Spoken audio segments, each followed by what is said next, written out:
Thank you." "Good," the doctor said, preparing the injection. Then he smiled. "I'm sure you'll be feeling right as rain very soon, Mr. Carmichael," he said. "Best if you don't eat anything, but I'd like you to drink as much water as you can." "Don't care for water," Rollo Carmichael said, looking at him balefully. "You know what W.C. Fields said about water?" "W.C. Fields, the actor?" He nodded. "Never drink water," he said, "'cause fish screw in it." The doctor laughed. "Well, he had a point, I suppose." Then suddenly, and without warning, Carmichael vomited a jet of bile and blood. Chapter 67. Sunday, the 8th of March. The unconscious American in bed 14 had been brought into the intensive care unit of the Royal Sussex County Hospital on Friday afternoon. He was in a bad way, with an MRI scan showing a brain contusion from a small hairline skull fracture, as well as 2 broken ribs and severe bruising to his right leg. The 2 cyclists who had been racing each other along the cycle lane were both taken to the hospital as well, one with a broken arm and dislocated shoulder, the other with a shattered knee. The American had been identified from his driving license as John Daniels, with an address in New York City. He had a bar receipt in his wallet for the Waterfront Hotel in Brighton. The hospital had checked with the hotel, but they said they had no record of any John Daniels, though they did have a large group of Americans staying for a conference in the city. A request had been sent by Brighton Police to the New York Police Department for the contact details of the man's next of kin, but so far nothing had come back. Now, this afternoon, the duty nurse in charge of him had called the registrar, excitedly, to say that he was showing signs of coming round. "Welcome back, Mr. Daniels." Tooth blinked. The man was a fuzzy outline. As his focus slowly returned, he saw a man in his early 30s, with close-cropped fair hair, dressed in blue surgical scrubs and holding a clipboard.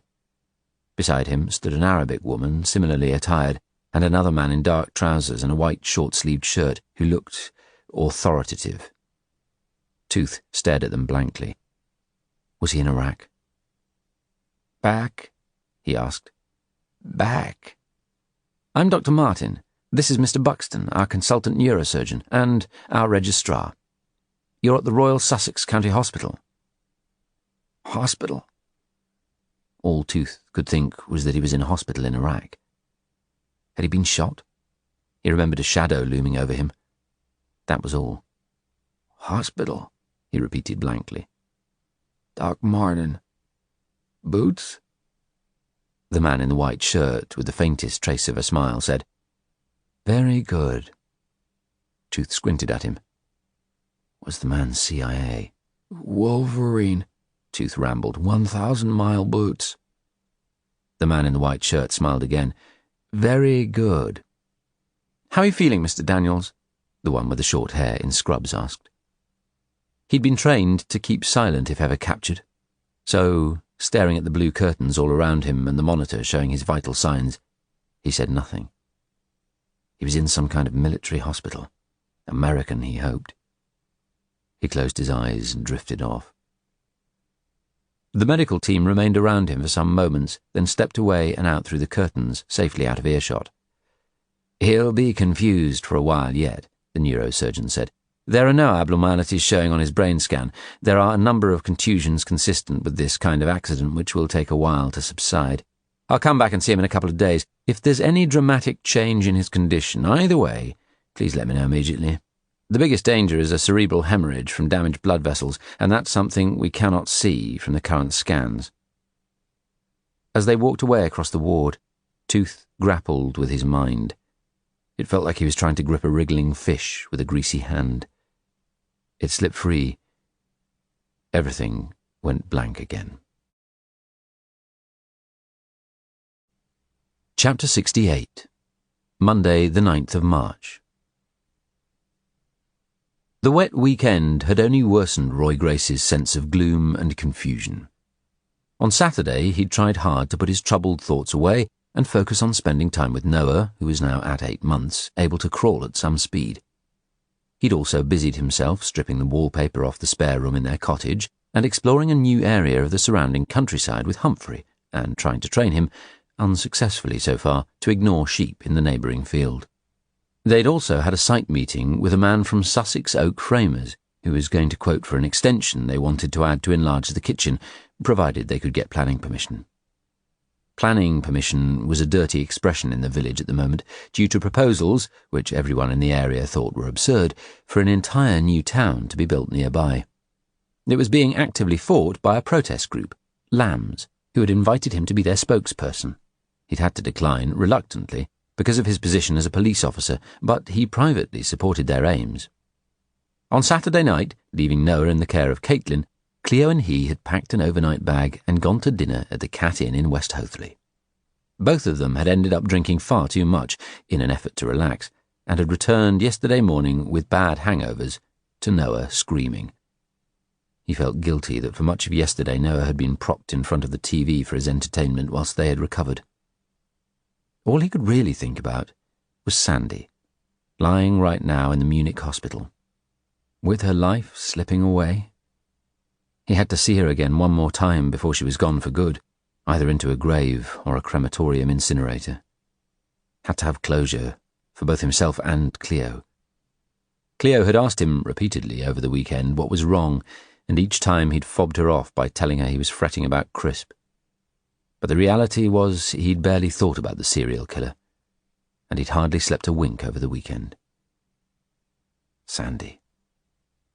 He'd simply not been able to pluck up the courage to talk to Cleo, unrealistically hoping it would all go away. But it wouldn't. It would never go away, not until they had closure. There was only one way to do that. He had to go to Munich and see her again. That scared the hell out of him. He remembered the saying, "And the truth shall set you free." But would it? What if it was quite the reverse? He had a bad feeling. A really bad feeling. As he stood in the shower after his early morning run, feeling as if he'd had no weekend at all, he knew what he had to do. But he really wasn't sure how to do it. Chapter 69. Monday, the 9th of March. An hour later, in his office, Roy Grace began the week as he always did, by glancing through the serials of the past few days. He saw several dwelling burglaries, 2 Range Rover thefts, and a missing vulnerable teenager who had last been seen heading towards Duke's Mound, a popular gay cruising area. A nasty bicycle accident on Friday close to the pier, where an American visitor and 2 cyclists had been hospitalised, and a reported robbery at 5 a.m. on Sunday morning by 2 youths and a woman who had taken a mobile phone and wallet from a man in the city centre. Soon after making a start on the papers relating to Crisp, his phone pinged with a text from his sister, asking when she could next come over to see her favourite and only nephew and spend some time with them all. He texted back with a photograph of a giggling Noah with a thumb raised in the air, looking like he was in agreement, and gave her some dates that worked for him and Cleo. At 10 a.m. he had a meeting in his office with financial investigators D.S. Peter Billen and Kelly Nichols, who had been piecing together the complex paperwork relating to ownership of the house next door to Crisp's home, where several of his murders appeared to have been carried out, and which clearly linked Crisp to the property. Then an unexpected call came from an Interpol detective in London, Tom Haynes, shortly after 11 a.m. "Sir," he said, "formal arrangements have been made for 2 of your officers to travel to Lyon to liaise with French police over Edward Crisp." As soon as he had finished speaking to the man, he informed ACC Cassian Pugh, then he called Glenn Branson and asked him to come to his office. Whilst waiting, he leaned back in his chair, closed his eyes, and lapsed back into his troubled thoughts. "Can't take the pace at your age?" Grace looked up with a start to see the tall detective towering over him. "Ever heard of that basic courtesy, knocking?" "Yeah. Didn't want to wake you. Old people can die from sudden shocks." Grace gave him a smile. "Ha ha." Then he looked him up and down. "Have you got a part-time job as a lighthouse?" "What?" Branson was attired at this moment in a slim-fit, shiny, chocolate-coloured suit and a yellow tie that looked luminous. Grace pointed at it. "Could be useful at night in a power cut." "Is that why you wanted to see me? To be rude about my rig?" Branson sat down on the chair in front of the desk, swinging it round, as was his custom, and sitting astride it, folding his arms over the back and staring quizzically at his boss. "Looks like your jolly to Leon is happening," Grace told him. "That means I have to eat one of those stinky andouillette sausage things, and frog's legs and snails." "If the French police offer you their hospitality and take you to a Leon restaurant, it would be rude to refuse. Don't want you messing up our entente cordiale." Branson wrinkled his face. "Eugh. "Don't screw up this one, mate." Glenn Branson stared back at him. I'm not planning to screw up, yeah? Crisp is a twister. Don't let him start sweet-talking you. I'm not planning to have sex with him." Grace grinned. "You're not his type, so I wouldn't worry. And just to ensure you're not there for any romance, I'm sending Norman Potting with you." "Norman? He's my date for this trip." "I want 2 of you there. Norman's still hurting badly from Bella's death. I think it would do him good to have a break for 24 hours. Not that I'd wish your company on my worst enemy." "You're a bundle of laughs this morning. Remember that night we watched The Last Detail at your place, when Harry had thrown me out?" Grace frowned. "Rings a bell. Jack Nicholson and Otis Young had to escort a young sailor, Randy Quaid, to jail, yeah?" Grace nodded. "Yes, I seem to remember you said it was one of your favourite films. So what's your point?" "It was about bringing a prisoner back." "Nicholson and Young took Quaid to a brothel, didn't they?" "See, your memory's still good. Not bad at all for an old man." "Sod off. And don't come back telling me you took Crisp to a brothel because you felt sorry for him." Branson raised his hands in the air. "Joking." "I don't find anything funny about a man who killed 5 and probably a lot more women. Just so you know." "Me neither."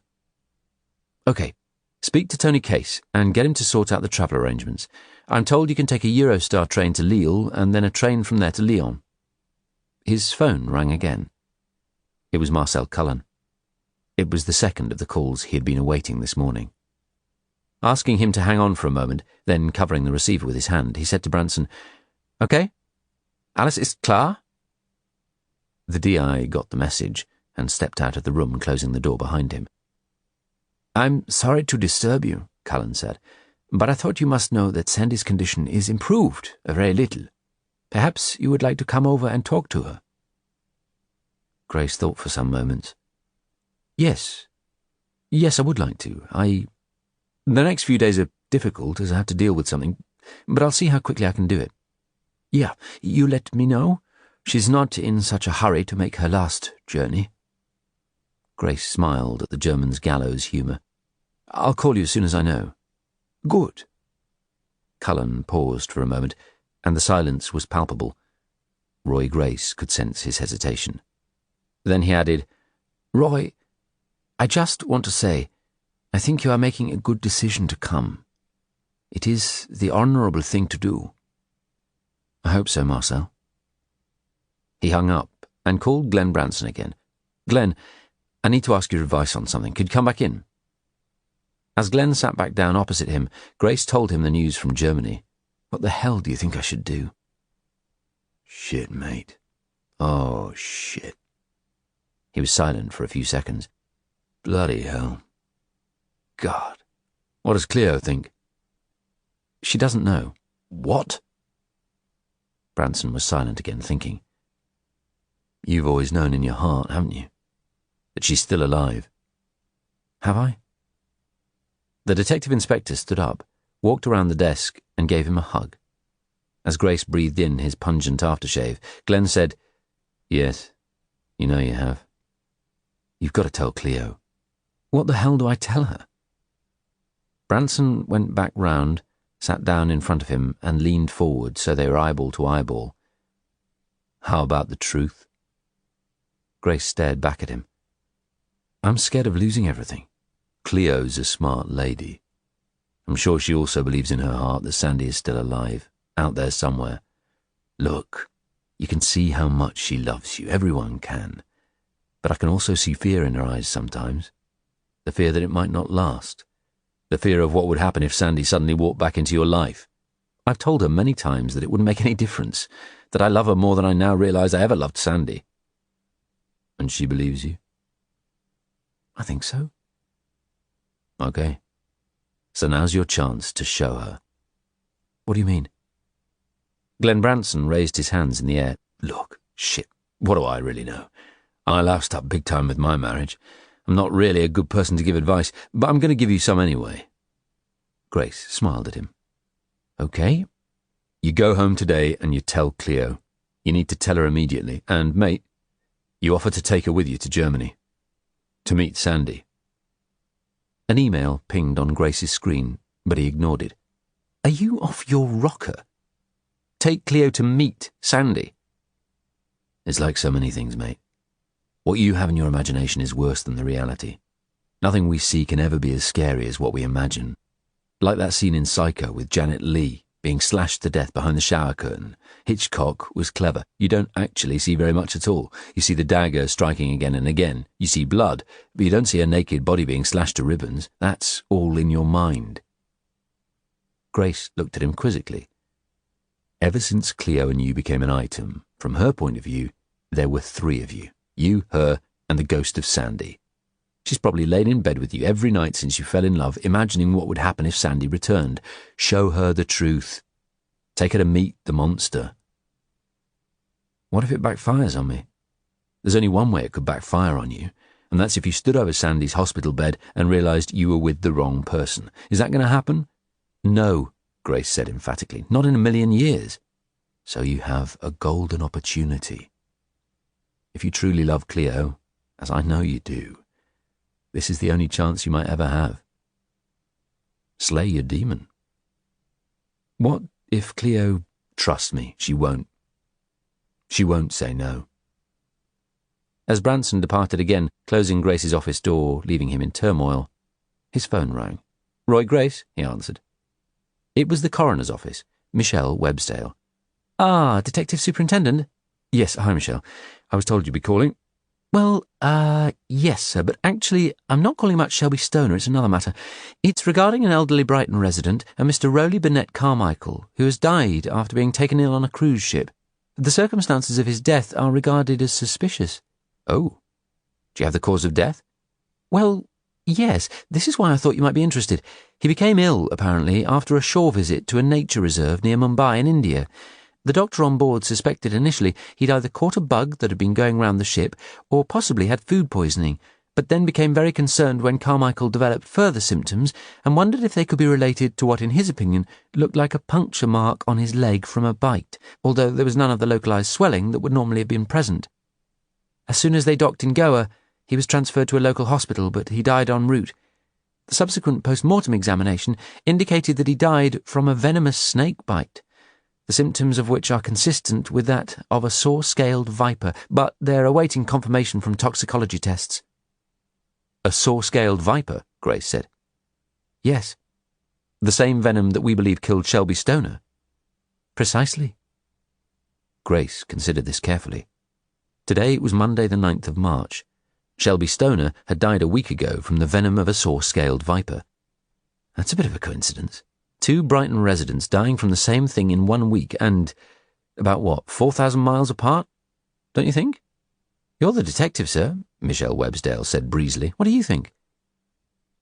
Remembering Potting's nugget of information, he said, I understand that saw-scaled vipers kill thousands of people a year in India alone. And how many in Sussex? Rather fewer, I would imagine, Grace replied dryly. I've checked deaths in Sussex by poisonous bites as far back as records go, the coroner's officer said. There have been none. Now, 2 Sussex residents in 1 week. Let's hope it is, as you say, just coincidence. Do you have any possible reason to believe it's not coincidence? Grace hesitated, thinking hard, wary of falling into the trap he so often warned about of making assumptions. But he didn't like what he had just heard. I think we need to know more about the circumstances. Do we need a second post-mortem here, Michelle? Our laws require a repatriated body to be embalmed first. Grace cursed under his breath.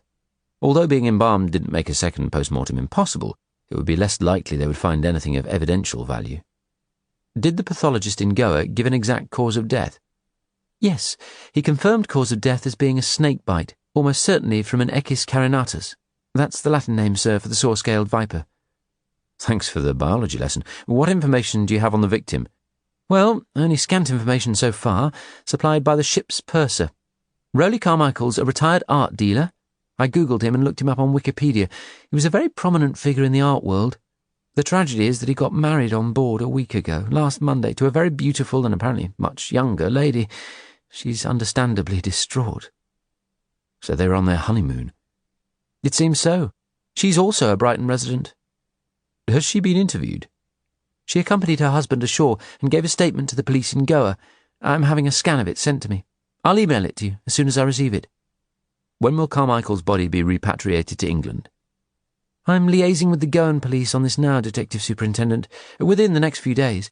I believe his widow intends to accompany it home. What information do you have on her?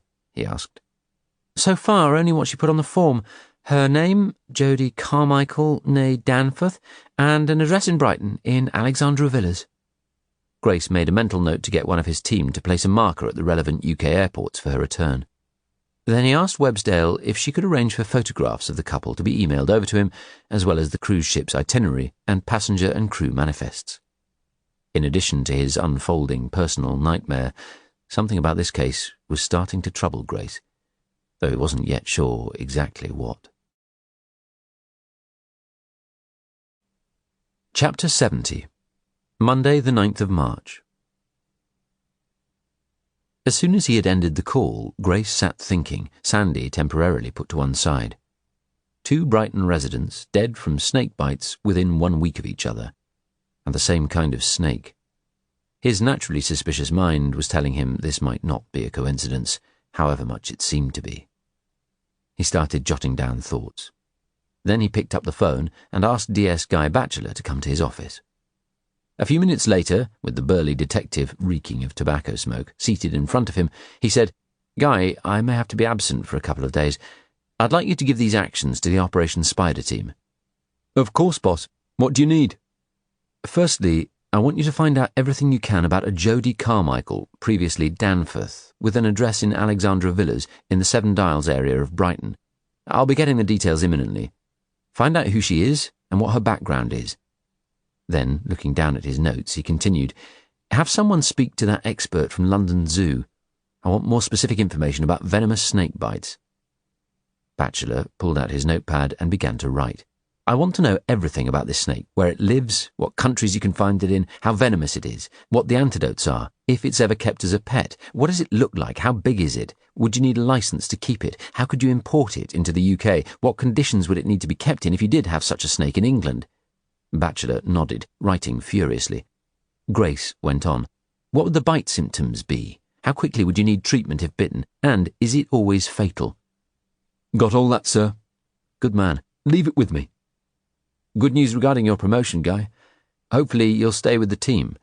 It will be useful for you to spend the next few days as an acting DI whilst Glenn and I are both away." Batchelor looked delighted. "Thank you, sir. I won't let you down." Chapter 71. Tuesday, the 10th of March. For the second time in a month, a grieving woman accompanied her loved one's body on a flight home after his sudden, tragic death in a foreign country. And for the second time in that month, she consoled herself on the flight whilst composing and rehearsing her story with the very acceptable bubbly served in British Airways first class. As her glass was topped up by a smiling, sympathetic steward, she dug her fingers into the bowl of warm roasted nuts. Chewing on a sweet cashew, she switched her thoughts to the book she planned to write one day from her villa on the shore of Lake Como. The villas had gone up in value since that holiday all those years back with her family. It would take somewhere upwards of £50 million to buy a place impressive enough to be pointed out by a tour boat. Enough to impress her father and her mother. "How do you get to afford one of those?" "The way you do it, Jodie, is you marry a millionaire. Meaning, no way on earth will you, little ugly girl." She would show them. She longed for the day that would happen, when he ate his words. On her iPad, she entered her password and opened her diary. Then she typed, "Okay, so anyone want to tell me how long is a respectable time to spend with a partner, husband, whatever? It's a bit of a tired cliche these days, that old saying, live every day as if it's your last because one day you'll be right. But honestly, people talk about managing your expectations. Everyone has different expectations from life. They say money cannot buy happiness, so I'll tell you what I've learned in my 36 years to date. First, here's a list of things I hate. 1. Marmite. 2. Gooey-eyed mummies. 3. Holy Joes. 4. People who tell you money doesn't buy happiness. Here's a list of things I love. 1. My cat. 2. Looking at my bank balances. 3. Good quality Chablis. 4. Oysters Rockefeller. 5. Lobster. 6. Jimmy Choo shoes. 7. Mercedes-Benz sports cars. Here's a list of things I want. 1. An apartment in New York. A villa on Lake Como. 2. Private jets, so I never have to take my fucking shoes off again in an airport. 3. Enough money never to have to work again. 4. To marry a man I truly love. 5. To start a family. Is that so unreasonable? I'd like to think of myself as a woman of simple tastes. I want the best of everything. I want it now, all the time I'm alive, and I'm fully aware that one day will be my last. When that day comes, I want to die with a big smile on my face, not, as too many people do, in a hospital corridor with a hungover medical student jumping up and down on my chest, or withering away from old age or disease in an old people's home. Is that really so unreasonable? Life's a game. So sad most of us never realise that. I feel so lucky I worked that out while I was still young enough to make it happen. Can you imagine what it must feel like to be on your deathbed, thinking of all the things you wish you'd done? We're not just a long time dead, we are dead forever. Don't let anyone tell you any different. The formalities at London's Heathrow Airport were less arduous than Jodie had been expecting. She signed over care of her late husband's body to the Brighton and Hove coroner and was on her way down to Sussex in the back of a BMW limousine in just over an hour and a half after touchdown. She had been very fortunate, she knew. It was something of an urban myth that all of ships' captains could perform legal marriages. To do this, they needed to be an officially recognised wedding celebrant, and few were. Very conveniently for her, Rowley Carmichael had chosen to go cruising with a line that recognised, with its romantic destinations, there could be a call for such services, and a lucrative one. So all their captains were legally recognised celebrants. And what kept that smile on her face broadening by the minute was the knowledge that the moment someone was married, any existing will they had made became instantly invalid. The only thing bothering her was that Rowley had 4 children, and would probably have made trust provisions for them. But she had no doubt that at the end of the day she would end up with a decent chunk of change, as any wife would be entitled to, and it would be a substantial addition to her declining savings, but perhaps not the golden egg she craved. As the black BMW turned off the M25 onto the M23 south towards Brighton, she was only too aware that the real jackpot she sought still lay, at this moment, elusively ahead of her. And she was already busy on her laptop, Googling hard, searching for Mr. Right across the websites where she had registered. He was out there somewhere, and she would find him. Someone who would be grateful to meet her.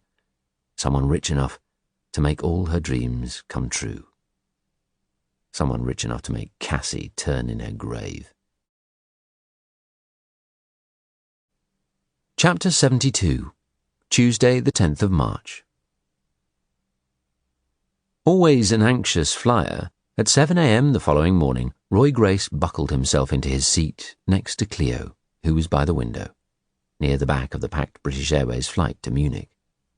He felt even more nervous than usual. A swarm of butterflies was going berserk in his stomach. He had taken a day's leave, which was fine. He was well in credit. He reached out his left hand and gripped Cleo's. The aisle seat to his right was, so far, empty. Breaking the news to Cleo had been far from easy. She was furious that he hadn't trusted her to be all right with it, and instead had lied to her. She initially questioned what this meant for them long term, what else he had lied to her about in the past, and would he lie to her again in the future? They talked it over and over, late into the night, and he admitted he'd made the wrong call because he'd been scared of losing her. The fact that he asked her to come with him to see Sandy helped eventually to bring them to an understanding. Cleo could see that Roy really wanted them to confront this whole issue together. They didn't talk much during the flight, each immersed in their own thoughts. Normally, Cleo didn't wear much makeup, and Roy liked that. She didn't need to.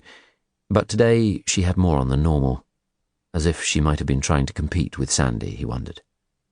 Not that she needed to have any fears.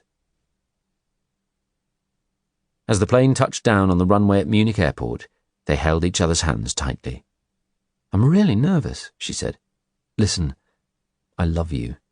There's nothing Sandy might say that could change anything between us. I wanted you to come with me to show her. Let her see for herself that we're a unit. You're my wife, and nothing's ever going to change that. You're Cleo Grace. Right?" She smiled thinly. Grace tried to consider all that was happening at work, but he couldn't. He just kept coming back to just what was going to happen when he entered the Klinikum Schwabing with Cleo and saw Sandy. There could be no pretense that it was not her anymore. How the hell was he going to feel? He again tried to switch his thoughts back to Crisp and to the victims of the snake venom, but it was impossible. Just one thing occupied his mind right now. Sandy. Less than an hour later, they were hurtling down the autobahn in Marcel Cullen's white Volkswagen Sirocco sports car, Cleo, knees against her chin in the rear, Roy, his seat forward as far as it would go, inches from the glove compartment. Cullen was good-looking, with wavy black hair and a voice perpetually filled with humour. Much of the journey into Munich was taken up with Cleo quizzing Cullen on how he knew Roy and about his life, his wife and kids, and what had made him become a policeman. Roy sat in silence, grateful for Cleo's wonderfully inquisitive mind, listening to the conversation that was going on between them in the background. Meanwhile, his nerves were tightening the nearer they got. Was he making a massive mistake? The car slowed and halted. He looked out of his window and saw the building he recognized.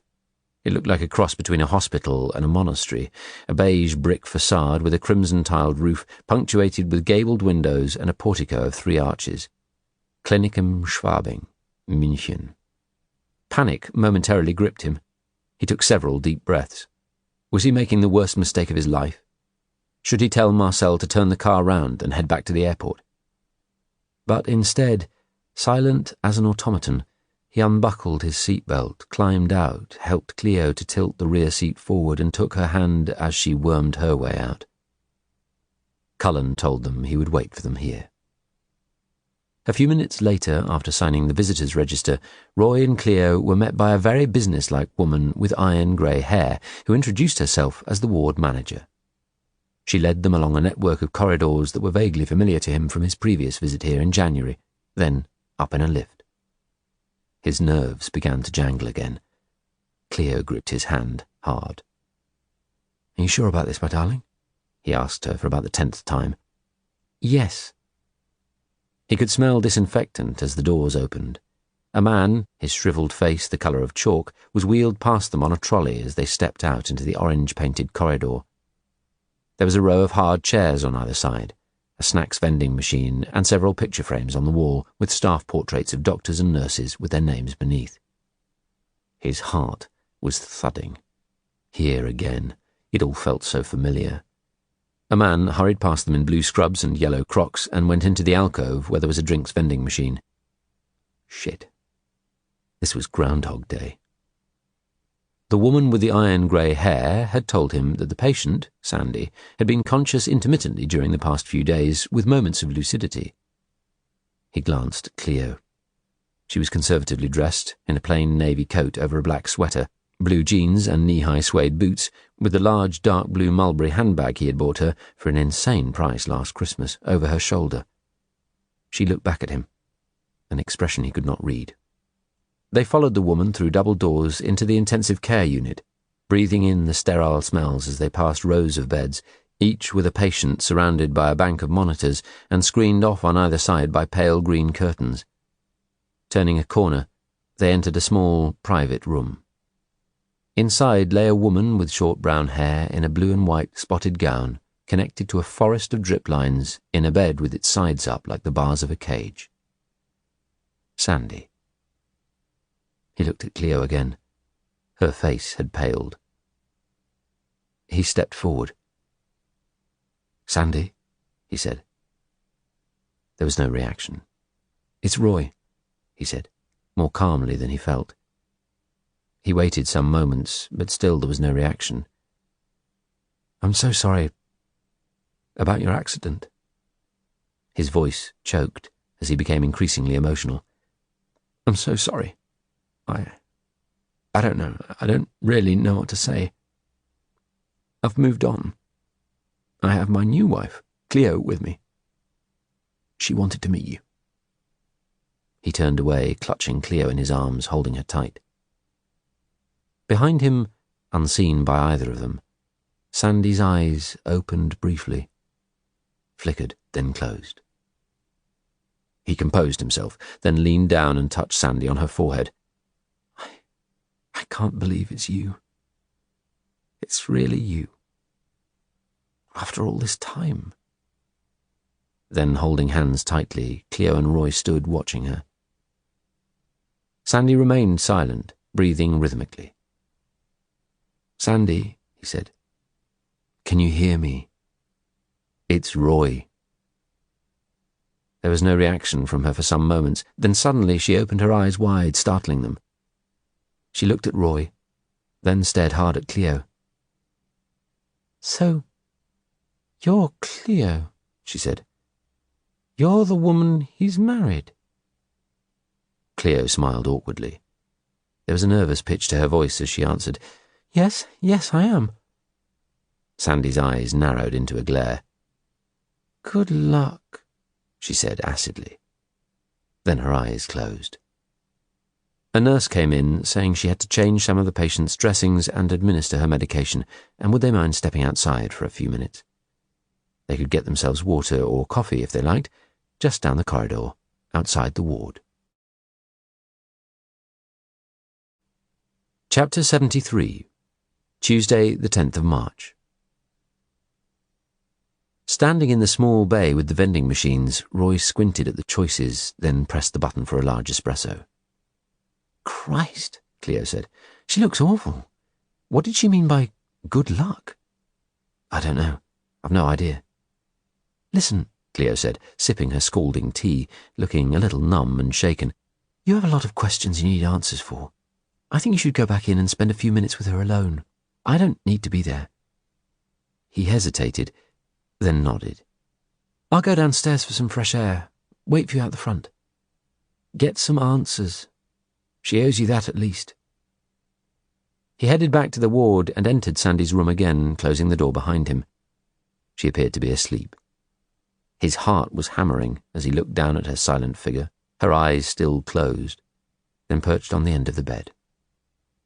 "Hi, Sandy," he said. I can't believe it's really you. After all this time, nearly 11 years. He stared intently at her, at the woman he had loved so much once. Despite much of her face being covered in scar tissue and bandages, he could see how much she had aged in the intervening years. She wasn't the Sandy who had walked out on him anymore. All kinds of memories flashed through his mind, and he tried to link them to this woman lying here, but she remained a stranger. "What happened? Tell me. Why didn't you contact me?" She did not respond. He took her hand and lapsed back for some moments into his thoughts, thinking how different things might have been, wondering what he would do if she suddenly opened her eyes and threw her arms round him. "I've got a son," he said, "Noah. He's 8 months old.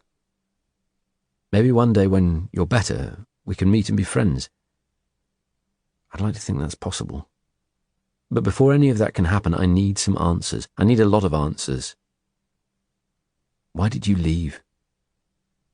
Why didn't you make contact? Do you have any idea of the hell you put me through? Do you not care at all? I think I deserve to know." Her face showed no sign of any reaction. Her hand felt strange, alien. You were always so ambitious for me, wanting me to get to a higher rank than my dad. Well, I've been lucky. I reached Detective Superintendent. Did you ever think I'd do that?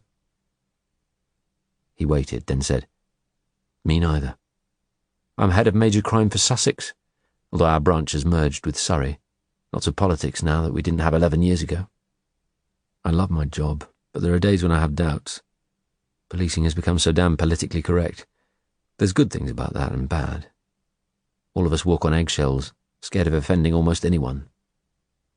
He paused and looked down at her. God, I wish we could just talk. Tell each other all the stuff that's happened in each of our lives in this past decade. He looked up at the bank of monitors and dials. They were all meaningless to him. There's a million things I want to ask you. One day, yes? Maybe.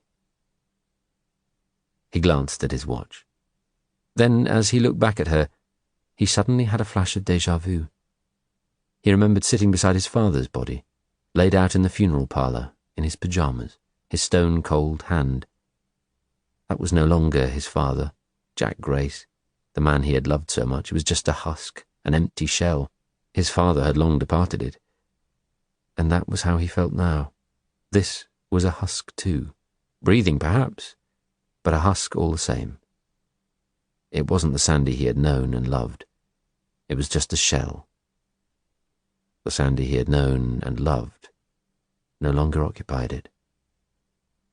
Letting go of her hand, he stood up abruptly. Her eyes opened, and she said, Going already, Roy? He felt a catch in his throat. He sat back down on the edge of the bed. I'm pleased you've done well at work. You've got to where you always wanted to be, head of major crime. Detective Superintendent, I like that, sounds good. Sort of suits you. He smiled. Thanks. And you've got the son you always wanted. Noah's a nice name, very biblical. Yes, I suppose it is. We both just liked it.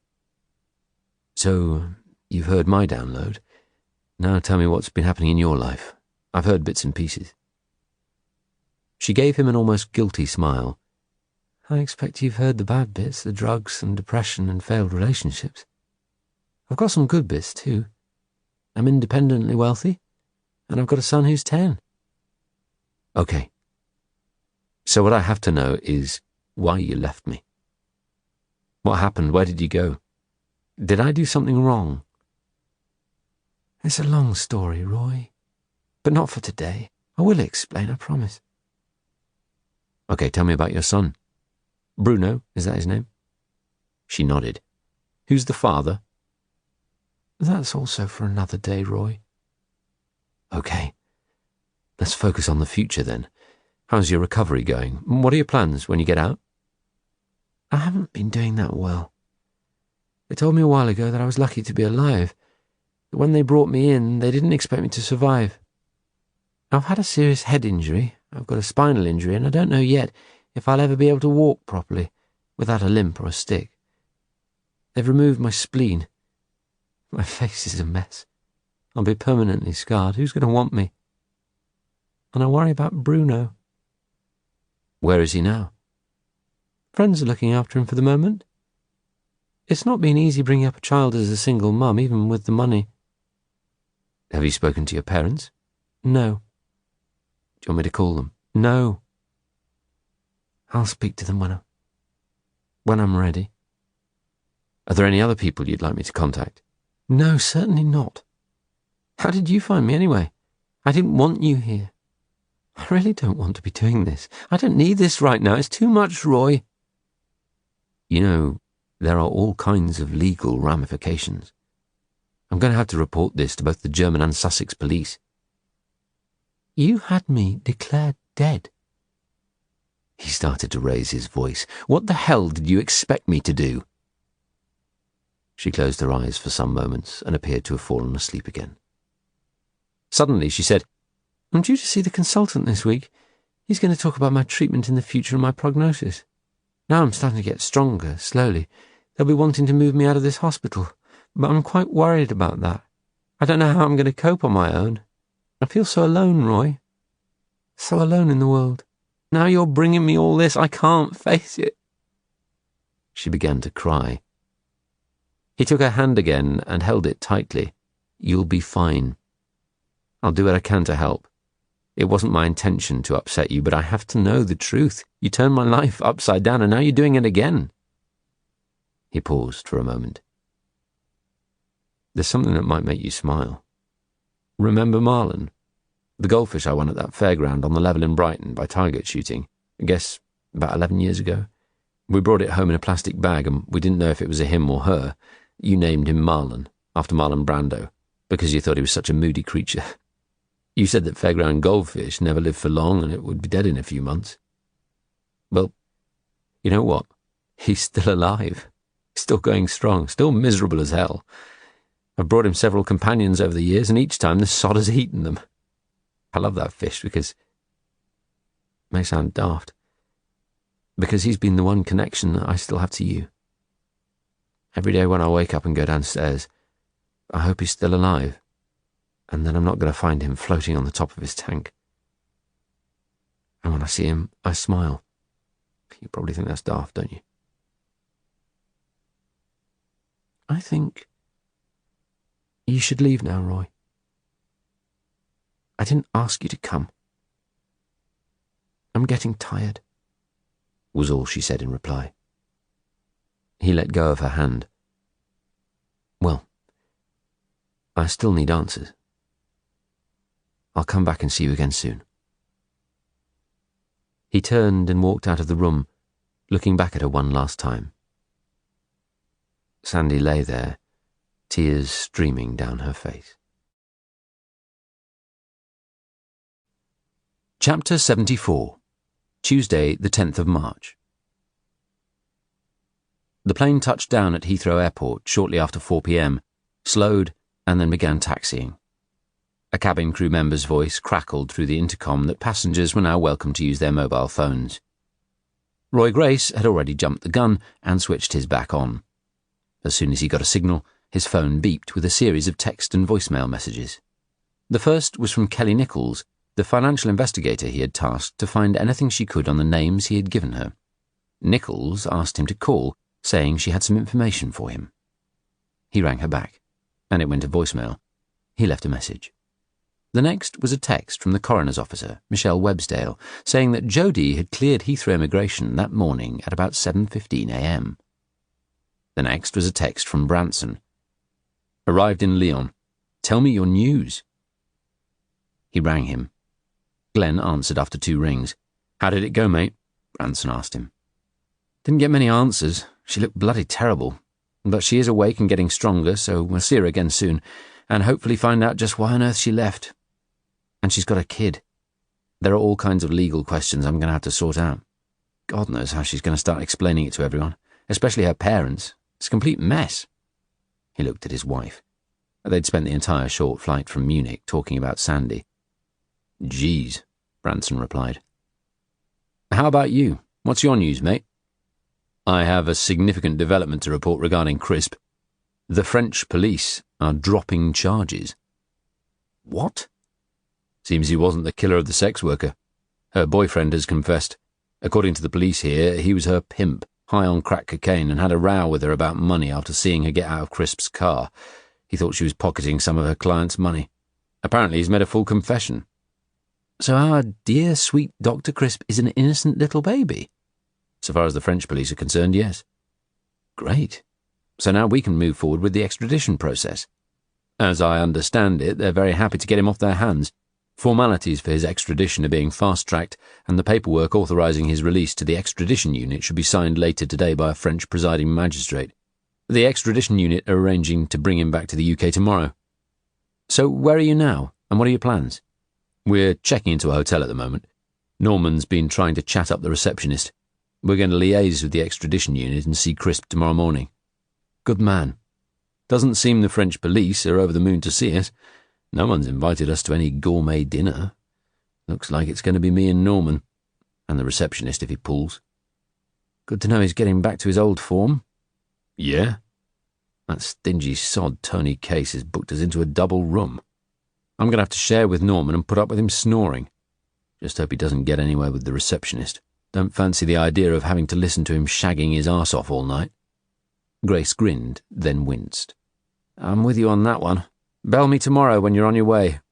You're right about one thing, though, Roy." "What?" "Lyon. It's a nice city." "Enjoy." "Huh." As Roy Grace drove out of the short-term car park, he felt drained. "Thank you," Cleo said. "For what?" "For taking me with you. I know it was hard." Listen, it was hard for both of us. Not something we thought was going to be coming into our lives. She shrugged. "From what you said on the plane, that conversation must have been really hard for you both. It really shook you, seeing her, didn't it?" It did. Even more than I expected. The irony is that I still don't really know anything. For all this time, I'd hoped one day to have answers. Now, finally, I find her and get to talk to her, and she's told me little I didn't already know, and still no explanation as to why she left. "She'll tell you one day, Roy. The important thing is you've had contact finally. She's alive. She sounds really stressed. You get a chance to ask again." I hope so. I really do need to know. I have to know. So many questions. "At least she's not been found dead somewhere, abducted and murdered."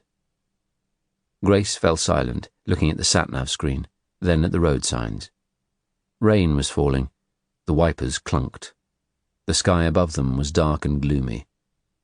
"Thank you for coming," he said. "You were brave." She shook her head. "No, that wasn't about being brave.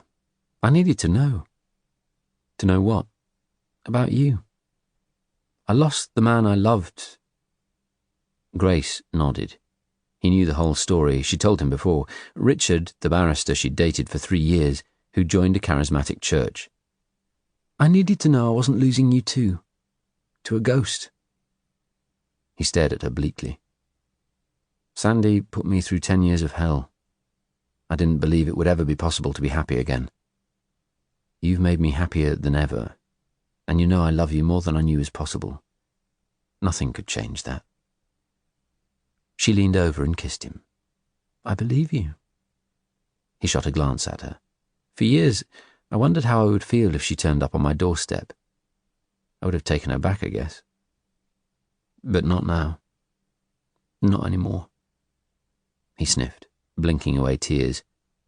"You won't lose me. Not to a ghost. Not to anything."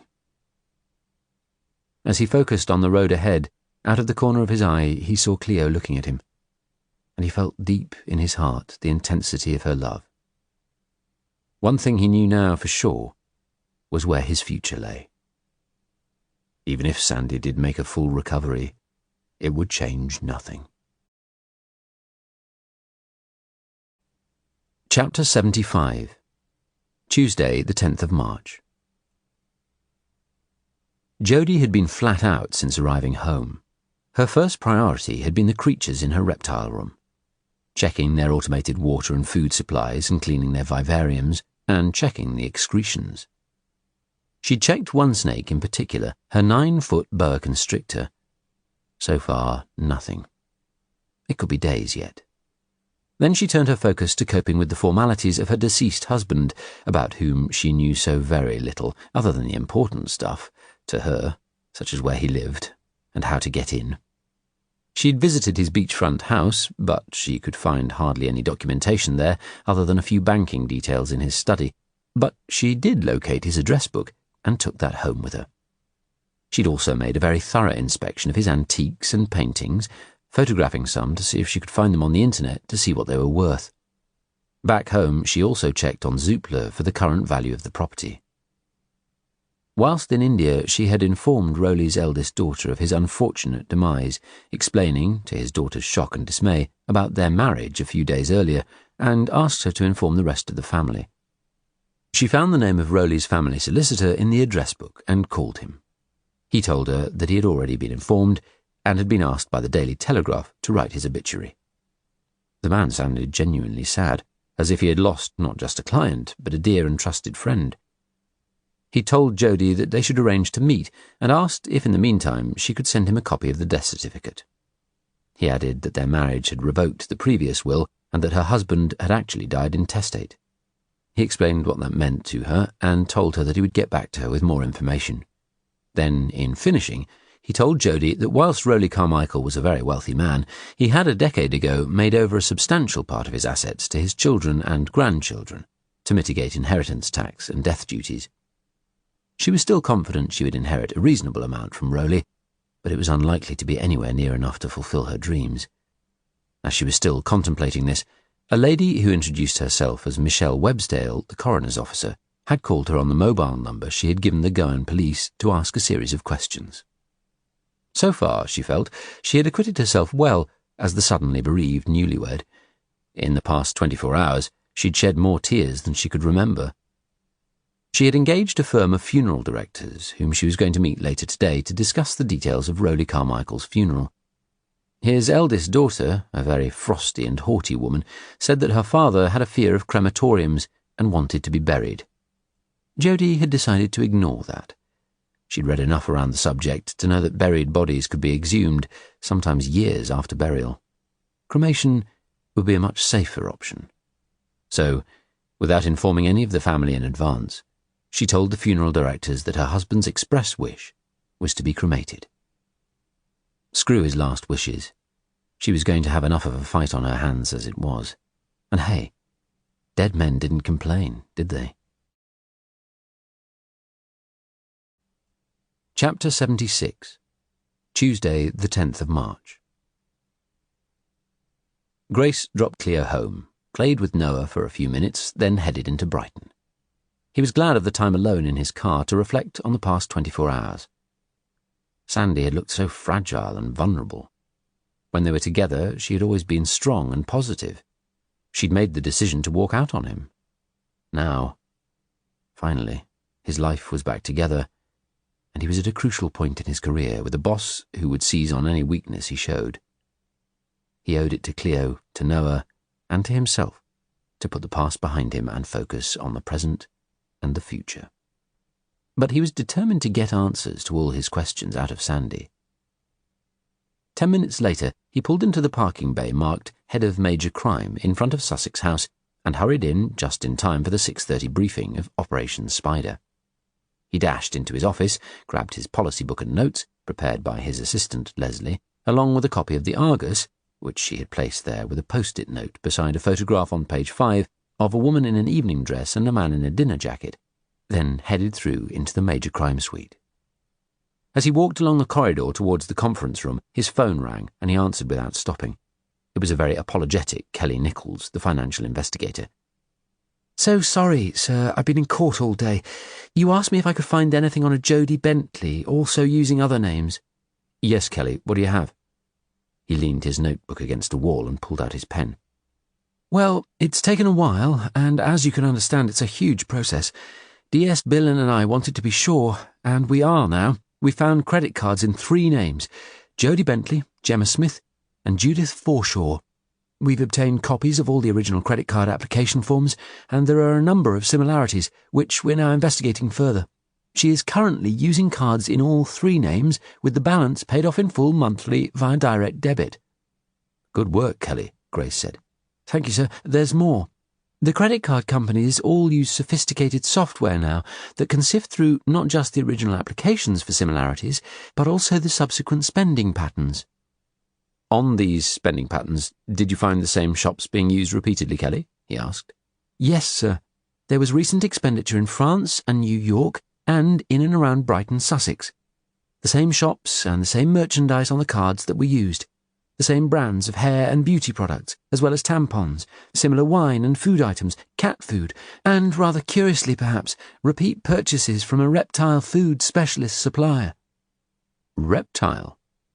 He felt a beat of excitement. "Can you email me over the details of that urgently?" "Right away, sir.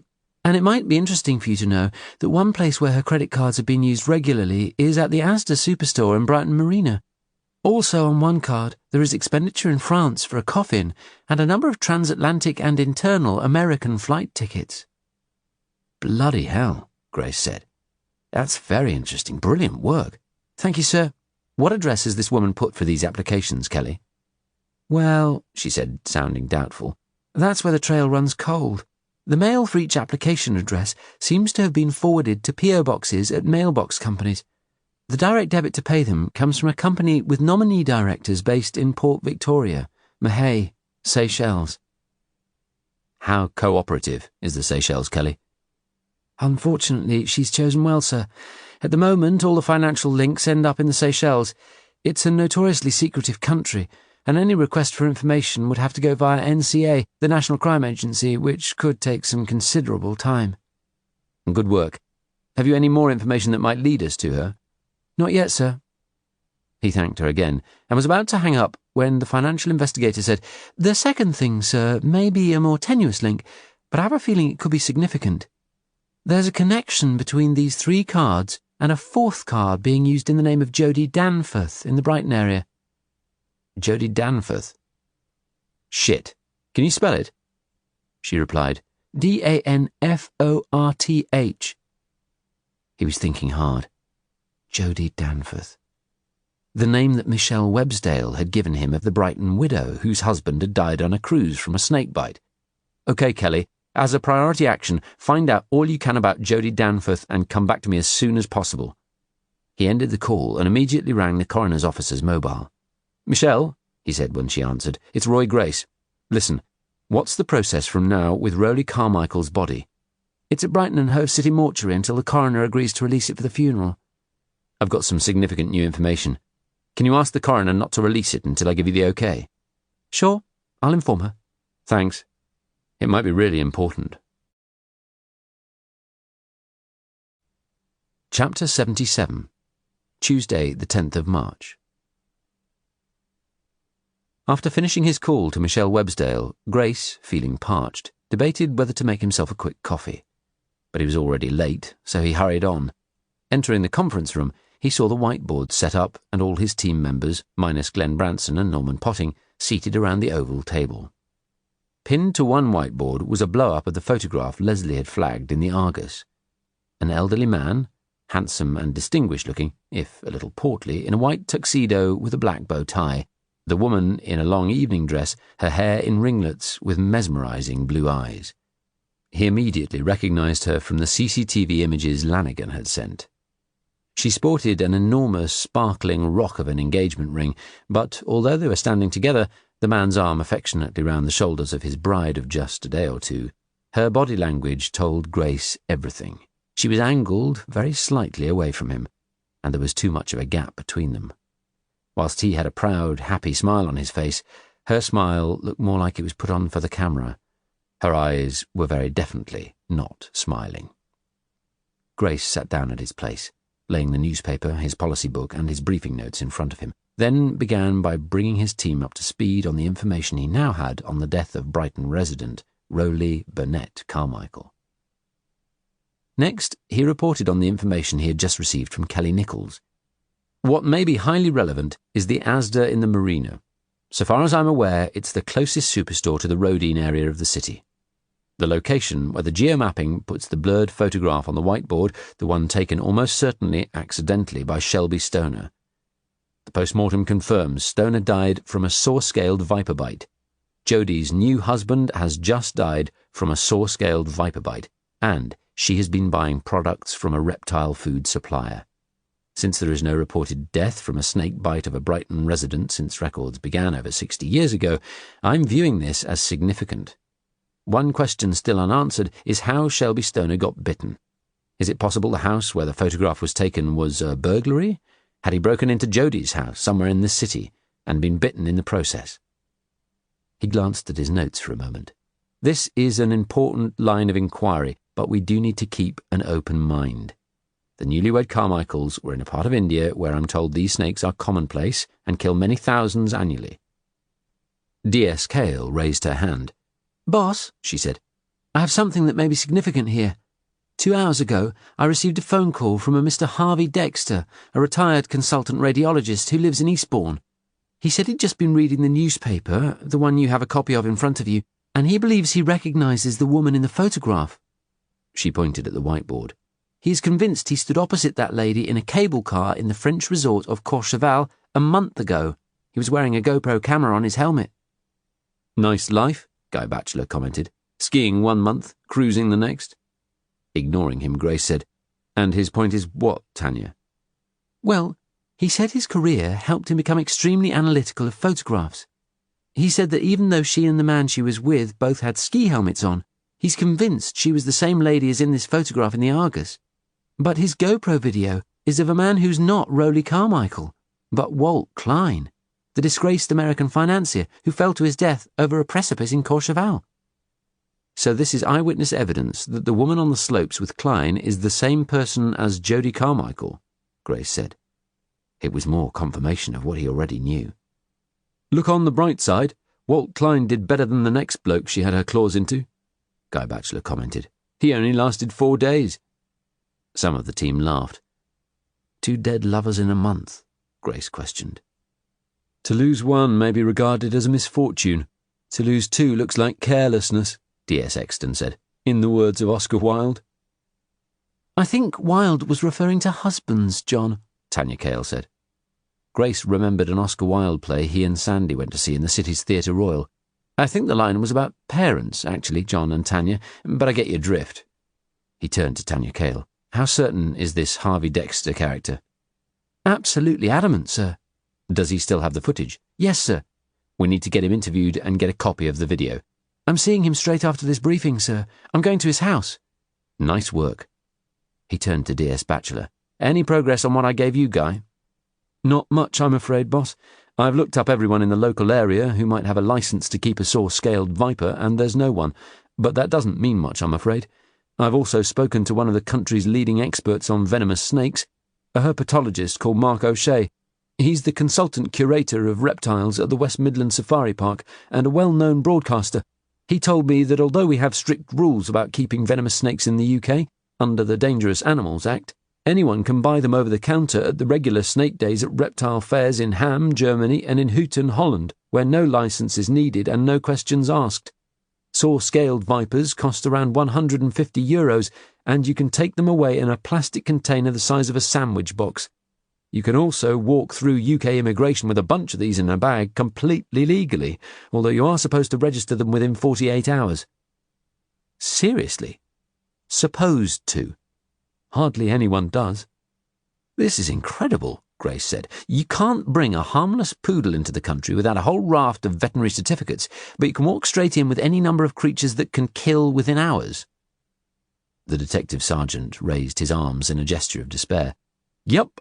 Unless a particular creature falls under CITES, the Convention on International Trade in Endangered Species, where they require what's called either an Appendix 1 or Appendix 2 permit, no one is breaking any law by bringing creatures like this into the country. You could bring in cobras, black mambas, trapdoor spiders, scorpions, anything. Great, Roy Grace said grimly. So we've no idea how many of our citizens have venomous reptiles in their homes. Nope, Batchelor said. I found a helpful Met officer who keeps poisonous frogs as pets. His name's Andy Gibbs. He said most collectors keep their venomous snakes in secure vivariums. These are essentially glass cages with heaters and flora replicating the inhabitants' natural environments. But, as he said, there are some nutters who keep them under the bed in cardboard boxes secured with elastic bands. Why would anyone want to keep any poisonous reptile? EJ asked. All kinds of reasons, Tanya Cale said. I read up on it. Some people are just plain fascinated by them. A few get a power kick out of it. It's like those gun freaks in other countries who get off on owning an arsenal of weapons.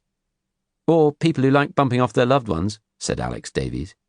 D.S. Batchelor went on. I've checked Jodie Bentley's mailing address, or at least one of them, at a specialist company called Brighton Post Restaurant, which is also an internet cafe at 23A Western Road, and no one there has ever seen her, but there is something that may be of interest.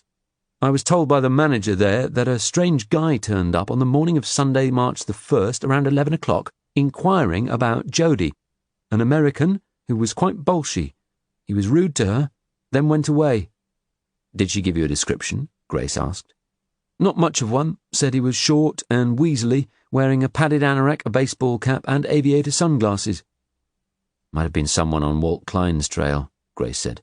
An official or unofficial investigator from the States. But if it was official, we should have been notified and asked for assistance. Have you got any CCTV? I've requested it, but it'll be touch and go whether there's any that hasn't already been recorded over. Anything else, Guy? Yes, boss. We've checked the address that Jodie Carmichael gave to the Goan police, according to the coroner's officer. It's a flat in Alexandra Villas near the Seven Dials. There was no answer, and the neighbours our outside inquiry team officers spoke to say they've not seen anyone there for many months. They believe it's owned by a single woman who lives overseas. Did anyone give a description of her? Yes. It sounds like our dear Jodie. Interesting, Grace said. Batchelor smiled. Something the guys here might want to know. I read it on the internet. Some venomous snake bites have a very unpleasant side effect for survivors. Which is? Grace quizzed. It shrinks the male victim's dick. Don't let one near Norman Potting, John Exton said, lifting his head from his laptop. Rumour is that it's a bit small anyway. Thank you, John, Grace said. Too much information. Grace made some notes in his policy book. Then he looked up at the photo on the whiteboard obtained from Shelby Stoner's mobile. We urgently need to find the house where that was taken. Guy, you said you recognised the style of window as mock Tudor, but unfortunately that's one of the most common architectural styles in the city. It's definitely not the style of the Alexandra Villas area. I'll give you the action of finding an architect and going with them to the Keep, where all the city's architectural records are, to see if you can both find the house from any of the plans they have there. An architect may be able to work out the room dimensions from what's on that photograph and see if there is anything corresponding to the plans. I know it's a big ask, but it's vital we find it. Yes, boss. Grace turned to Emma Jane Boutwood. EJ, I want you to take charge of viewing all the CCTV footage that Jack has asked for from 23A Western Road around 11 a.m, Sunday, March the 1st. Yes, sir. I don't imagine all snakes eat the same thing. Tanya, can you work with Guy to find out the diet of a saw-scaled viper and establish what that reptile food company was supplying? Scroats, someone proffered. Endless supply of them in this city, Dave Green, who had been brought in as the crime scene manager, retorted. A bit indigestible, most of them, even for a snake, John Exton added. Grace turned to Alec Davies and Jack Alexander. I want you two to arrange the organisation of a house-to-house supervisor and a team to cover the Rodine area. He pointed at the photograph of Rhoda Carmichael and Jodie Bentley on the cruise ship. See if anyone recognises her or knows of a neighbour who keeps reptiles. I don't care how invisible she's tried to make herself. You can't live in a city without someone noticing you eventually. There's got to be a plumber or electrician or a builder who's been to her home, for God's sake. She'll be paying council tax. Check the electoral register with all those different names and the driving licence records. Has she ever had a parking ticket? He looked down at his notes. The next task we have is to set up a family tree for our mystery lady, Jodie Danforth, Jodie Bentley, Jodie Carmichael, and where do Gemma Smith and Judith Forshaw fit in? She has detailed knowledge of venomous reptiles, and it's likely she has a house in the Rodine area of this city in addition to this Alexandra Villas flat. Jack and Alec, I'm giving you the action of finding her. See where the flat in Brighton leads us. Is there a connection with Rodine? He paused, then went on. Let's see if we can trace her through her mobile phone. Hopefully she'll still have the one that we have the number for with her. Perhaps we can flush her out using Michelle Websdale. See if she can arrange a meeting with Jodie, which might make finding her a lot quicker. At the same time, we have to find this woman's hunting ground.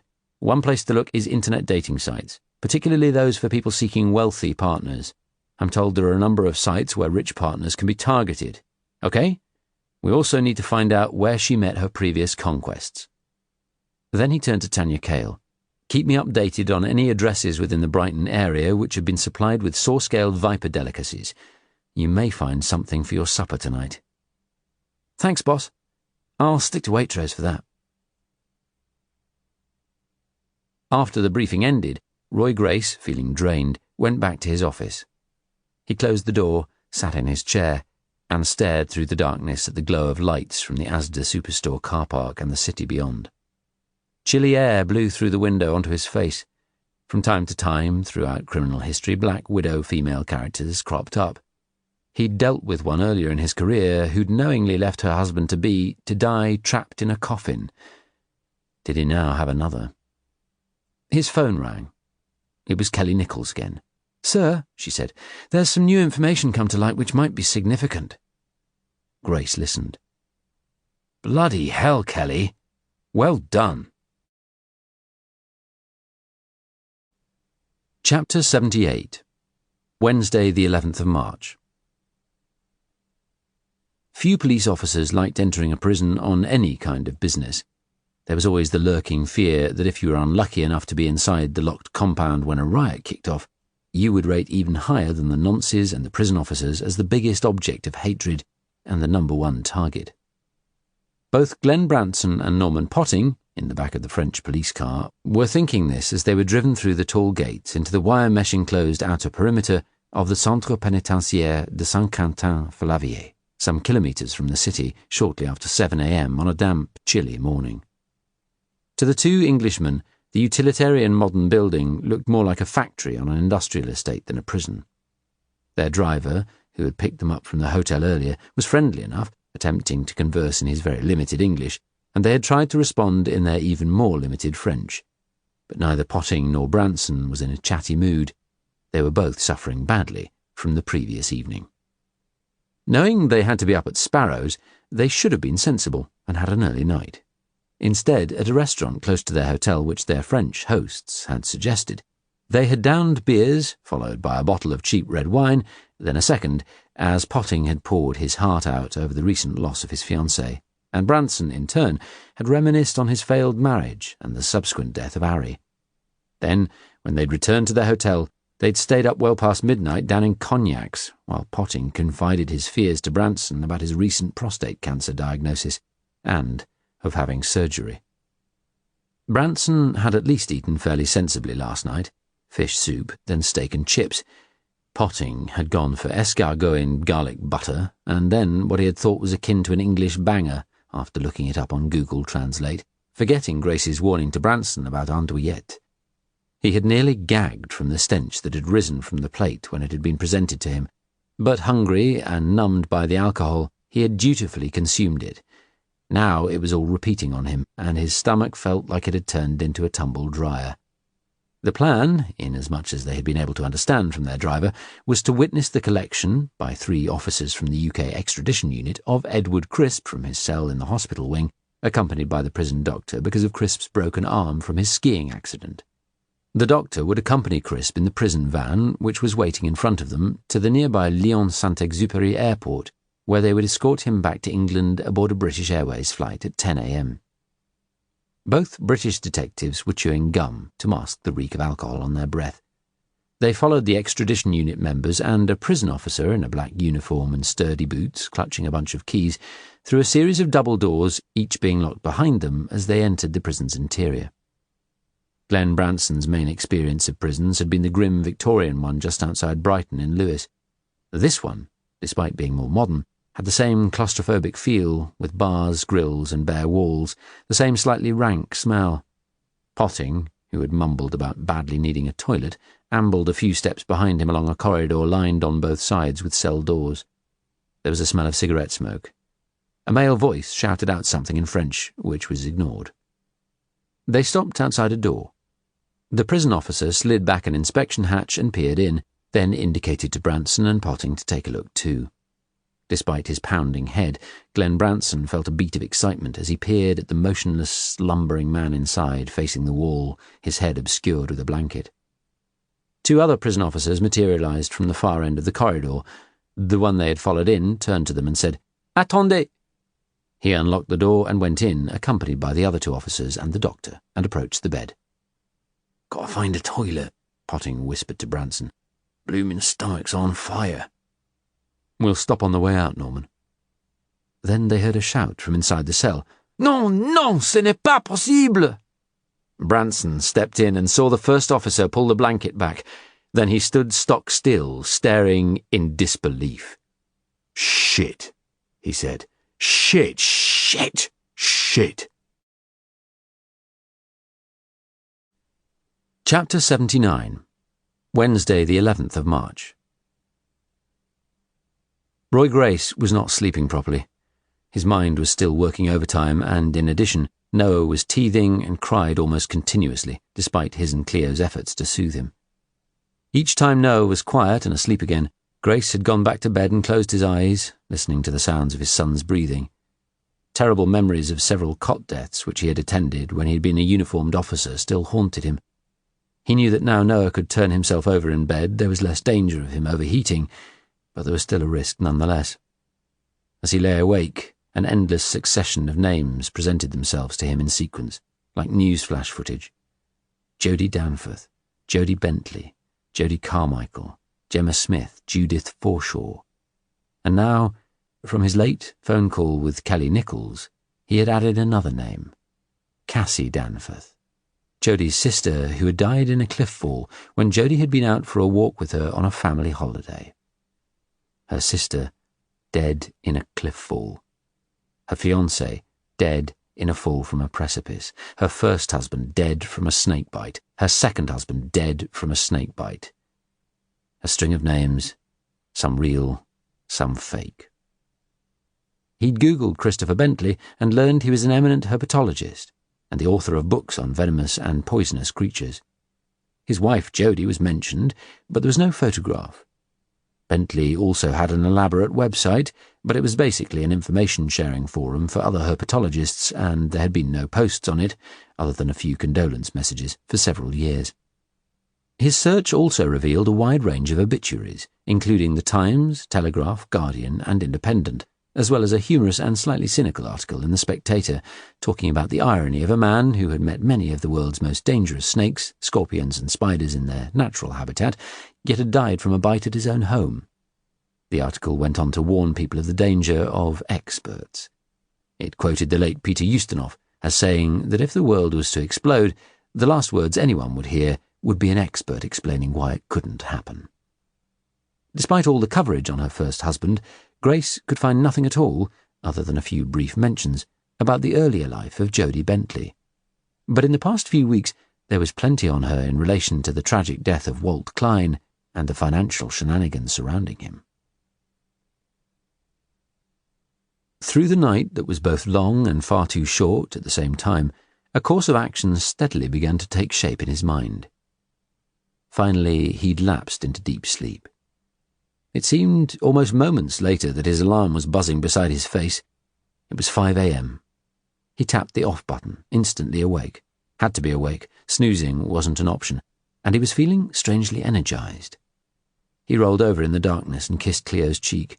She did not stir. Then, very gently and slowly, trying not to wake her, he slid out of bed into the chilly air. He gulped down the glass of water on the table beside him, then went through into the bathroom, closed the door behind him, switched on the light, and peered blearily into the mirror. He looked ragged, he thought. He looked like shit, yet he felt positive. His master plan was a gamble. Cassie and Pugh might reject it out of hand, but he was fired with excitement. He squeezed toothpaste onto his electric toothbrush and worked around his mouth for the next 2 minutes, feeling even more sure of what he needed to do. He went through to Noah's room in his dressing gown and slippers and gently placed his hand on his son's back, checking that his breathing felt fine, then, careful not to wake him, went downstairs. Humphrey came bounding up to him. Grace knelt and stroked him. "I'll take you out, Humph, but I'm afraid no run today. Make it up to you tomorrow, okay?" He opened the back door and walked out into the streaky dawn light with a torch. The smell of wet grass and the silence of the countryside gave him an intense feeling of calm. He loved it here, this little piece of paradise. The moon was low in the sky. He felt just how insignificant he was in the universe, a tiny speck, here for a fleeting moment in time. Humphrey squatted and did a dump, then ran towards him, looking pleased as Punch. "Good boy." He knelt and patted him. He walked over to the hen coop and in the beam of his torch saw all 5 sitting on the roof, not yet ready to start their day. "Hi, girls. What are your plans today? Maybe lay a few eggs? Rob a bank? Get up to some internet fraud? Help me lock up some villains?" He went back inside and microwaved a bowl of porridge. While the machine was whirring, he took 6 red grapes from the fridge. Cleo had read somewhere that 6 red grapes a day warded off aging and all kinds of disease. He loved how she took such a keen interest in health matters. Then he made the first of several phone calls, apologizing for the early hour, brimming inside with excitement. It was a gamble. A massive gamble, but he was convinced it was the right thing to try. When he had finished, he ate his porridge, which was now tepid, but in his eagerness to get to the office he barely noticed. He hurried upstairs. Cleo was sitting up in bed, checking messages on her iPhone. "Lots on at work today?" he asked. 5 postmortems, she said. "You?" He told her quickly about his plan. "I like it," she replied. "But could you really do that?" He shrugged. I'm going to give it a go. He showered and shaved and dressed quickly, then left the house shortly after 6 a.m. As he pulled into his parking slot outside Sussex House at 6:20 a.m., his phone rang. It was Glenn Branson. Grace did a quick calculation. He would be an hour ahead of UK time in France. "Bonjour," he said. "Ça va?" "Merde," Branson replied grimly. "I think that's the right word for it." "Tell me." Grace listened for some moments in almost stunned silence. Disappeared. Escaped. Looks like he used that old Ted Bundy trick of faking a broken arm. Lured a prison officer into his cell in the hospital wing to help him remove his t-shirt for bed, overpowered him, whacked him unconscious, tied and gagged him, and put him on his bunk facing the wall with a blanket over his head. Left the two halves of the plaster cast in the bed with him. Didn't anyone check his bloody arm when he was booked into custody? Clearly not. He was taken straight to the prison hospital. Even so, how did he get out of there? Surely it was secure. Nobody knows at this stage.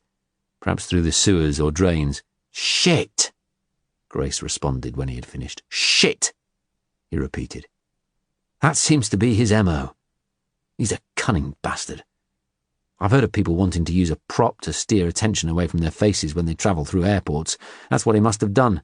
But how the hell did the French authorities let this happen? He's got away twice.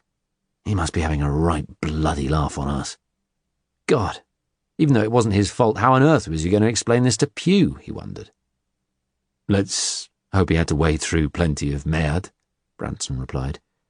Yeah, so what's the French for the stuff we're in now? Deep doo-doo?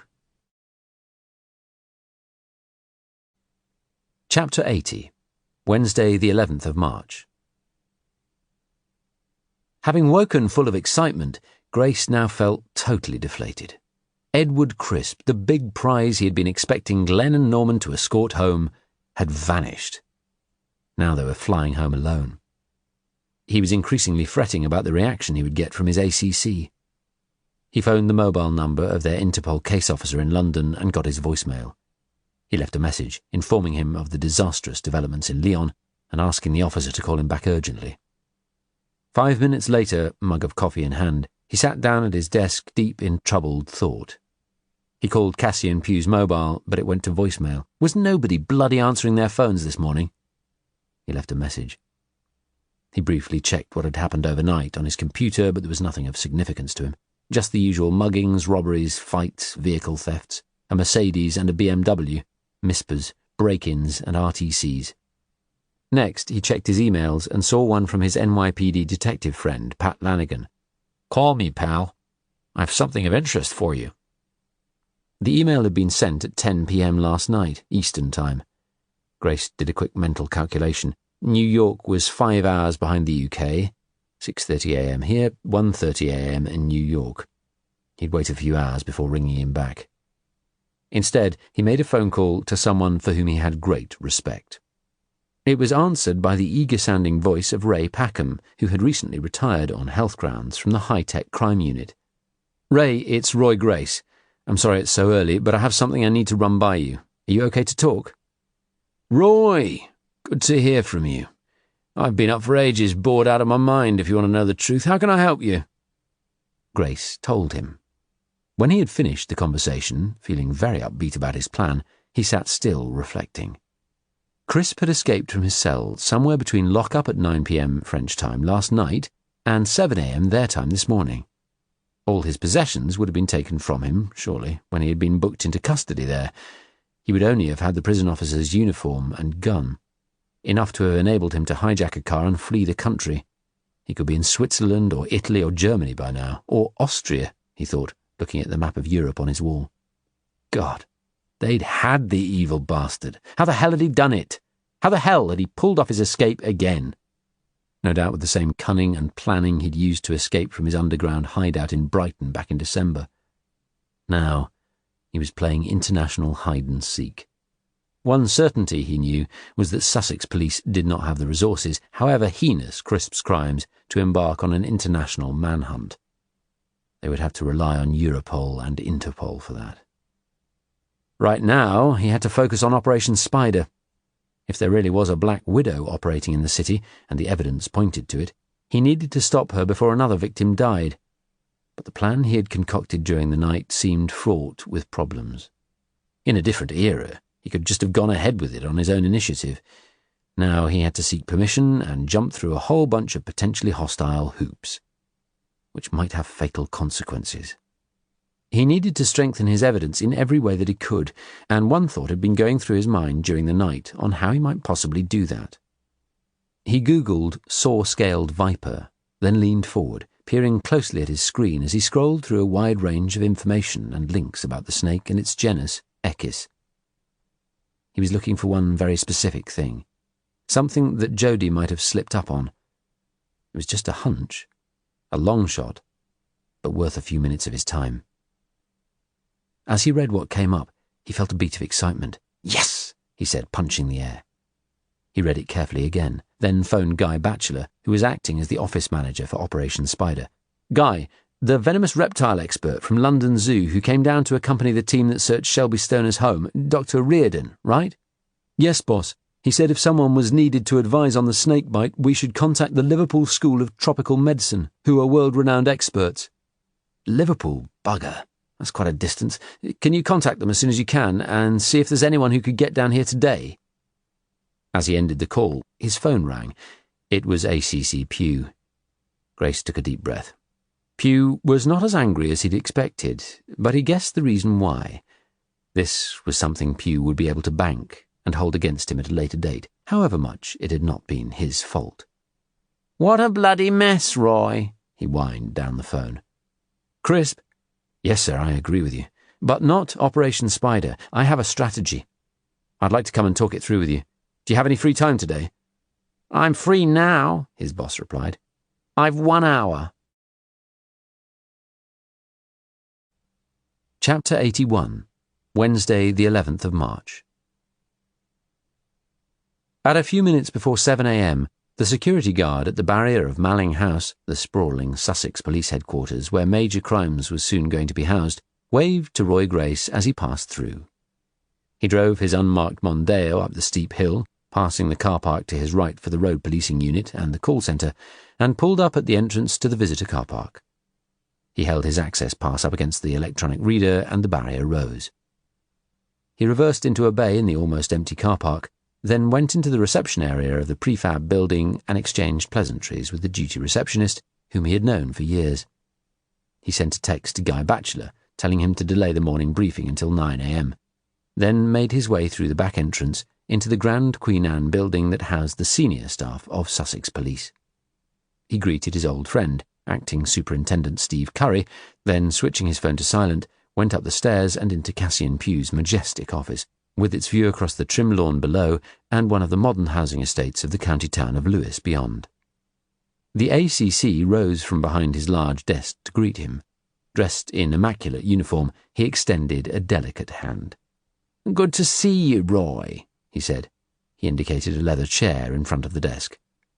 As Grace sat down, Pugh asked, "Tea or coffee?" "Black coffee would be good, sir, thank you." "I see. A heavy night?" "No, sir," he said, always aware of Pugh's hidden agenda in every question he asked. "An early night, actually, but that's hard with a young baby." "Yes, of course." Pugh spoke into his phone, ordering the coffee, then looked across the desk at Grace. "How is little Noah?" "Getting feistier by the day. And night."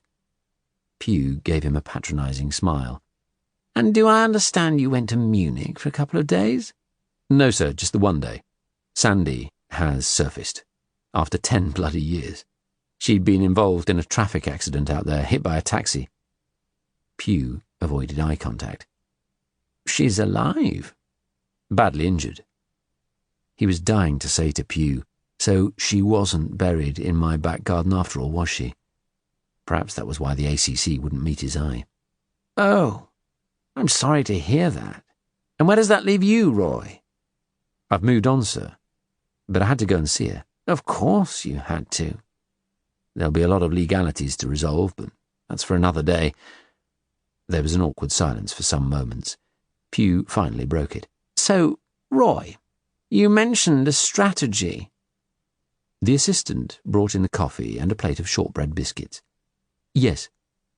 He sipped the scalding coffee, waited until she had left the room, closing the door behind her, then talked the ACC through it.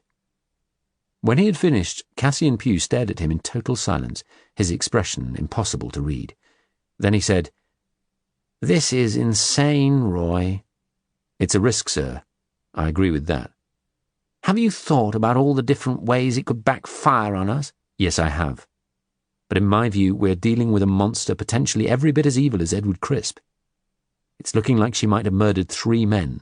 We have no way of telling at this moment if there are any others before Bentley she may have killed. We're currently searching the UK and internationally for potential matches. This might be a way to flush her out." "Or to get one of our officers killed." "Not if we risk assess it properly, sir." "You mean the way Crisp's confinement in the Lyon jail was risk assessed?" "That was out of our jurisdiction." "Luckily for your career, Roy. What you're proposing now isn't. Before you even start to go there, you need the Crown Prosecution Service on board. You're putting an awful lot on a rather shaky assumption, don't you think?" "Shaky? I have a suspect who appears to be using different identities and targets rich older men. There are 3 that we know of, and there could be more. Her first husband died after being bitten by a venomous snake, and I accept that he was an expert who worked with these creatures, so was at a higher risk than anyone else. Her most recent fiancé skied over a cliff in France." "Yes, Roy," Pugh interrupted him. "Walter Klein, a fraudster who knew the game was up. All the evidence points to suicide." "With respect, sir, there is no evidence." "Leaving that aside, you're trying to link the death of a small-time burglar in Brighton with the death of her second husband in India?" "Second husband that we know about. I'm trying to get more on that, sir. I've already briefed and prepared a plan with the Force Authorizing Officer, Detective Superintendent Nick Sloan, whose job it will be to manage and supervise the operation. I've also made contact with Wayne Gumbrill at the Crown Prosecution Service, who's on board. We all agree that this is the only option available at the moment to prevent this woman targeting and killing another victim. I'll have the paperwork drawn up for you to sign, as it needs your written authority." "Okay, Roy. But screw this one up, and I'll have you writing out parking tickets for the rest of your career. Do I make myself clear?" "Clear as mud," Grace said, under his breath. Chapter 82. Wednesday, the 11th of March. As he went back down to his car, Roy Grace played a voicemail from Guy Batchelor on his phone. He was in luck. An expert from the Liverpool School of Tropical Medicine was attending a conference in London and could be with them by midday. He phoned Guy and told him to delay the briefing further to 2 p.m. Then he phoned Wayne Gumbrill, left a message on his voicemail, updating him on his conversation with Pugh, and returned to Sussex House. He wanted to spend a quiet hour alone, reviewing everything, checking for anything he might have overlooked, and writing up his policy book. Stopping by the tiny kitchenette, he switched on the kettle, then spooned some coffee into a mug with the only available implement, the handle of a bent fork, then carried the coffee through into his office. A while later, Pat Lanigan rang. Grace glanced at his watch. 9:25 a.m. It was 4:25 a.m. in New York. During the past couple of weeks, he'd been in regular communication with the New York detective, sharing information. "Hey, pal, how you doing?" Lanigan said in his nasally Brooklyn accent. "Yep, good. I was going to call you in a bit. You're up early." "Always. Look, I've got something maybe of interest. Remember a while back you had a character name of Tooth visiting your city?" "Only too well," Grace said, putting his phone on loudspeaker on his desk along with the mug, then peeling off his jacket. "We thought he was dead. But then again, we thought Crisp was dead too." He remembered how Tooth, a professional hitman, had disappeared from Sussex Police's clutches, presumed drowned in Shoreham Harbour after a fight with Glenn Branson at the edge of a dock. "Yeah, so you told me," said Lanigan. "We got some intel on him from undercover operations. One of his aliases, John Daniels, just got flagged up on our radar. Seems he's very much alive and might be headed back your way. There's a link with our friend Jodie." Tooth still alive? A connection with Jodie, heading back to Brighton? Bloody hell, that's a bit of a bombshell, Pat. This has suddenly got very, very interesting. Tell me more. "We believe he travelled to the UK using the name Mike Hinton to recover a memory stick from Jodie." Grace remembered D.S. Batchelor's report from Tuesday about the Post Restaurant and Internet Cafe at 23A Western Road, Brighton. I was told by the manager there that a strange guy turned up on the morning of Sunday, March the 1st, around 11 o'clock, inquiring about Jodie, an American who was quite bolshy. He was rude to her, then went away. What more do you have, Pat? Hinton flew to England the weekend before last. I don't have any more information at this stage, but I can get you the flight number. I thought you'd want to do some checking. Right away, Pat, thank you. Don't mention it, pal. We gonna see you and your bride over here anytime soon? Francine and I'll take you to dinner. Cleo's keen to see New York at Christmas. My favorite time of year in this city. Come over, we'll go to the Christmas show at Radio City Music Hall. Then we'll take you to dinner at the best Italian in the world, okay, buddy? If we can, it's a date. Grace hung up, then sat, thinking for some moments. Tooth. So he had survived, and was back here, under the name of Mike Hinton. Tooth was suspected of the revenge killing of a lorry driver who had been in a fatal road accident. He was also suspected of murdering the van driver involved, and he had come close to murdering the young son of another person, also in that same accident. Shoreham Harbour had been searched by trained divers who knew the waters, the tides, and the currents. Nothing had been found. It was concluded at the time that it was possible, however unlikely, that Tooth might have survived. And now he was back. Grace phoned Guy Batchelor and asked him to come and see him urgently. 5 minutes later, D.S. Batchelor eased into the chair in front of Roy Grace's desk with an amiable smile. Yes, boss? Guy, top priority. Use whatever resources you need to see if an American national under the name of John Daniels or Mike Hinton has checked into any hotel or boarding house in the city of Brighton and Hove or surrounding area. Start with the city and work outwards to as far as Gatwick Airport for starters, and have all car rental companies checked too. Do we have a current description of him? Grace nodded. The one the woman in the Internet Cafe at 23A Western Road gave, a small, bolshy weasel with an American accent. There's also a very poor quality CCTV image of him that Jack got. We think that man is the professional killer Tooth from Operation Violin and may be armed. Call me instantly if you find anything, and we'll decide on a course of action. I've intelligence that he could lead us to our target lady, and I want to get to her before he does, because I'd like to have her alive. And I'd quite like to keep you alive too. I remember him, boss. I'll look after myself. Grace shook his head. Don't underestimate him, Guy. He's not your average Brighton villain. He's smart and seriously dangerous, I mean it. Find him and keep your distance. I don't want to have to go knocking on Lena's door telling her you've died a hero. Okay? Understood. Good man. Chapter 83, Wednesday the 11th of March. The expert from Liverpool, Dr. James West, was already seated in the tiny reception room at the Brighton and Hove City mortuary, gowned up and with a mug of tea, when Cleo showed Grace through at a few minutes past midday. A tall, thin man in his late 40s, with a gaunt, rugged face, framed with a shock of curly ginger hair and the kind of beard someone who had been several weeks in the jungle might sport, West rose and greeted him with a strong, bony handshake. "Apologies for keeping you waiting," Grace said. Not at all. I was early. His voice had a trace of a South African accent. It's an honour to meet the famous detective. Famous? Grace grinned. I don't know about that. I googled you. You seem to have solved most major crimes in your country over the past decade or so. Very flattering of you. Let's see if we can solve this one. Cup of tea or coffee, Detective Superintendent? Cleo, also gowned, asked him cheekily. I'm good, thank you. I'll go and get dressed. Cleo led him through into the changing room, put her arms round his neck and kissed him, before pointing to a set of scrubs and a pair of white rubber boots. I'll go and get Mr. Carmichael out for you. I'm afraid we've had a hectic morning. But not Rowley Carmichael. He's just chilling, right? Naughty. She wagged a finger at him and disappeared. A couple of minutes later, Roy led Dr. West through into the suite of 2 post-mortem rooms, separated by a wide archway.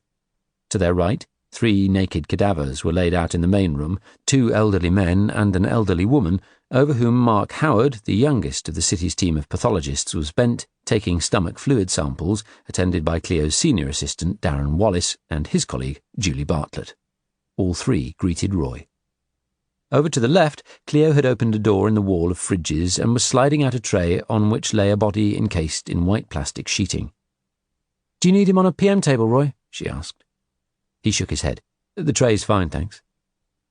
As she began to unwrap Rowley Carmichael, Grace lifted his face mask up to cover his nose and mouth, and the professor did the same, as a normal precaution. "You do know he's been embalmed?" Cleo said. "Yes," Grace replied, "unfortunately." The process of embalming involved replacing all blood in the body with a number of preservative chemicals, as well as dyes, to slow down the decomposition process and make the body look more lifelike. Grace had already been through the detailed Goen toxicology report, and the cause of death, from the venom of a saw-scaled viper, was not in question.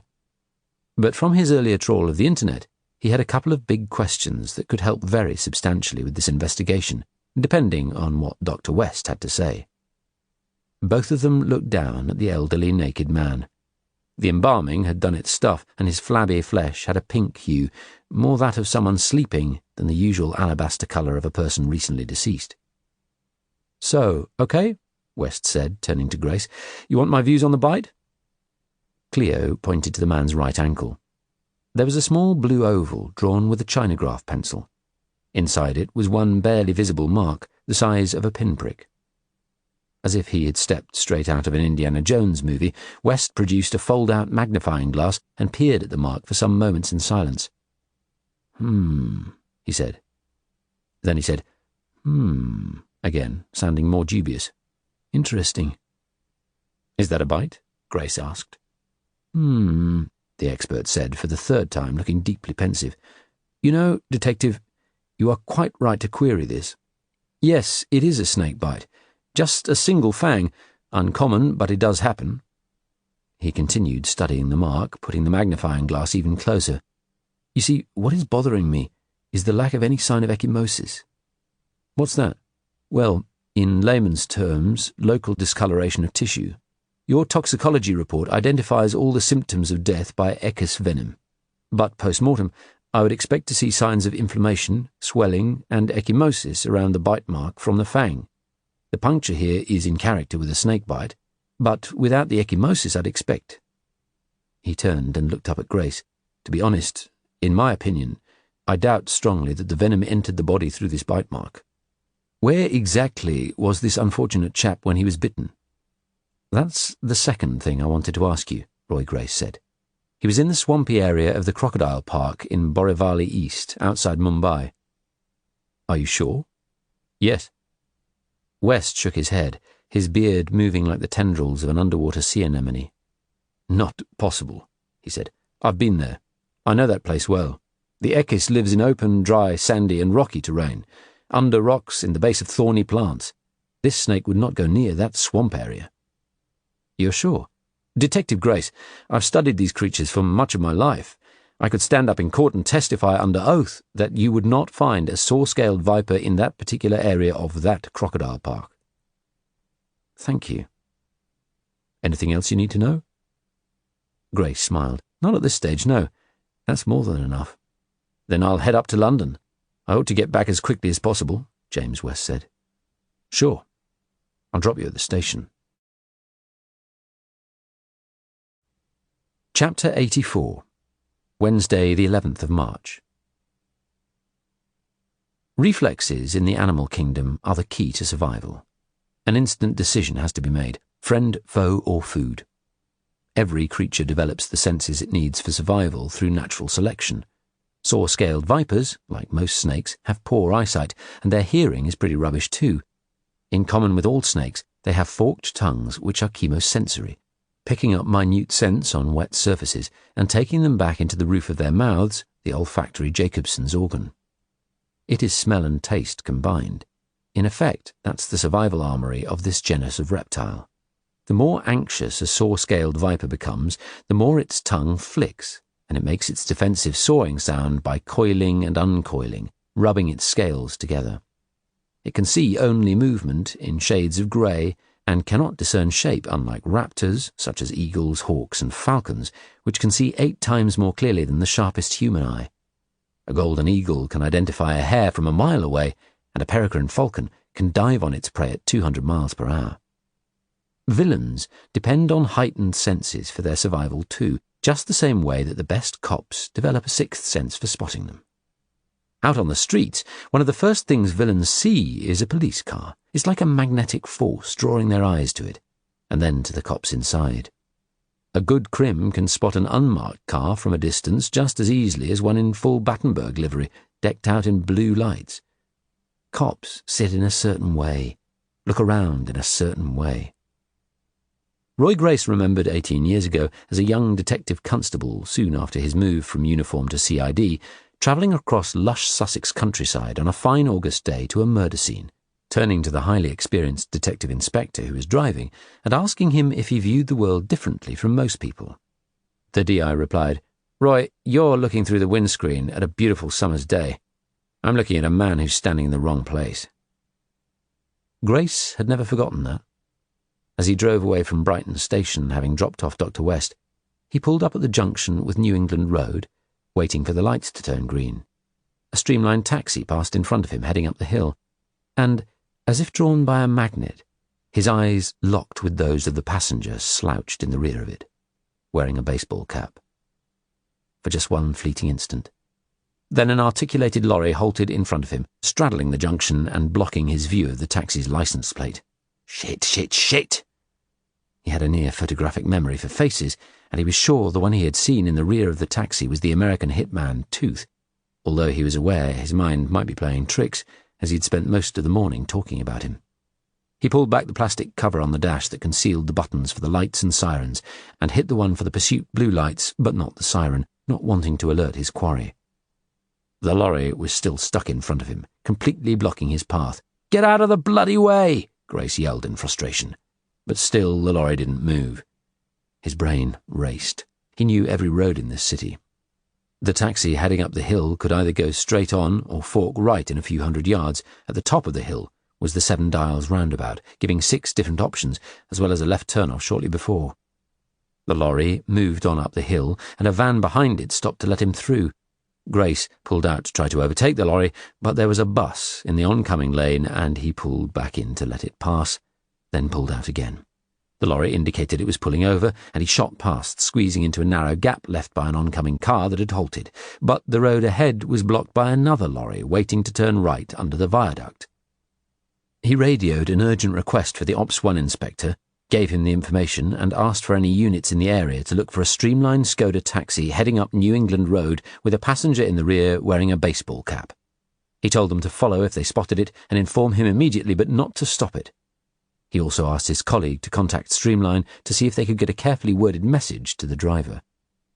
As soon as the lights changed and the lorry moved on, turning right, he saw a whole line of buses coming down the hill, completely blocking the opposite lane. He followed the lorry, then pulled out to overtake, thinking he would try to get ahead of the taxi this way and cut it off at the 7 Dials. He screamed past the lorry, crested the hill and eased left through a red light at the junction with Dyke Road, then driving on the wrong side of the road, hitting the alternate wail and honk sirens, bullied his way through the oncoming traffic all the way to the roundabout.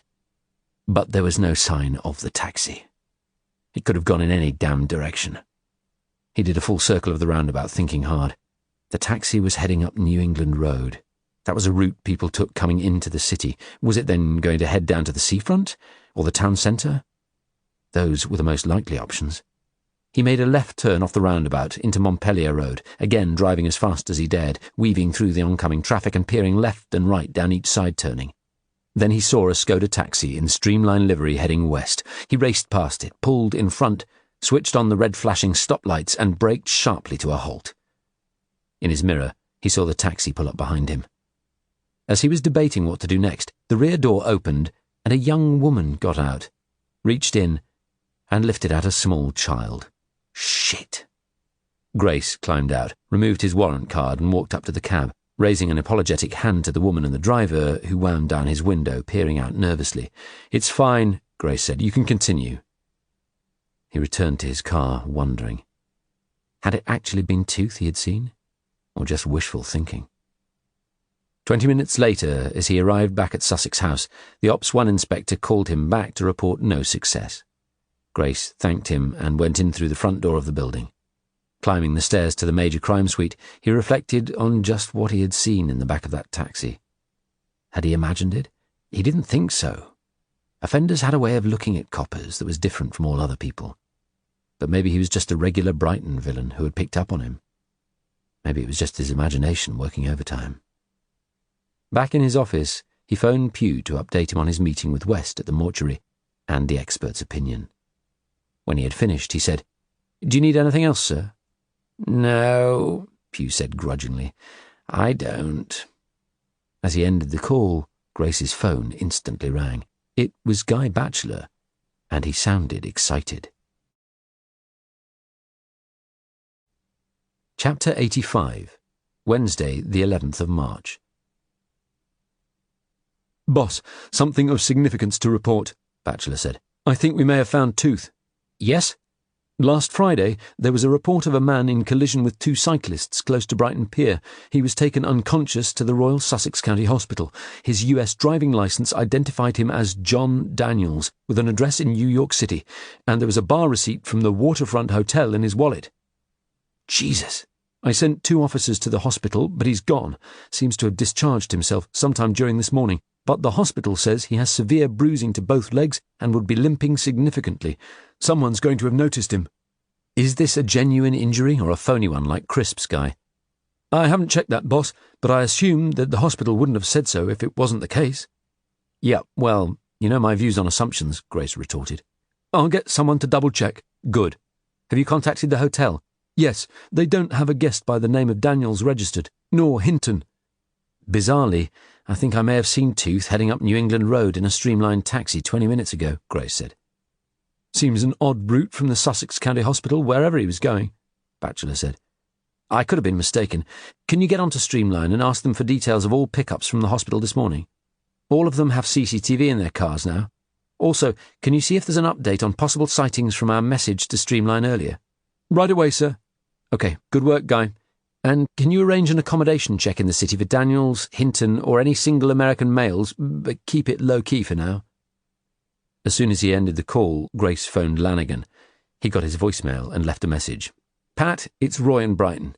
You said John Daniels was one of the aliases of our pal Mr. Tooth, and there's Mike Hinton also. Can you let me have any others? I need to know very urgently." He hung up, and then sat and thought. Had it been Tooth in the hospital? Had it been him in the back of the taxi? If he had just left the Royal Sussex County Hospital, what was he doing at the north end of the city? New England Road was a route many people who came south into the city on London Road took to get to the beaches or the western side of the city. Why would Tooth have gone north, only to head south again? That route didn't make any sense. Unless he was trying to shake someone off his tail. Or be deliberately confusing. Chapter 86, Wednesday, the 11th of March. Jodie Carmichael, returning home in light drizzle from a trip to the Asda Superstore at Brighton Marina, turned into her driveway and clicked the remote button to open her double garage door. She reversed her blue convertible Mercedes in, clicked the remote to close the door behind her, then climbed out of the car. She removed her bags from the boot and let herself into the house through the internal door. As she laid out the bags on the kitchen table, her mobile phone rang. She saw the name of the funeral directors, P&S Gallagher, appear. She hesitated for a moment, then, putting on her grief-stricken voice, she answered, "Hello?" It was the very charming boss of the firm. "Mrs. Carmichael, it's Mr. Gallagher. How are you?" "Oh, you know, bearing up, I guess." "Good," he said. "I'm pleased to hear it. I'm afraid I've got some rather frustrating news. The coroner still hasn't released the body, and I've also had a call from Mr. Carmichael's son, who wants to engage the services of another pathologist to conduct a second post-mortem." "Bloody hell," she said, furious. "My darling husband died at the start of our honeymoon. Doesn't he think I've suffered enough? And he's been embalmed. What the hell does he think another post-mortem's going to achieve? I'm his wife. Don't my wishes count?" "Well, there is another complication," he continued. The police have also informed us that further inquiries are taking place, so I'm afraid our hands are tied. My poor Rollo has to suffer the indignity of a mortuary fridge while everyone squabbles over his body. Is that what you're saying, Mr. Gallagher? Not at all, Mrs. Carmichael. They just need to establish beyond any doubt the cause of your husband's tragic death. He was killed by a fucking snake bite, right? By a saw-scaled viper. The coroner in Goa certified that. What else do they bloody need?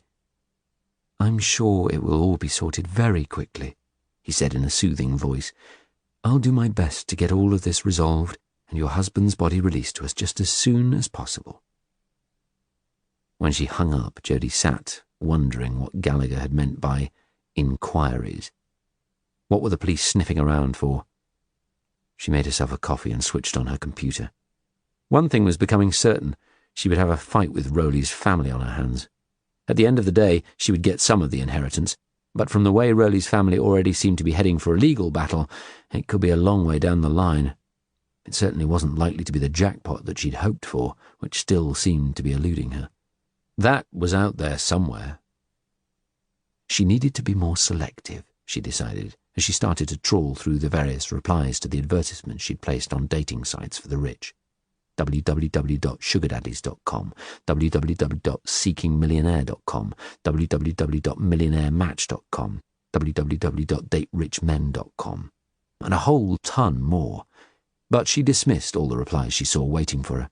She'd learned, through experience of dating dozens of them, how to spot the ones that were only out for affairs. And she didn't just want someone wealthy. She wanted someone who was super rich.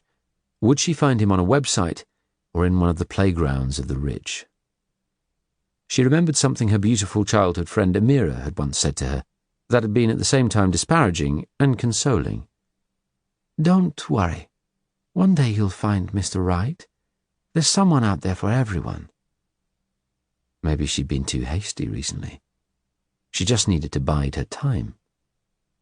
She went upstairs, pressed the remote to open the sliding wall, then peered through the glass door into her reptile room, checking as she always did that nothing had escaped.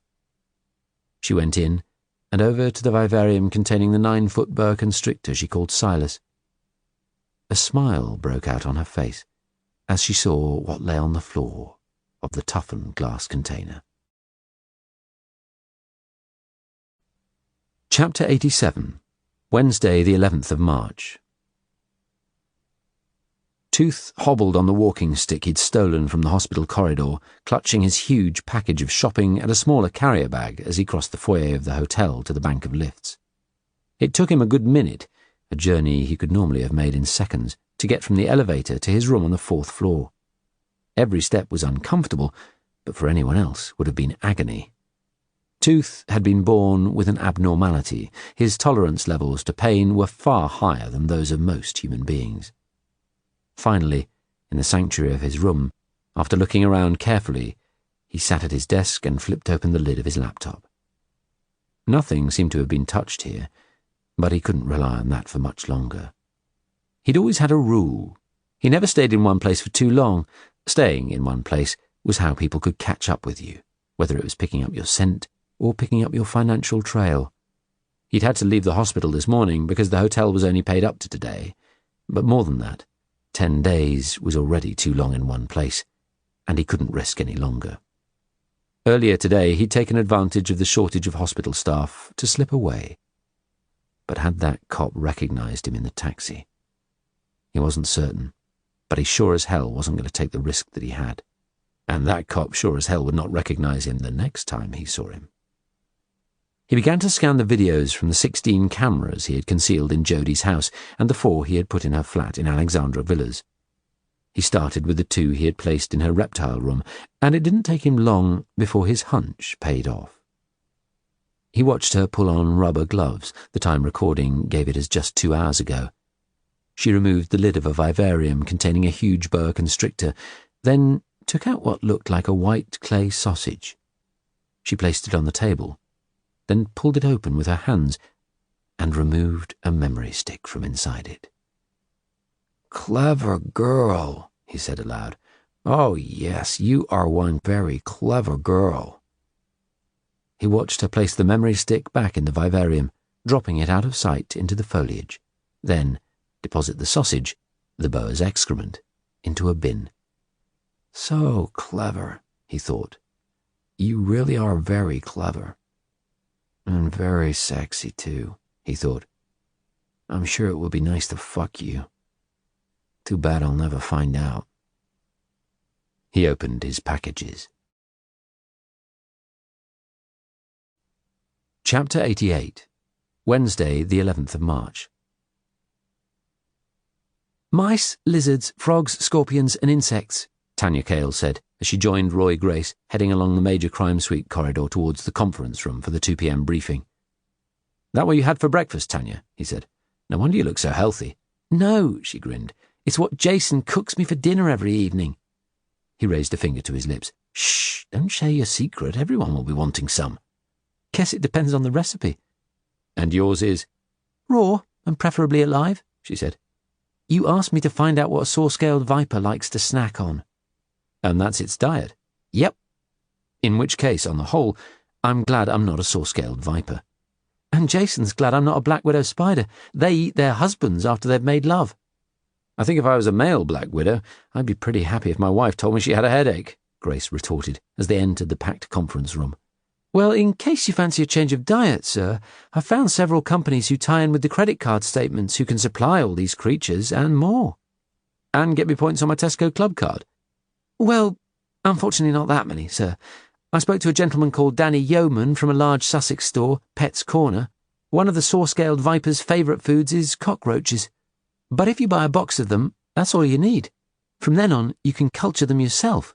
So long as you have the right bedding and substrate and give the creature access to water and a warm environment, you really don't need anything else. I'll remember that next time I'm thinking of buying Cleo a saw-scaled viper for Christmas, Grace said. Taking their seats, he brought his team up to speed on the overnight developments regarding Edward Crisp, informing them that Branson and Potting were flying back, and then went on to describe his conversation with Kelly Nichols last night, his meeting with Pugh earlier this morning, and his subsequent meeting with Dr. West at the mortuary. I updated the ACC on the latest developments with Operation Spider and our belief that we may well have a Black Widow operating in this city who is targeting, marrying, then killing elderly rich men. And with West's opinion that Rowley Carmichael's death from the venom of a saw-scaled viper might well be suspicious, in that he was apparently bitten in an area of the crocodile farm that is not this creature's natural habitat, and that there was none of the ecchymosis, skin discoloration, around the bite mark that he would have expected to see. When you say suspicious, boss, John Exton asked, what do you, or Dr. West, actually mean? In Dr. West's view, Grace replied, the venom might have been delivered to Rowley Carmichael by some other means than a bite. What kind of other means? Well, according to West, there is only one other way to deliver it in lethal form, and that's by injection. Carmichael was an insulin-dependent diabetic who injected himself 4 times daily. Could his darling new bride have accidentally substituted his insulin with snake venom? It's a possibility we can't rule out given her past form, which is pretty interesting. There are all the identities of Jodie Bentley, who would have become Jodie Klein by marriage, but whose prospective husband fell over a cliff in Courchevel, France. She then married Rowley Carmichael, who died a few days after their marriage. Interestingly, Jodie Bentley's first husband, Christopher, also died from a saw-scale viper bite some years ago. He paused to sip his coffee. She seems very adept at creating false identities. I informed ACC Pugh that at the present time, whilst we are putting a lot of resources into finding her, we do not know the whereabouts of this extremely clever and dangerous lady. We're aware of one post-restant address she is known to use, and we have asked them to notify us when she next turns up, but not surprisingly, they are reluctant to cooperate. And we don't have the resources to place surveillance on her known addresses to see if she appears. What we are doing is keeping an eye on the CCTV camera footage in the streets outside them. But it's a huge task. We've had nothing back on her phone, and therefore Michelle Websdale has not been able to set up a meeting with her. We have 2 problems right now. The first is locking this woman up before she finds her next husband and possible victim. The second is that so far all evidence against her is largely circumstantial, and we need something more solid to arrest her. He brought the briefing to an end and asked Tanya Cale and Glenn Branson, who was just back from Lyon, to come to his office. A few minutes later, sat around the table, Roy began the meeting by saying, If we are correct in our assumption that Jodie Carmichael is targeting wealthy older men, I suggest we put someone in place with a carefully created background who fits this mould. A retired, secretive multimillionaire whose wife died some years ago, who is perhaps terminally ill and has returned to Brighton to spend his last days here. We use social media to seed his fake background as a rich philanthropist. I'm thinking we work with some of the local papers, the Argus in particular, but also the Brighton and Hove Independent, the Mid-Sussex Times, and the Sussex Express, to run features on him, and consider the local media too, such as Radio Sussex, Latest TV. Perhaps get an interview with him on the Albion Roar about how much he's missed attending his home football team's games, and how honoured the city is that he's chosen Brighton to spend his last days, that sort of thing. Isn't there a problem, sir, Tanya said, that anyone checking would see there is no historic social media trail? Grace nodded. You are quite right, Tanya. I discussed this with the Chief Superintendent of the Financial Crimes Unit at the City of London Police and with the Commander of the Scotland Yard Fraud Squad. He smiled. They're well ahead of the curve, and they anticipated these kinds of problems very early on. Almost from the get-go of so-called social media, they've been on it, seeding and creating false identities, first on MySpace, then Facebook, Twitter, and more recently on Instagram, Pinterest, Snapchat, and all the others. Name and identity, and they have it. In our case, a reclusive multimillionaire who's a widower and has made the decision to leave the bulk of his estate to charity. Bloody hell, that's smart, Glenn said. I thought so too, Grace replied. Mostly in the police, we're constantly playing a game of catch-up with villains. Nice to think we have some visionaries who occasionally put us ahead of the game. The Financial Crimes Unit of the City of London Police are sending one of their detectives down to advise us today. Do you have someone in mind for this undercover officer, sir? Tanya asked. I don't yet, he replied. The Surrey and Sussex Major Crime Team can approach the Covert Policing Unit to identify a suitable officer who has been trained in this field. It's actually been so well managed historically that no one knows who any of these people are. The normal procedure would be to use a detective from out of area, but that's not always possible. What about risk to the officer concerned? Tanya Cale asked. That's what we have to manage in the full risk assessment, Grace said. But that's what we all do every day, isn't it? We try to make our city a safer place. To do that, all of us at some time have to take risks. I've never met a good police officer who at some point didn't have their life on the line. The day we aren't willing to do that is the day to quit. Cale and Branson nodded. Chapter 89. Wednesday, the 11th of March. After the meeting ended, Roy Grace called DC Maggie Bridgman, who is the liaison officer at the Covert Policing Unit. He gave her the specifics. He needed a male officer immediately available who could pass as someone terminally ill in their 60s and someone who had local knowledge. Unfazed, as if she dealt with requests like this all day long, Bridgman said she would check with resourcing and get back to him. A few minutes after ending the call, Pat Lanigan rang him back from New York. Hey, pal. I got some of the other aliases you wanted. Try James Beam and George Dickel. Aren't they American whiskey distilleries? Grace asked. You got it. Amazing to us all, seems like our mutual buddy, Tooth, has a sense of humor. There seemed to be so many false names involved that Grace was starting to wonder if this operation's name should be changed from Operation Spider to Operation Alias. As soon as he ended the call, he passed the information to one of his team. 10 minutes later, a Detective Constable Ballantyne called him back from the Waterfront Hotel's front desk. They had a guest named George Dickel in room 407. Grace sometimes let excitement rule his head. That had led to Glenn Branson being shot. Had the bullet gone an inch to the right, his mate would have either been dead or paralysed from the waist down. He remembered that and other lessons. Yet at the same time, adrenaline surged through him. Tooth would be a major prize, a massive prize. He had to be certain the man did not slip through his fingers this time. First, he asked the reception desk to check that Mr. Dickel was in his room, suggesting they phone up on a housekeeping pretext of checking he was happy with the way his room had been cleaned. Then he phoned the Ops 1 inspector and was glad to hear the voice of the one he trusted the most, Don Mark, on the line. Grace spoke with the Silver Commander who, within 10 minutes, had an armed response unit, 2 dog handlers, and members of the Tactical Firearms Unit heading towards the Waterfront Hotel. And as an extra precaution, Silver had the helicopter N-15 on standby, hoping it wasn't called away to another police or medical emergency, as Sussex police no longer had an exclusive helicopter of their own. It wasn't often, in his current role as head of major crime, that Grace was present at operations, but this one was different. It was personal.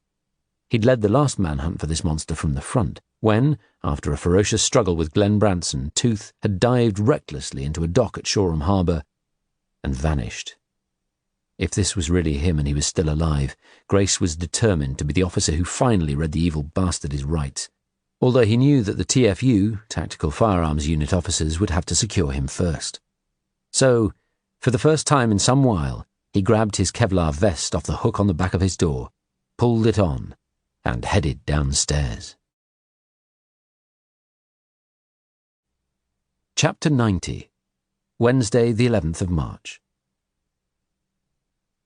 As Roy Grace raced down to the seafront in his unmarked Ford Mondeo, blue lights flashing, talking to Ops 1, he saw to his dismay that the traffic was gridlocked ahead with roadworks. He eventually parked up and approached the side entrance of the hotel. Guy Batchelor, also wearing a bulletproof vest under his coat, was waiting with Roy Apps, the duty inspector, and a tall TFU sergeant, who quickly outlined a plan that had been agreed between him and the Silver Commander. "Tooth is in room 407. We're ready to rock and roll, sir," Batchelor said. "Are we certain he's there? There's a do not disturb sign on the door, and the television's on very loudly, which may have meant he didn't hear the housekeeper's call. He's due to check out tomorrow, so it would seem he must be here." "Okay, good." "We've got TFU officers up on his floor, covering his door, the lifts, and the 4th floor fire escape stairs, sir," the TFU sergeant said. "Up on the 6th floor, there are more waiting. They're ready to go in." That made Grace feel better. His biggest nightmare was to have another officer injured by a gunshot wound. The TFU knew what they were doing, and the risks. "Okay," Grace said. He heard from Ops 1 that the Silver Commander was satisfied everything was in place. "I want to be up there when they get the bastard guy," Grace said. "Be careful, boss," the DS cautioned. "I will. Which way are the stairs?" Batchelor pointed. Adrenaline surging, Grace ran up the stone staircases, his heart pounding harder with each floor. 2 armed officers turned warily as he reached the 4th floor, then smiled at him. "All okay?" he said, breathless and perspiring. "All good, Gov," said one. He went through into the corridor and saw the firearms team ready to enter the room. 2 held semi-automatic rifles and 2 of them handguns. Another, a solidly built woman, wielded the heavy red battering ram, affectionately known as the Boscher. An instant later, they all broke into a run, lumbering down the corridor and halting outside a door. Grace, standing behind them, had his view of the room number blocked. They paused for a moment. The 2 officers with rifles braced in front of the door, the 2 with handguns at their sides. Then their leader, a female sergeant, gave the signal. Grace had agreed with the Silver and Firearms Commander that once the team had entered the room and secured the target, he would be called in to make the arrest. As one officer put an electronic passkey against the door lock, the officer with the Boscher standing ready, there was a click and a green light on the door lock. She kicked it open, and in unison they yelled out, "Police! Police! Police!" The 2 holding the automatic rifles went through the door, yelling, "Freeze! Police!" At an empty room. The television was on, with an afternoon game show playing. The bed was made, the room spotless. Followed by the rest of the team, but with Roy Grace holding back outside for the moment as he had been instructed, the armed officers raced across the floor and opened each of the doors for the bathroom, the toilet, and the cupboards. But the room was bare, pristine, fully cleaned by the housekeepers as if awaiting a new guest to arrive. Grace was given the all-clear to enter. "Shit," he said, looking around. "Shit, shit, shit, shit." There was no sign that anyone had been in this room all day. "Do we have the right room?" he asked the equally frustrated-looking sergeant. "George Dickel, 407, Gov." Grace radioed down to Guy Batchelor and told him what they had found. 2 minutes later, Batchelor radioed back. "That's his room, Chief. He checked in the Saturday before last. So where the hell is he?" Chapter 91. Wednesday, the 11th of March.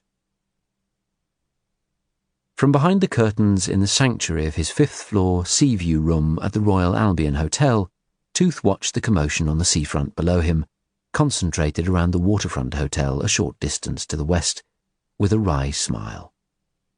Did that dickhead Detective Superintendent Roy Grace and his team of morons really think he would make it that easy for them? He had news for them. He was here to do a job. They could raid every hotel room in the city, but they weren't going to find him, because they weren't going to catch up with him. He had paid in advance for a week, but 10 minutes later, unnoticed, he slipped out with his bags, then headed for the Russell Square car park to recover his rental Ford. Chapter 92, Wednesday, the 11th of March. Roy Grace arrived back at Sussex House shortly after 5 p.m. in a despondent mood. Where the hell in this city and under what name was Tooth? He went straight to MIR1 and was pleased to see Glenn was there, as he wanted an update on Leon. The DI apologised for Norman Potting's absence. He'd told him he had to attend a medical appointment, then gave Grace a short debrief on Crisp's disappearance from custody in Leon. It seemed the security in the hospital wing was severely lacking, but as yet no one could explain how the man had escaped. Disappointed as he was that the suspected serial killer had yet again evaded justice, for now, Grace was at least relieved that this was not something he or any of his fellow Sussex officers could be blamed for. He told his team the next briefing would be at 8:30 a.m. tomorrow and headed back to his office. He was badly in need of some time alone to think. But as he entered his room, his phone was ringing. It was Maggie Bridgman from the Covert Policing Unit, sounding excited. "Roy," she said, "I think I have the perfect undercover operative for you. UC 2431. Can you give me until tomorrow morning?" "Brilliant, thanks. Tomorrow morning's fine." Then he asked, "Do you have a name for him?" "Yes, you'll know him as J. Paul Cornell." She gave him some details. Instantly, while he continued talking to her, Grace Googled the name. A long list of Cornells appeared. A Paul J. Cornell on LinkedIn, one who was an attorney, one who ran a driving school, one who had a web page on knowledge management for development, whatever that was, one who was involved in the wine business, one who was an academic at Brighton University. It was a smart choice for a name, he thought, plenty of diversity. Then he Googled images for J. Paul Cornell. A dozen different faces appeared, including a black electric guitar player and several other characters of differing ages and appearances. He narrowed the search to J. Paul Cornell, millionaire philanthropist. Over 100 different faces and identities appeared, from John Paul Getty and a bloated John Paul Getty Jr. to people of every age and race, as well as cartoon drawings. He tried J. Paul Cornell, Brighton. A whole raft of hits appeared related to Brighton University. Then, drilling down to the third page, he found what he was pretty sure was the target. An obscure photograph of a thick-set man in sunglasses, seemingly deliberately in semi-darkness, looking as if the camera had caught him unawares and in hiding. The caption read, "One of the rare public appearances of reclusive Brighton-born technology billionaire J. Paul Cornell." It was followed by another hit, dated 6 years earlier. English tech tycoon who made his fortune buying emerging companies in California's Silicon Valley stalks US baseball team as his next trophy. And another. Charles Johnson, 25% owner of the San Francisco Giants baseball team, and Larry Baer, chief executive officer, have successfully seen off a bid by reclusive expat Brit.com billionaire J. Paul Cornell for control of the team. Then a further related hit from 5 years ago. US-domiciled billionaire and baseball fanatic, Brit recluse J. Paul Cornell, sets sights on Boston Red Sox after failing in bid to acquire control of the San Francisco Giants. Grace smiled. Brilliant stuff. He'd believed J. Paul Cornell was real. Hey, he'd even tried to tempt him into sponsoring the rugby team. He checked his emails. Glancing down them, he clicked on one he did not recognise, from someone called Kate Tate, of the City of London Police Financial Crimes Unit, about the undercover operation. Tate said she would be with him mid-morning tomorrow. Grace glanced at his watch. 5:30 p.m. He told Cleo he would try to be home early tonight. She'd sent him a picture of the inflatable baby play ring they'd ordered from Amazon, and it looked like Noah was loving it. He really looked forward to getting home and seeing it for himself. His phone rang. It was Cassian Pugh returning the call Grace had put in half an hour ago to update him on the latest developments. "Maybe you should retrain as a magician, Roy," Pugh said. "I saw a very good one called Matt Wainwright. He works as a fire and rescue officer and is a close magician in his spare time. You ought to have a word with him." "Beg your pardon, sir?" "All these disappearing acts, Roy," Pugh said, his voice sounding more whiny and snide than ever. "Jodie Bentley, Dr. Crisp, and now Mr. Tooth. Perhaps you need the help of a magician to undisappear them all." "It's beginning to feel that way, sir," Grace said, holding his temper with difficulty. "I had to warn you that our new chief constable is not impressed. Perhaps you're becoming too distracted by the latest developments with your missing wife, Sandy. Would you like some compassionate leave?" Grace took a moment to gather his thoughts before replying. "Sir, with respect, if it hadn't been for my relationship with Detective Inspector Lanigan of the NYPD, we wouldn't even know that Tooth was in this country.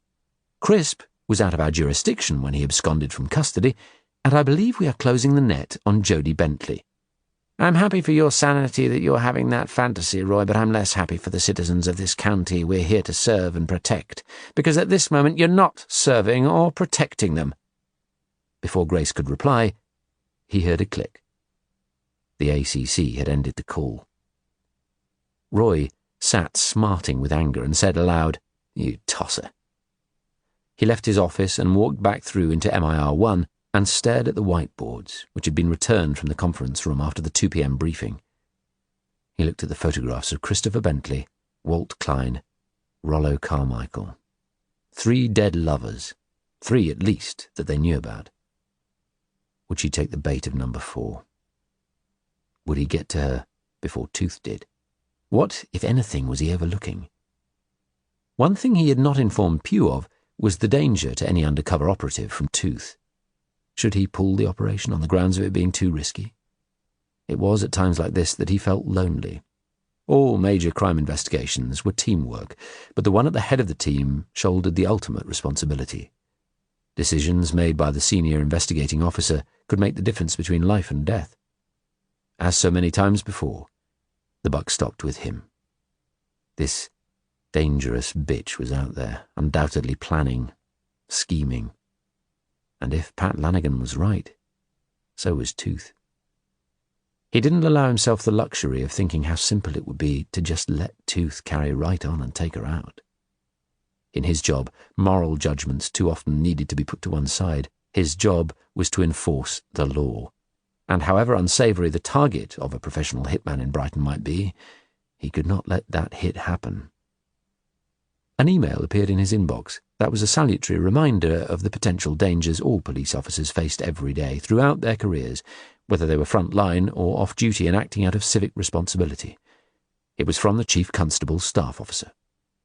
"Roy, there will be a small ceremony here at Malling House at 3:30 p.m. next Thursday, the 19th of March, to recognise the posthumous Queen's Gallantry Award to Detective Sergeant Bella Moy. We would like you to attend with Norman Potting and a couple of other members of your team. We are picking Bella's mother up and bringing her to headquarters." He checked his diary, knowing it had been pretty much cleared by his assistant for the first crucial weeks of the Operation Spider investigation.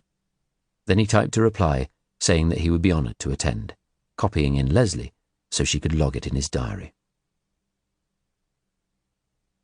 He arrived home shortly after 6 p.m. to be greeted by Humphrey holding a squeaky, furry toy rodent in his mouth. Cleo was spark out asleep on the sofa, her open university coursework spread out around her, and the nanny was on the floor, playing with Noah. Marlon was on his eternal, eager quest around his new tank, in search of what, Grace wondered often. An escape route? A female mate? He took the dog for a walk around the neighbourhood, thinking hard, refreshed by the cold evening air. If Tooth really was in town and he trusted Pat Lanigan's information, plus his own possible sighting, where the hell was he? If they could find him, would he lead them to this woman? He arrived back at the house to the appetising smell of hot food. Caitlin, who had been asked to stay on this evening, was cooking a lasagna that Cleo had left out. He sat on the sofa, eating it in front of the television with a glass of red wine, while Cleo continued to sleep beside him. There was a cop drama playing, but he didn't engage with it. Too often, when such shows were on, he found himself shouting at the screen about all the inaccuracies. And this one looked even worse than most. A crime scene tent had been erected over the body of a dead boy on a beach who had seemingly fallen from a cliff. Quite correctly, several soccos emerged in their protective clothing. Then the SIO walked out in Macintosh and brogue shoes. Hadn't anyone on this production done their basic research? He would never have been allowed inside this crime scene without wearing protective clothing to prevent him from contaminating it. "What?" Grace hissed furiously. "You arsehole!" "Huh?" Cleo stirred. Grace kissed her forehead. "Sorry, darling." Chapter 93. Thursday, the 12th of March. Grace travelled to Worthing to meet the undercover officer and his handler. They had chosen a small discreet cafe, the old bakehouse in Tarring Village, well away from police premises.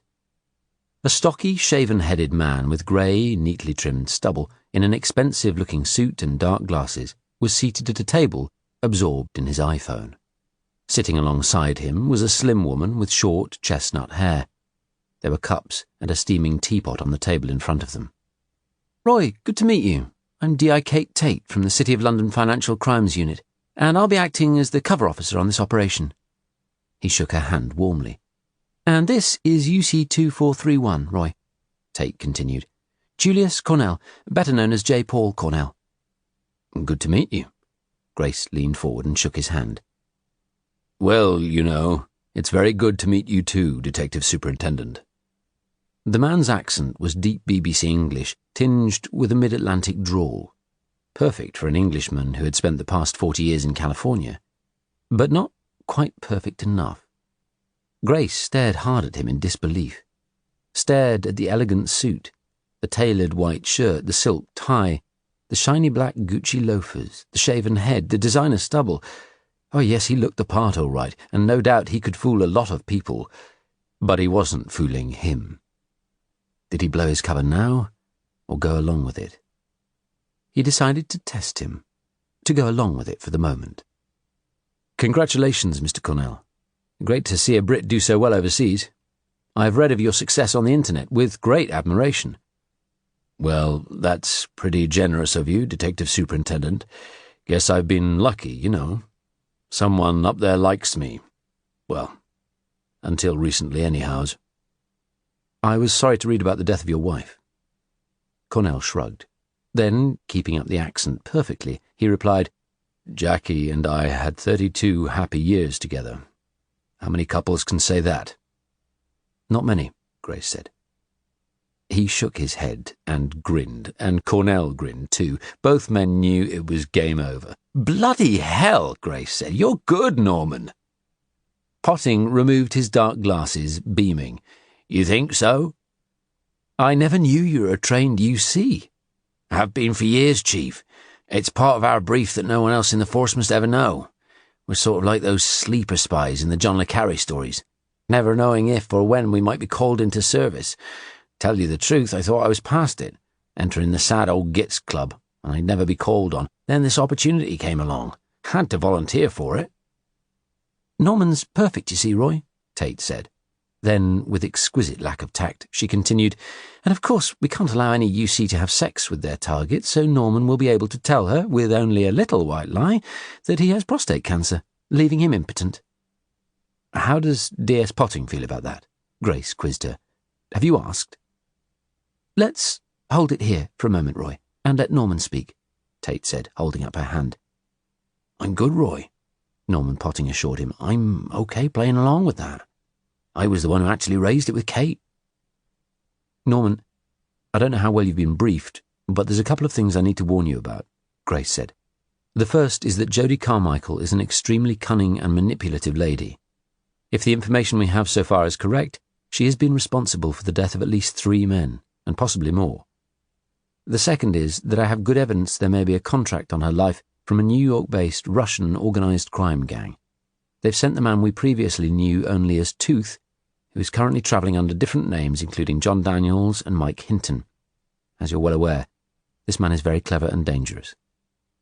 What you're doing may put your life in extreme jeopardy." Potting, and it was hard to accept it was Norman Potting and not the billionaire persona he now had, peered up at him.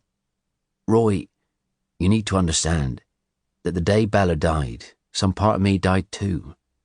I've got cancer.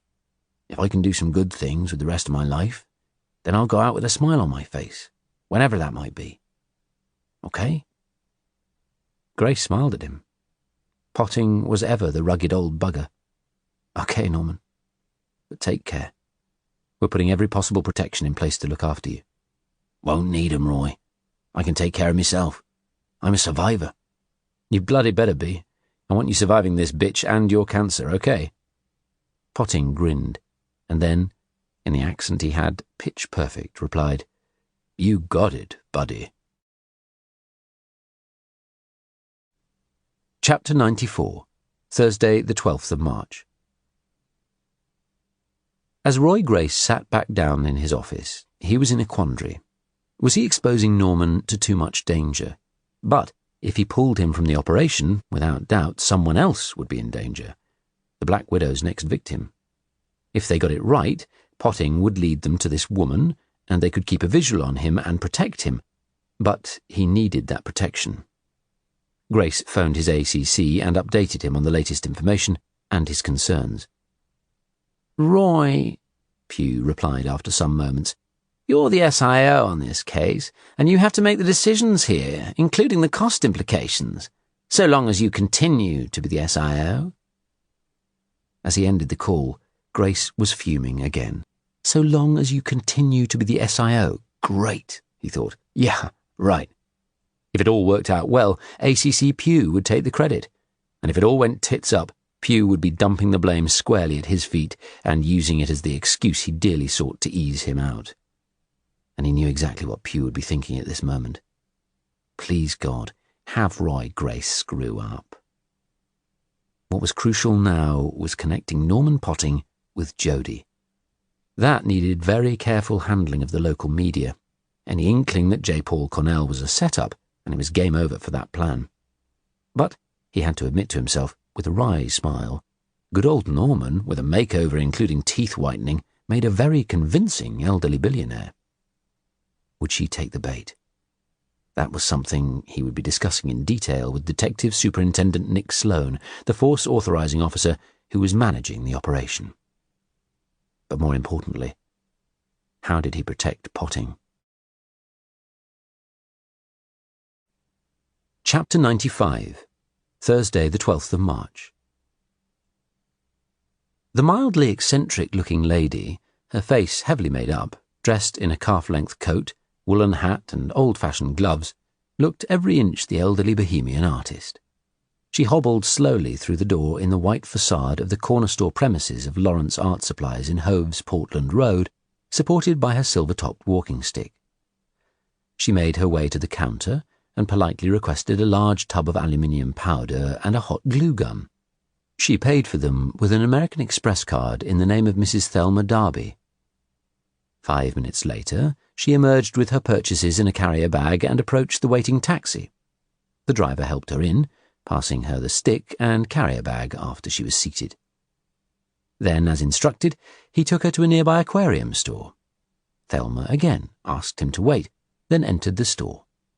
She came out a short while later with 2 carrier bags containing 4 boxes of oxygenating tablets and a frozen white mouse.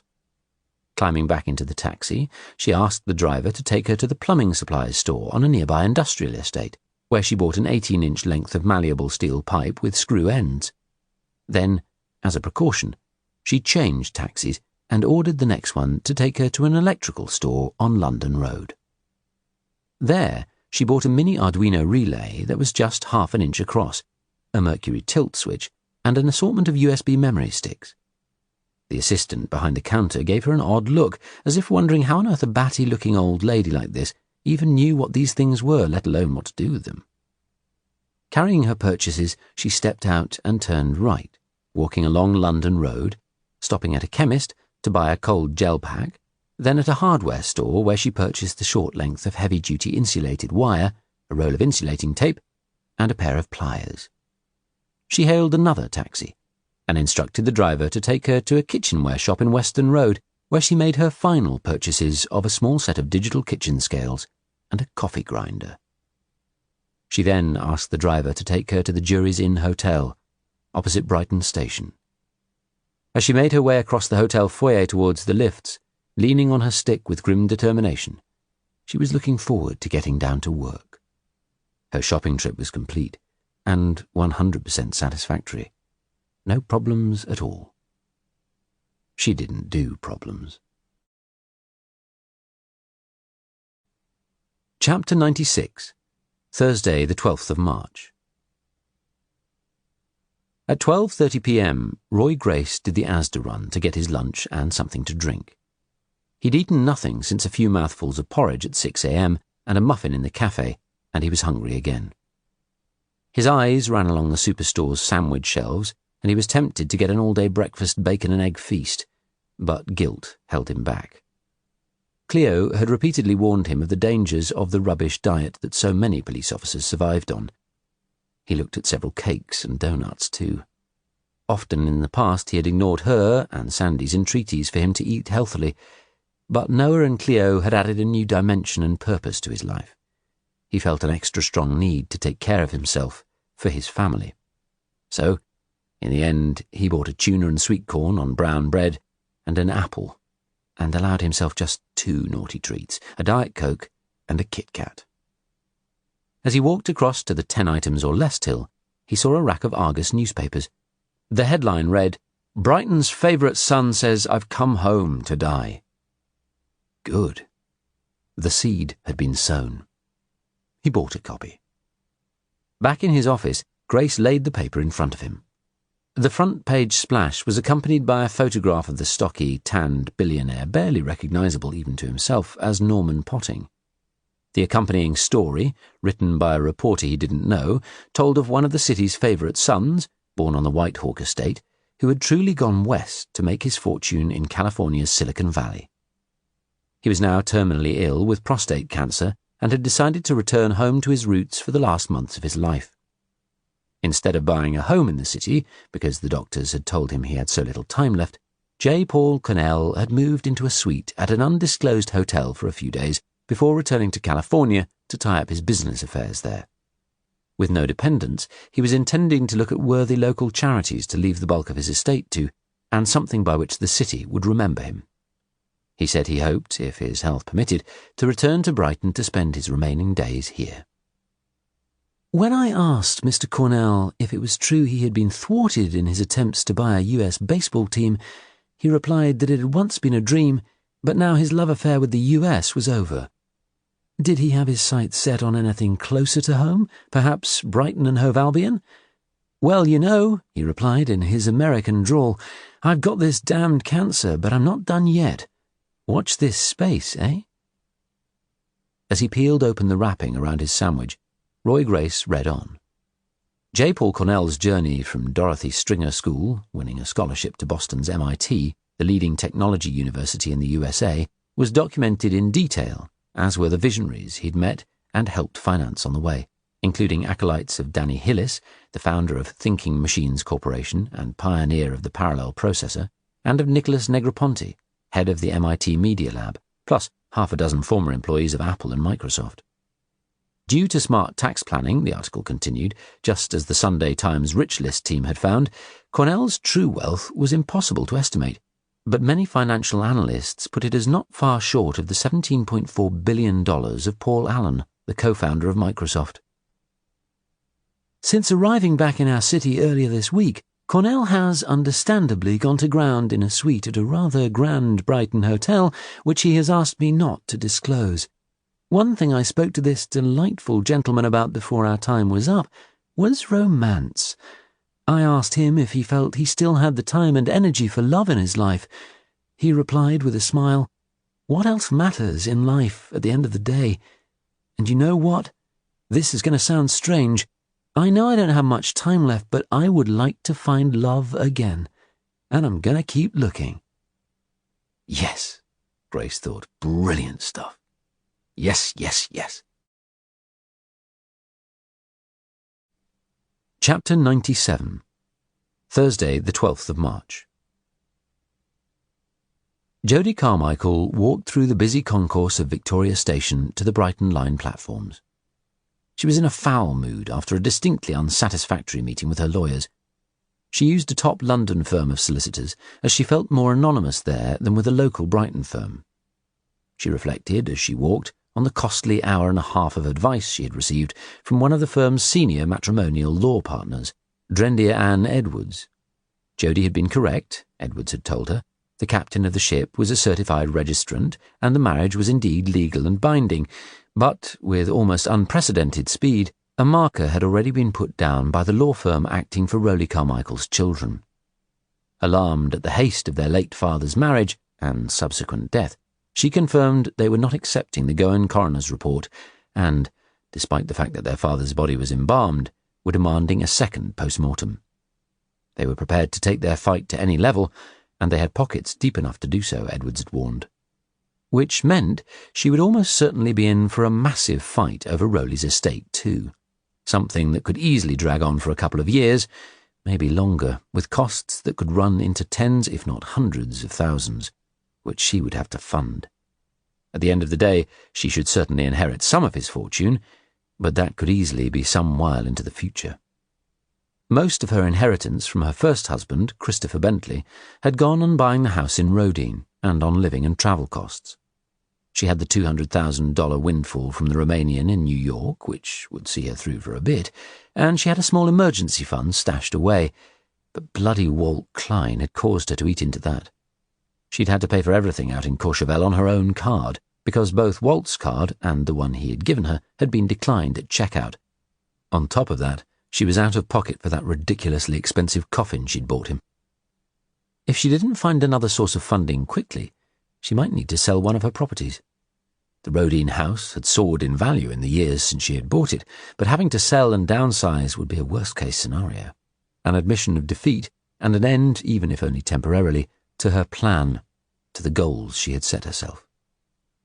Perching on her standard class seat, the first time in years she'd not travelled first, she was feeling a slight sense of panic that she was going to have to start making economies. She decided the first thing she would do when she got back home was sift through all the replies from the internet dating agencies that would be in her inbox and contact a few of the most promising ones. She slumped back and picked up an abandoned copy of the paper on the seat next to her, which had been left open part way through. She liked to keep updated on local Brighton and Sussex news, and especially anything that might refer or relate directly or indirectly to her. The page 7 headline of the Argus read, "Police warn of Brighton City car theft epidemic." She scanned it. A gang was operating in Brighton and Hove, breaking into houses not to burgle their contents, but to get the keys to high-end cars, particularly Range Rovers and top-of-the-range sports cars. She thought back to the break-in at her home. Was that what the thief had been after? Her Mercedes? She turned a few pages and saw another, smaller headline. "Sussex Police Morning After Campaign to Reduce Road Death Toll." She speed-read the article, which said that the police were mounting a series of spot checks in the city to catch people still over the drink-drive limit the following morning. She flipped through a few more pages, then closed the paper, and immediately the front-page splash caught her eye. "Brighton's favourite son says, 'I've come home to die.'"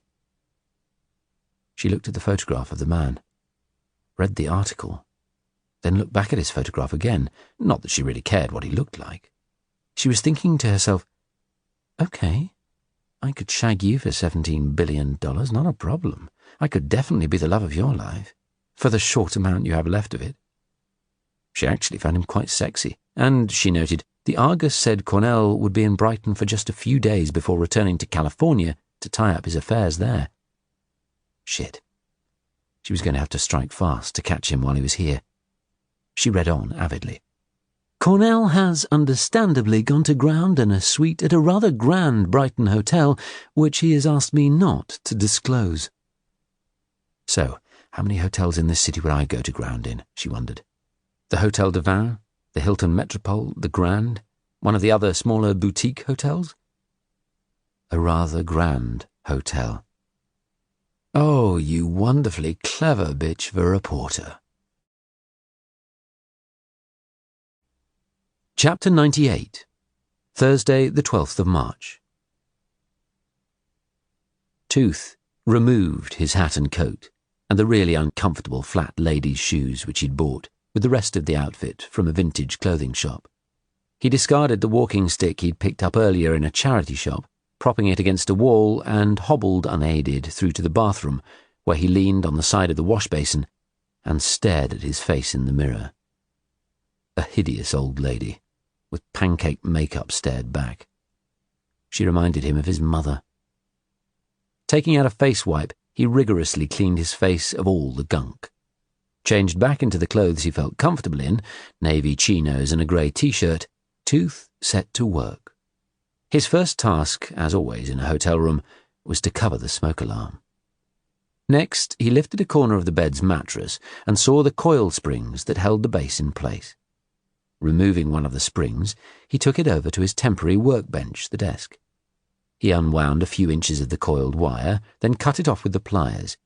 Next, he folded the wire into a U-shape and pushed it into the end of the heavy-duty insulated wire he had bought earlier. He programmed the mini relay for 30 seconds and connected it, via the wire, to the mercury tilt switch. Then he angled the switch downward. The mercury inside slid down to complete the circuit to the motion sensor, which in turn would set the timer going. After exactly 30 seconds, there was the flash of a spark, and a smell of burned electrics reached his nostrils. Excellent. It worked fine. Good. Very good. He disconnected the timer. He plugged in the coffee grinder, filled it with potassium chlorate oxygenating tablets from the aquarium supplies store, and switched the machine on. When they were ground into a small mound of powder, he tipped it out onto the scales and then into a tumbler from the bathroom. He repeated the process with further tablets until he had the exact amount he required. Next, he measured out and carefully weighed some of the aluminium powder from the art shop and tipped it into another tumbler from the bathroom. Then, very carefully, he mixed the two compounds together. When he was satisfied, he unscrewed one end of the steel tube and poured in the concoction. Then he pushed in the end of the insulated wire with the bent metal of the coil spring, working it through the mixture until it was completely embedded, and secured it in place with the hot glue stick. As an extra safety precaution, he carefully wound insulating tape round the two exposed wires at the other end of the cable, then pushed them into the tube, followed by the mercury tilt sensor and the Arduino relay, which fitted snugly. He replaced the screw cap. It had been some years since he'd last made one of these, but the good thing today, he thought, was if you were unsure about anything, you could always look it up on the internet. He searched around for a suitable hiding place for his bomb and the timer that would detonate it. One secure place presented itself: the air conditioning grill above the door. He removed his Swiss Army penknife from his suitcase, stood on a chair, and undid the 4 screws holding it in place. 5 minutes later, the grill securely back in place, he climbed down off the chair and then began to do some exercises on his legs. He had to get everything working again. He was on the mend, but he needed to be in a lot better shape before he attempted to complete his mission, and he knew what he had to do. He checked the temperature of the gel pack, which he had placed in an ice bucket, wrapped it in a towel, then pressed it against the worst bruise on his right leg. To occupy himself for the 10 minutes that he was going to hold it there, he opened his laptop and took a look at what was going on in Jodie Carmichael's house. Chapter 99, Thursday, the 12th of March. J. Paul Cornell, installed in his vast 4th-floor suite at the Grand Hotel shortly after 4 p.m., walked around exploring his plush new surroundings. He could fit his little flat about 5 times in here. The suite, overlooking the English Channel, had a master bedroom with a huge ensuite bathroom, a second bedroom and a living room, which was decorated in Regency style with 2 large sofas beneath an ornate chandelier.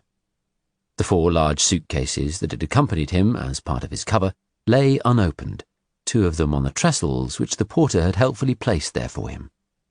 They were filled with clothes that had been purchased for him from an array of clothing stores around the city, as well as a classy wash bag crammed with toiletries. He put the iPhone he had been given on charge. It was loaded with hidden software which relayed his position down to 6 feet to a round-the-clock monitored screen in an intelligence team office at Police HQ, as well as a voice-activated sound recorder. He popped each of the cases open and unpacked, hanging up the jackets and trousers and putting the shirts and underwear away in the drawers. Many of the clothes bore American designer labels. An hour later, he had truly moved in. The next step was to find this dangerous lady, Jodie Carmichael, or, if his colleagues had laid the bait according to plan, let her find him. Shortly after 6 p.m., dressed in a dark blue suit, white open-neck shirt and black suede Gucci loafers, he took the lift downstairs, then strode across to the bar, taking in all the people in the room. There were a few groups of what looked like businessmen and a couple drinking champagne, but no single women. Easing himself onto a seat, positioning himself so he could see anyone entering the room or walking past, Potting wondered what J. Paul Cornell would order in a cocktail bar. A martini, perhaps? Or a Manhattan? He looked at the cocktail menu the barman gave him. 2 businessmen in suits, with conference tags on their lapels, sat next to him drinking pints of beer. A beer might be more sensible, he thought. He didn't know how long he might have to wait. Another man in a suit, further along, was drinking what looked like a gin and tonic from a highball glass. There was an assortment of cocktails he had never heard of. The barman placed a fresh bowl of peanuts in front of him, and Potting began to munch his way through them, spilling some. Would she show up? There was no telling. Whatever, he had a feeling it might be a long evening. In his well-rehearsed Californian twang, he ordered a Perrier and a slice of lemon in a long glass. If she did show up, at least it would look like the gin and tonic he was craving at this moment. The next hour passed slowly. He whiled away some of it by checking his iPhone. All the time he kept an eye on the door, ready to act if Jodie did appear. Then his thoughts went back, as they always did whenever he had time to think, to Bella. His heart heaved, and he felt sad. She had been a genuinely good person. They had had such a wonderful future in front of them. After so much shit, he had finally found the love of his life. Then she had gone and done what any police officer would have done in those circumstances, whether on duty or off, and she had lost her life. The barman interrupted his thoughts, asking if he needed another drink. He did, badly. Instead, he dutifully asked for the same again, consoling himself with the knowledge that he was having a better time this evening than the 2 poor surveillance team guys in their car, out in the darkness somewhere close by, doing their tedious 12-hour shift guarding him. He supposed it was comforting to know that for the duration of his time under cover, there would always be 2 officers never more than seconds away if he needed them. All he had to do was push one button on his phone. His drink arrived, and he stared at it bleakly. Then he asked the barman to bring him a gin and tonic, and make the gin a double. When it came, he downed it in 2 gulps. Chapter 100. Thursday, the 12th of March. Determined not to fall foul of another Walter Klein, Jodie Carmichael had spent the past 2 hours rigorously checking out J. Paul Cornell on the internet. His Wikipedia tallied with what she had read in the paper, his humble origins growing up on the Whitehawk estate, his education, first at Brighton's Dorothy Stringer School, then winning a scholarship to study computer sciences at MIT, Massachusetts Institute of Technology, followed by a 5-year spell working under Dr. Joseph Cates in Toronto, one of the world's first pioneers in computer time-sharing, and later in traffic systems. Then his move to Microsoft in California, before making his first fortune in his own Silicon Valley technology company, developing facial recognition systems for the US military, before funding a succession of highly successful tech startups. With his passion for classic cars, he had built up a highly valuable collection. One thing that particularly excited her about him was his lack of heirs.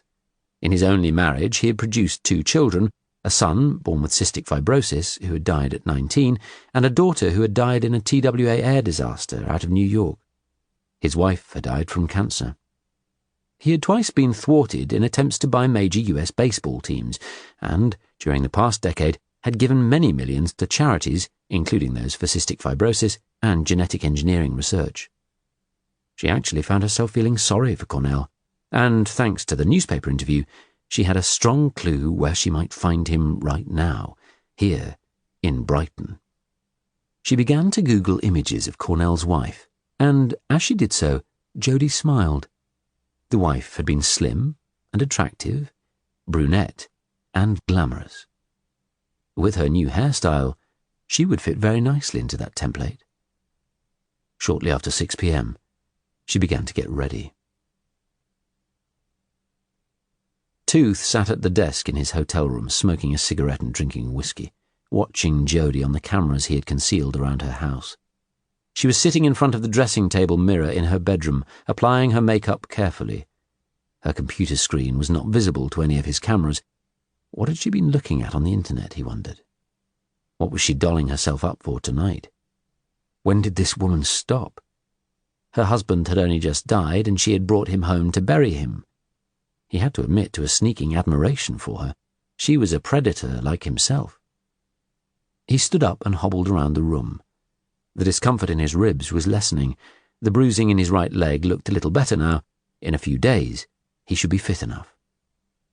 Shortly after 6:30, he watched and heard Jodie Carmichael order a taxi to take her to the Grand Hotel. She booked it in her alias, Judith Forshaw. "Have a nice evening, Judith," he said quietly. "Stay out late. The later the better." The opportunity had come sooner than he had expected. But, as he had been trained in sniper school, you always had to be ready for when a shot presented itself. You might not get a second opportunity. He stood up and removed his clothes and began to reapply his makeup. Afterwards, going over to the closet, he pulled out his dress, shoes, coat, and wig. 15 minutes later, Thelma Darby, with the aid of her walking stick, limped along the corridor, clutching her large handbag, took the lift down to the lobby, then headed out across the road to her rental car. Chapter 101. Thursday, the 12th of March. The buzz of the gin had worn off, and Norman Potting, or as he had to keep reminding himself, J. Paul Cornell, was contemplating ordering another. He was also wondering just how long he would have to stay here before declaring Jodie Carmichael a no-show. The bar had filled up, and although he had done his best to defend the seat next to him, he'd finally had to concede it, and was now sandwiched between a large man, who sounded Scandinavian, engaged in loud conversation with a Brit beside him about nuclear power, and a couple of gay guys talking affectionately to each other. He'd had the liberal policies of Sussex police drummed into his head by Roy Grace, under pain of being kicked off the major crime team, so he was doing his best to be more broad-minded. But he was in a world that had changed so much since he had first joined the police, and he found it increasingly hard to understand. A stunning woman entered the bar. He'd been a copper long enough to tell the difference between someone casually glancing around and someone casing a joint. She was casing the joint, and her eyes alighted fleetingly on him. She was in her mid-30s, in a silky grey dress that clung to every contour of her slender body and stopped short of her knees. Her legs were long and slender, and she wore glittering high heels. Her hair was long and dark, elegantly styled, and her neck and wrists were adorned with tasteful jewellery and a classy watch. She gave him a second glance, and possibly a smile, before sitting a few places away at the end of the bar. Was that her? And if it was, how did he make the next move? He had a dinner reservation for 8 p.m., an hour's time. He was peckish and looking forward to a good meal courtesy of Sussex police. Maybe, if he played it right, he could get her to join him. If it was Jodie Carmichael. Whilst pretending to be texting on his iPhone, he leaned forward to catch her order to the barman. A glass of Chardonnay. Then, continuing his pretense of texting, he looked at the photographs he had been given of the woman. It was her. He drank another Perrier. The irritating Scandinavian and his pal to his left climbed down off their stools and walked away.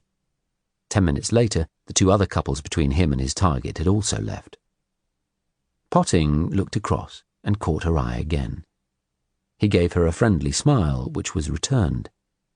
He turned to the barman and, in his best J. Paul Cornell accent, asked him to offer the young lady at the end of the bar a glass of champagne on him.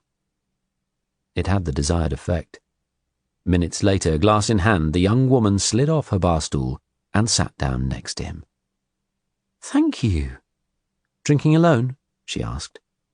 "Drowning my sorrows," he smiled. "You know," she said, "that people who drink to drown their sorrows should be told that sorrow learns to swim." "That right?" Cornell said. "In my experience, she grinned. "I've buried 2 children and a wife," he said, "and I've never learned to swim." "It's never too late to learn anything." They clinked glasses. "Let's hope not. So, to paraphrase one of my favorite movies, out of all the gin joints in all the towns in all the world, what brings a beautiful lady like you into mine?" She smiled. "I could ask you that same question." "Be my guest." "So?" He shook his head. "I'd like to give you a smart answer, but I don't have one. I grew up in this city. Well, it was a town back in my youth, and I've lived away for many years. Now I'm near the end of my life, and I decided to come back to my roots. You?" She plucked an olive from a bowl in front of them. Then she sipped her champagne and ate another olive, giving him a seductive look. "I'm trying to get over the train crash that I call my life. This is the first night I've been out in a long while. I was meant to be meeting an old friend here, but he's just stood me up. Gave me a lame excuse about having a flat tire." She shrugged. "Guess he had a better offer." Looking deliberately vulnerable, she twiddled with the chain of her locket. "A better offer than you?" "He's an old flame. We're just good mates now, but you know, men." He smiled. "Tell me about the train wreck." She shrugged. "You know, it's very weird being here in this hotel." "Why is that?" "Well, the thing is, I met my husband here. He died just after we were married. He was bitten by a snake in India." "That's terrible," he said. "We were so in love." "I'm so sorry." "That's very sweet of you." Her eyes locked on his. They were mesmerizing eyes. He was aroused by her stare and had to focus hard through the alcohol he had consumed. He held out his hand. "Paul Cornell." Shaking it, she replied, "Jodie Carmichael." "Good to meet you," he said. She stared back into his eyes. "It's good to meet you too," she replied. "So, tell me the real reason you're in town." "I've come home to die." "I'd rather you didn't die too soon. We've only just met. I think that would be rather impolite." He laughed. "Okay, I'll try to last out the evening, but on one condition." She held out her glass. "And that is?" He clinked his glass against hers. "That you join me for dinner here. If you're free, that is." She gave him a faraway look. "Well, that puts me in a difficult position. I've got a lasagna for one defrosting in my fridge right now, so it's a choice of that or dinner with you here. Any other inducements?" "All the champagne you can drink?" She spiraled her index finger, flirtatiously signaling, "More?" "The restaurant here, GB1, is meant to be one of the best in the city. Oysters, lobster, Dover sole." Again she spiraled her finger. "And they have a great wine list, I'm told." She spun her finger again. "A few hours of my scintillating company?" She grinned and nodded. "Okay, now you're starting to convince me." She looked mischievously into his eyes. "I don't like dining alone. You'd be doing an old man a big favor by joining me." Another spin of her finger. "I think you're incredibly beautiful." "You're too kind." "No, really, you are," he said. "And I think your evening would be significantly improved by spending it with me." "Oh, yeah? Well, I'd be lying if I said I wasn't drawn in by your charm." "Now you're talking bullshit." "No, I always tell the truth, and I'm seriously in need of cheerful company. I'd be delighted to have dinner with you. But I do warn you, I have expensive tastes. Very fortunate Sussex police have given me an almost unlimited budget, Potting thought. Well, that makes two of us, he replied. She dipped her finger into her glass and held it out to Cornell, touching his lips with it. He licked the champagne off the tip. Christ, he thought, I can see why men fall for her. And he was uncomfortably aware that the two officers outside in their car were listening to every word. Chapter 102, Thursday the 12th of March. A fine drizzle was falling, and a haze of mist shrouded each streetlight.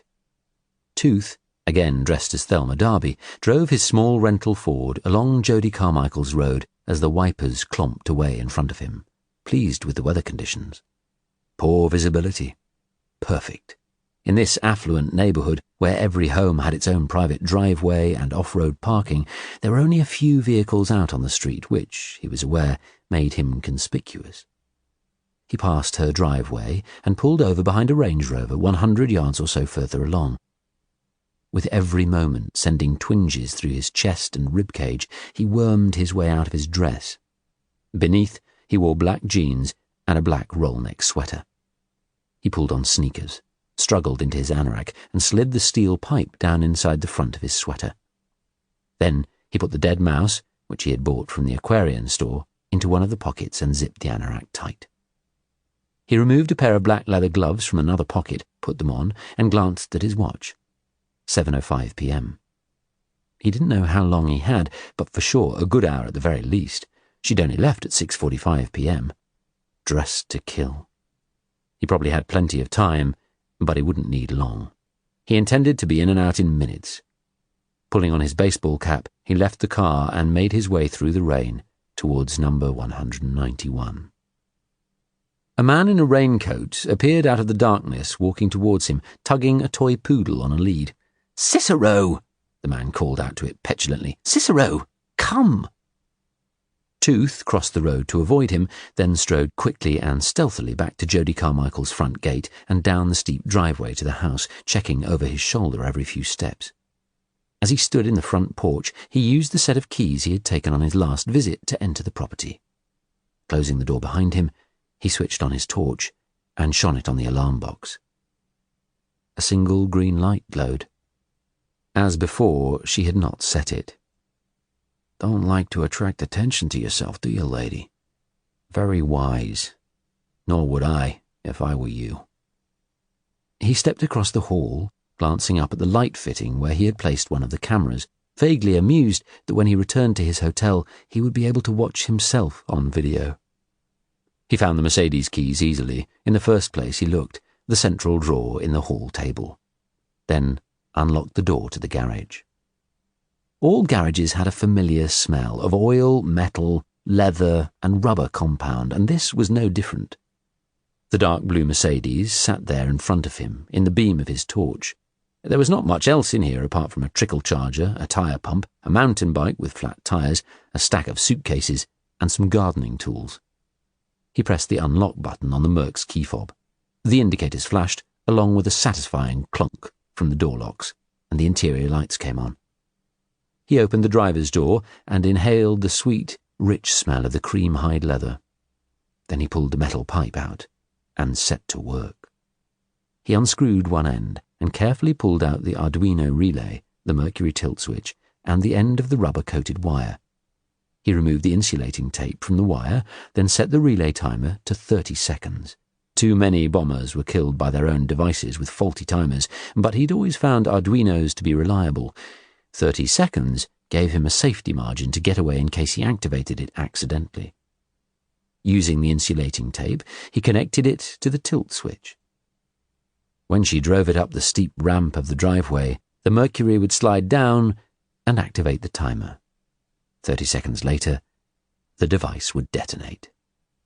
He inserted the tilt switch and timer back into the tube, being very careful to hold it parallel to the ground, then slid it under the driver's seat until it was out of sight.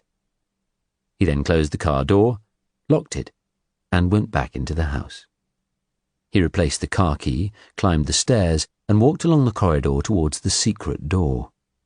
Entering the room before it, he opened the closet door, took out the remote, and pressed the button to slide the false wall open. Then he checked through the glass door to ensure there were no escaped creatures, and entered the warm reptile room, wrinkling his nose against the sour smell. Lamps glowed behind the glass of each of the stacked vivariums in there. Trying not to look at the ones containing large, hairy spiders and small, sleeping snakes, or another containing dozens of small, live white mice, and another teeming with cockroaches, he took the heavy-duty gloves hanging on a wall hook and pulled them on, with difficulty, his hands a lot bigger than Jodie's. He fumbled nervously with the catches on the lid of the vivarium containing the huge coiled boa constrictor, its long, narrow head bigger than his fist, with a jagged black stripe running diagonally up to its right eye.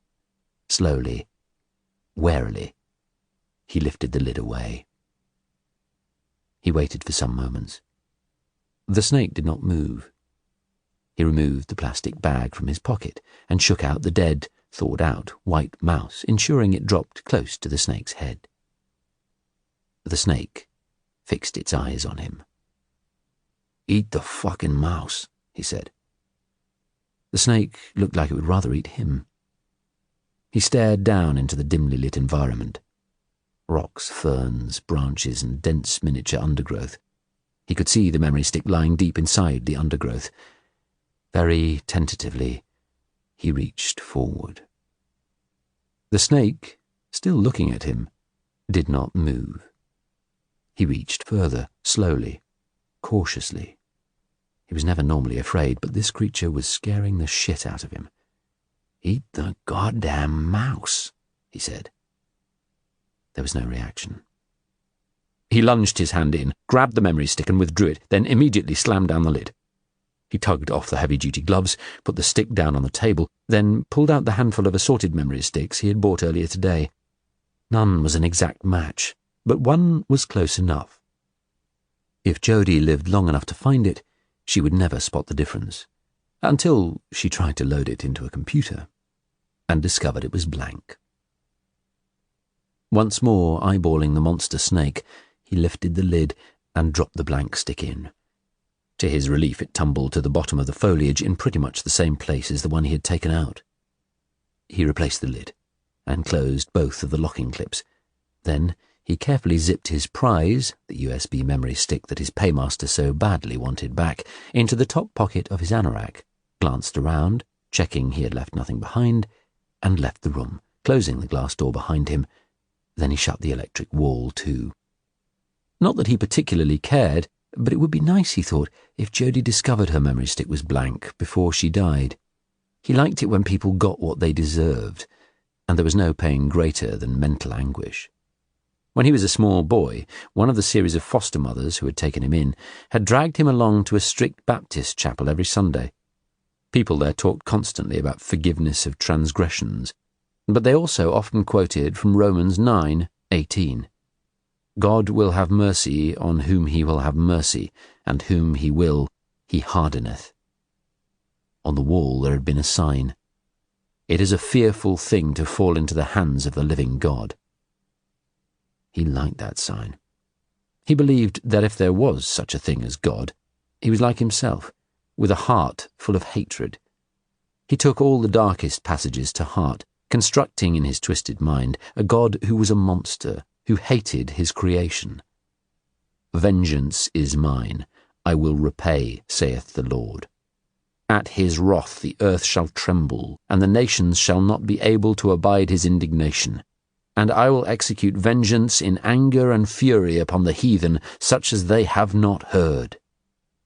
That was the closest Tooth ever came to a connection with God. His belief was that God wasn't that big on forgiveness. That came later, with his son Jesus.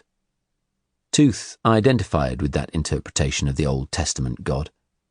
Like him, he didn't do forgiveness. Chapter 103. Thursday, the 12th of March. Norman was aware he had drunk too much and was feeling a little pissed. Warning flags were going up, but so was the confidence the alcohol was giving him. And he liked Jodie. He was having to focus, really focus, to remember his mission. But this beautiful woman was making that hard. He was feeling all kinds of emotions right now, including guilt. Guilt that the woman he loved was dead, and that he was here being chatted up by a gorgeous woman who was turning him on. A deadly, dangerous woman. As well as guilt that he had drunk alcohol whilst on duty, albeit as part of his cover, or so he assured himself. Their meal was over, and now Jodie was drinking a zombie whilst he was on his second vintage Armagnac. 30 quid a glass. What the hell, Sussex police would pay. It was on their credit card, or rather, Paul Cornell's credit card. Hey, a few drinks either way weren't going to make a hill of beans difference. You know, Paul, she said suddenly, it's weird, but I feel an extraordinary connection. Do you believe in soulmates? I lost my soulmate in a house fire, he replied after some moments. I'm sorry to hear that, she said. He froze for an instant, realizing he had revealed something about himself. When did that happen? Oh, a long time ago, before I was married. Her hypnotic eyes were fixed on him. But you're still suffering, aren't you? You poor darling. He smiled. You know something? You're the first person I've met in years who... His voice tailed off. Who what? You lovely man. She slipped her hand across the table and touched his. He shrugged, entwining his fingers with hers. Her back was to the window. Behind her, through the darkness and the misty rain, he could see the street lights of King's Road, the beams of the passing cars and the inky blackness of the English Channel beyond. He was enjoying himself, he really was, and only partly acting. I suppose what I'm trying to say, Jodie, is just how good you make me feel. That just when I thought my life was over, you've come into it. I know it probably sounds, crazy. We've only just met and all that, and hell, I'm old enough to be your father. She smiled. I need a cigarette. Do you smoke? Yes, I smoke a pipe, he nearly said, but just contained himself in time. An American computer tycoon wouldn't smoke a pipe. Shit, he thought. That was close. Need to sharpen up my act. No more alcohol. Cigars, he said. I enjoy the occasional cigar, although my doctors advise me to give them up. I'll come outside with you, if you'd like a smoke. Would you like one? Sure. Why not? A few minutes later, they stood outside the front of the hotel, huddled together against the elements, his arm awkwardly round her waist as she lit their cigarettes. He wondered where out there the surveillance car was parked. I really like you, Paul, she said. I really like you too, Jodie. But I can't offer you any kind of a future. I'm terminally ill. I've inoperable prostate cancer that's spread elsewhere. Come on, let's talk about something more fun. What other famous people like you come from Brighton? She drew on her cigarette, then exhaled. As he breathed in the sweet smell, he said, Do you remember the actress Vivien Leigh in Gone with the Wind? She nodded. I remember when I was a child, she was once married to Laurence Olivier, and they lived a short distance from here in Royal Crescent in Kemp Town. Vivien Leigh is the person who once said something that's been a kind of maxim to me all my life. The best thing to do with the past and the future is to ignore them. Otherwise, there's never an enjoyable present. She gave him a knowing look. He nodded. Wise words. Aren't they? She took another drag on her cigarette. Both of them were shivering in the cold. You might be old enough to be my father, and I could be hit by a bus tomorrow. So? Hopefully not by one that's got my name on the front. I thought you had to be dead to get your name on a Brighton bus, she said. Then she added hastily, Sorry, I didn't mean it that way. He grinned. Hey, the ancients needed pyramids or grand tombs in the Valley of the Kings to achieve immortality. I guess it's a lot simpler to be on a Brighton bus. She crushed out her cigarette in the ashtray on the wall and shivered again. Should we go inside? He did the same with his and nodded. Seated back at their table, Norman raised his glass and clinked it against hers. To both of us, keeping away from buses. I love your sense of humour. Yours too. So, what are your plans now you're back here? Well, you know, for the first time in decades, I've freed myself from the tyranny of plans. I've worked my butt off for 50 years trying to make something of my life and distance myself from my roots. It's cost me dear. I never spent the time I should have done having fun with my wife and family. A couple of months ago, I woke up the morning after the doctors had given me the diagnosis that I had less than a year to live, and I thought to myself, you know, what the hell has your life been all about? Building up empires and trying to acquire more. For what? To become the richest man in the graveyard? And have your name on the front of a bus? He grinned. Well, I guess that would mean more to me than most achievements. A humble White Hawk estate lad, immortalized on a bus? Seriously? He drained his Armagnac and, though aware he had had more than enough already, he summoned the waiter for another one and a refill, despite her protests, of Jodie's glass. Then he continued. Guess I had my epiphany that morning. I thought, you know what? When you're about to die, you start to wonder what mark you've made on the world. How are folk going to remember you? She smiled. I knew what I had to do, which was come home to my roots and find the best causes to leave my money to. Everywhere in the world there are people and organizations and causes in desperate need of money. No one person, not even a Bill Gates, can help the whole world. You have your mantra, that lovely Vivian Leigh quote, and I have mine. Which is? No man made a greater mistake than the man who did nothing because he could only do a little. That's beautiful. Reminds me of something I read a while back. If you ever thought you were too small to make a difference, you've never shared a bed with a mosquito. I love that. Maybe I should have it as my epitaph. Stop talking about death, Paul. Sure. Sorry. He waited as their fresh drinks arrived, sipped his new Armagnac, then put his glass down. A warning voice inside his head was shouting, "Enough!" You know what I would love to do? She shook her head and sipped her fresh zombie. You and I come from a very different Brighton.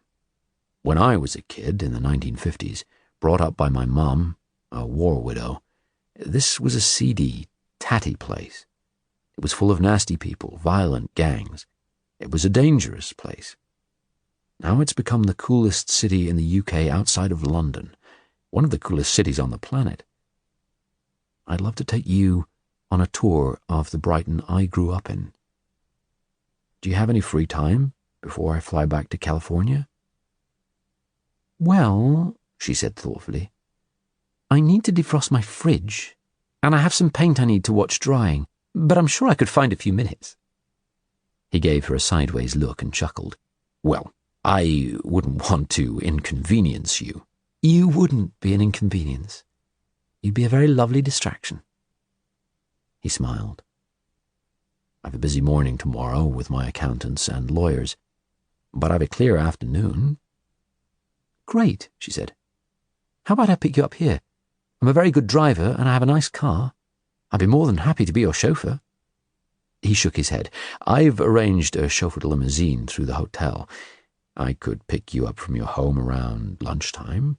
We could get a bite to eat, then do the tour. How does that sound? Well, she hesitated for an instant. Yes, that would be great, but I'm not actually sure where I'll end up tomorrow morning. How about I meet you here? What time would work? 12:30? That sounds like a plan, if you're really sure it's no inconvenience.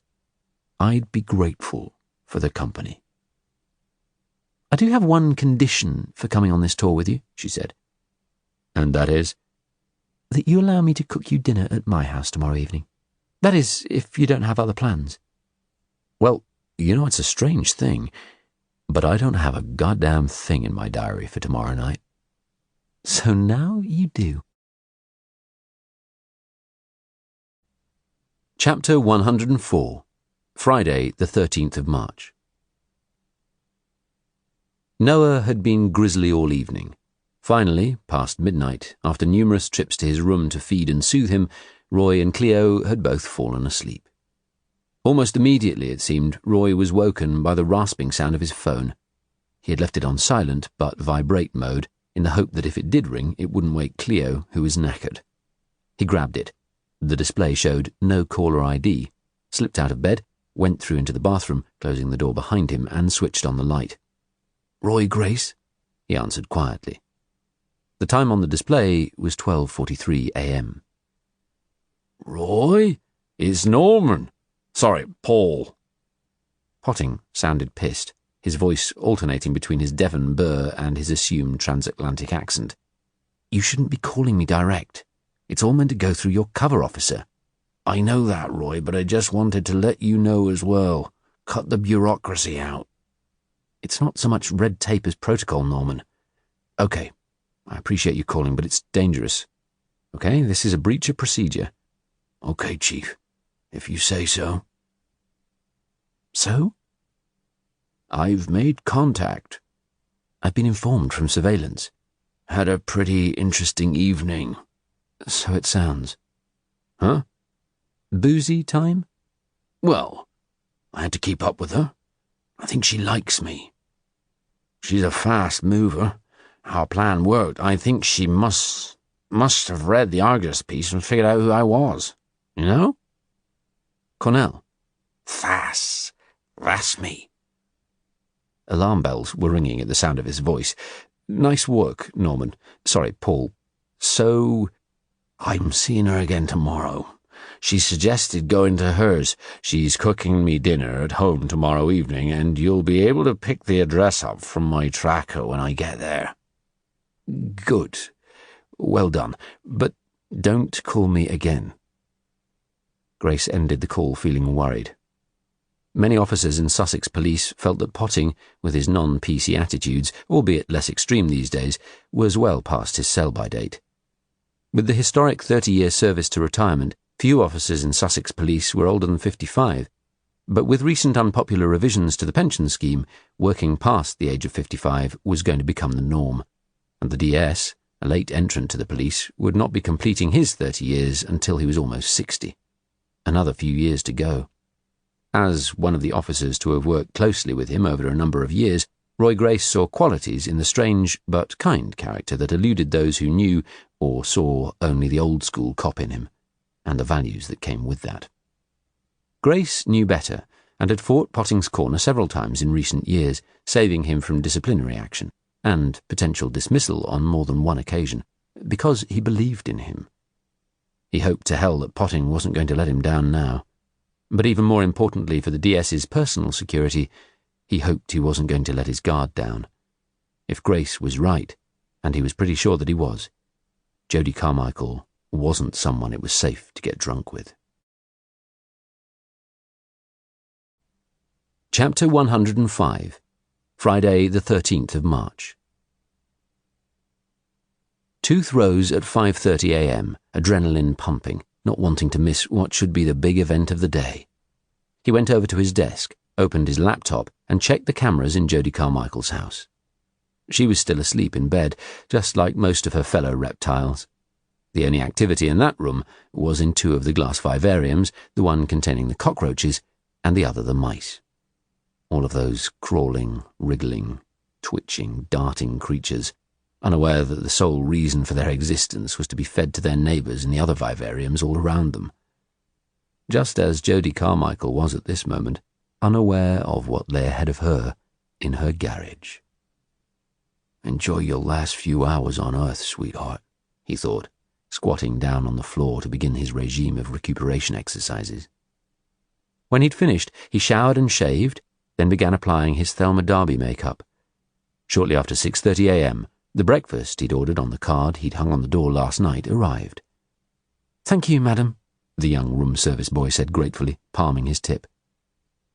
He ate whilst continuing to watch the sleeping woman, then packed his bag, slipped out of the hotel, and headed over to his car. He didn't plan to return, but he didn't want the hotel to know that. let them think he was still here for the 3 more days he had booked and paid in advance for. It all helped to cover his tracks from smart-ass Detective Grace. But with luck, by the time the police came to the hotel looking for him, he'd long be back home with Yossarian. 15 minutes later, he drove along Rodine Crescent, checking out the stationary cars he remembered from last night. All of them had misted windows, including the Range Rover he had parked behind. He continued past number 191 to the end of the street, made a U-turn, and parked up on the opposite side to her house a couple of 100 yards away, with a clear view of the entrance to her driveway. He switched the engine off, moved his seat back, put his computer on his lap, and logged on via his 4G phone connection, once more checking the cameras. She was awake. Good. Jodie sat up in bed, sipping water, trying to resist taking some paracetamol for the hangover that seemed to be worsening by the minute, intending instead to go to the gym and do an hour's hard workout. She had drunk too much last night, far more than had been wise, and she was thinking hard for anything she might have let slip about her past to Paul Cornell. J. Paul Cornell. Julius Paul Cornell. But she reckoned she had it covered, and he'd had a skinful too. And she couldn't believe her luck. Inside, she was smiling. She had found him in the first bar she'd entered, and they had got on so well. What a brilliant night! It had gone better than she could have possibly imagined, and the bonus was she actually did like him. A lot. He really could be the cash jackpot she had been hunting for so long. All that money, and no children alive. Her immediate task would be to prevent him from doing the stupid thing he had talked to the newspaper about, giving all his money away to charities. She needed to get that ring on her finger fast. Sometime during their evening yesterday, he'd said he was intending to return to California next Tuesday, which gave her just the weekend. Between now and Monday, she had to have him invite her to go to California with him, and make him think it was all his idea. She did not want to risk any time apart, not even a day. He wasn't the greatest looker in the flesh. He'd seemed more attractive in his newspaper photograph, but he had a sense of fun that she liked, and hell, she had slept with a lot worse. She was going to give him the best night of his life, and the best morning in bed, too. By the end of the weekend, he was going to be sated, and he was not going to want to be without her. No man she'd slept with since she had matured ever had. Rays of sun were streaking through the window, and, despite her headache, the day felt full of promise. She glanced at her clock. 7:05 a.m. She needed to get up and on it. She was meeting Paul at the Grand at 12:30 p.m. He was going to take her for a bite of lunch, then on a tour of his Brighton, the Brighton he remembered from his youth. Then she planned to cook him a meal here this evening. He'd already told her his favourite foods last night. If she got up now, she'd have time to go to the gym, get her hair and nails done, do the food shopping, and be back in good time. She pulled on her tracksuit and trainers and went down to the kitchen, trying to remember the disturbing dream she'd had during the night, which she had woken from crying out for help, but it eluded her. She put it out of her mind, focusing on what lay ahead. She took a strawberry yogurt drink from the fridge, shook it, and swallowed it, then went upstairs and opened the entrance to the reptile room. Everything looked fine. Pulling on her heavy-duty protective gloves, she removed a cockroach and dropped it into one of the vivariums containing a saw-scaled viper. Moments later, she watched the snake pounce on it. She fed the other 3 vipers similarly. Next, she took a live white mouse by the tail and dropped it into the emperor scorpion vivarium. Then she took out another mouse and carried it over to Silas, the boa constrictor's vivarium, unclipped and lifted the lid, and dropped the wriggling, terrified creature in. She knew the snake must be hungry, as it had excreted the last food she had given it. But instead of instantly coiling itself around the terrified-looking creature, as it normally would have done, it did not move. Then she noticed the small bulge, about a foot down its body, and frowned. The bulge could only be caused by something it had eaten. She felt a stab of panic. What was going on? She peered down into the foliage and saw, to her relief, the USB memory stick lying there. Then she stared back at the bulge. "What have you eaten, Silas?" she asked out loud. Tooth, watching her on the screen in his car, smiled. Nice to see you worried. Don't want you dying happy. Jodie left the reptile room, closing the secure door behind her, mystified. That looked like a food bulge, the kind made by the snake swallowing a rodent, but she had not fed it. Was Silas sick? Was it a tumour? How the hell could a rodent have got into the vivarium? She tried to think back to the rush she was in before leaving for the cruise. Was it a mouse she had left him in his tank that she'd not noticed, and which he had only just now eaten?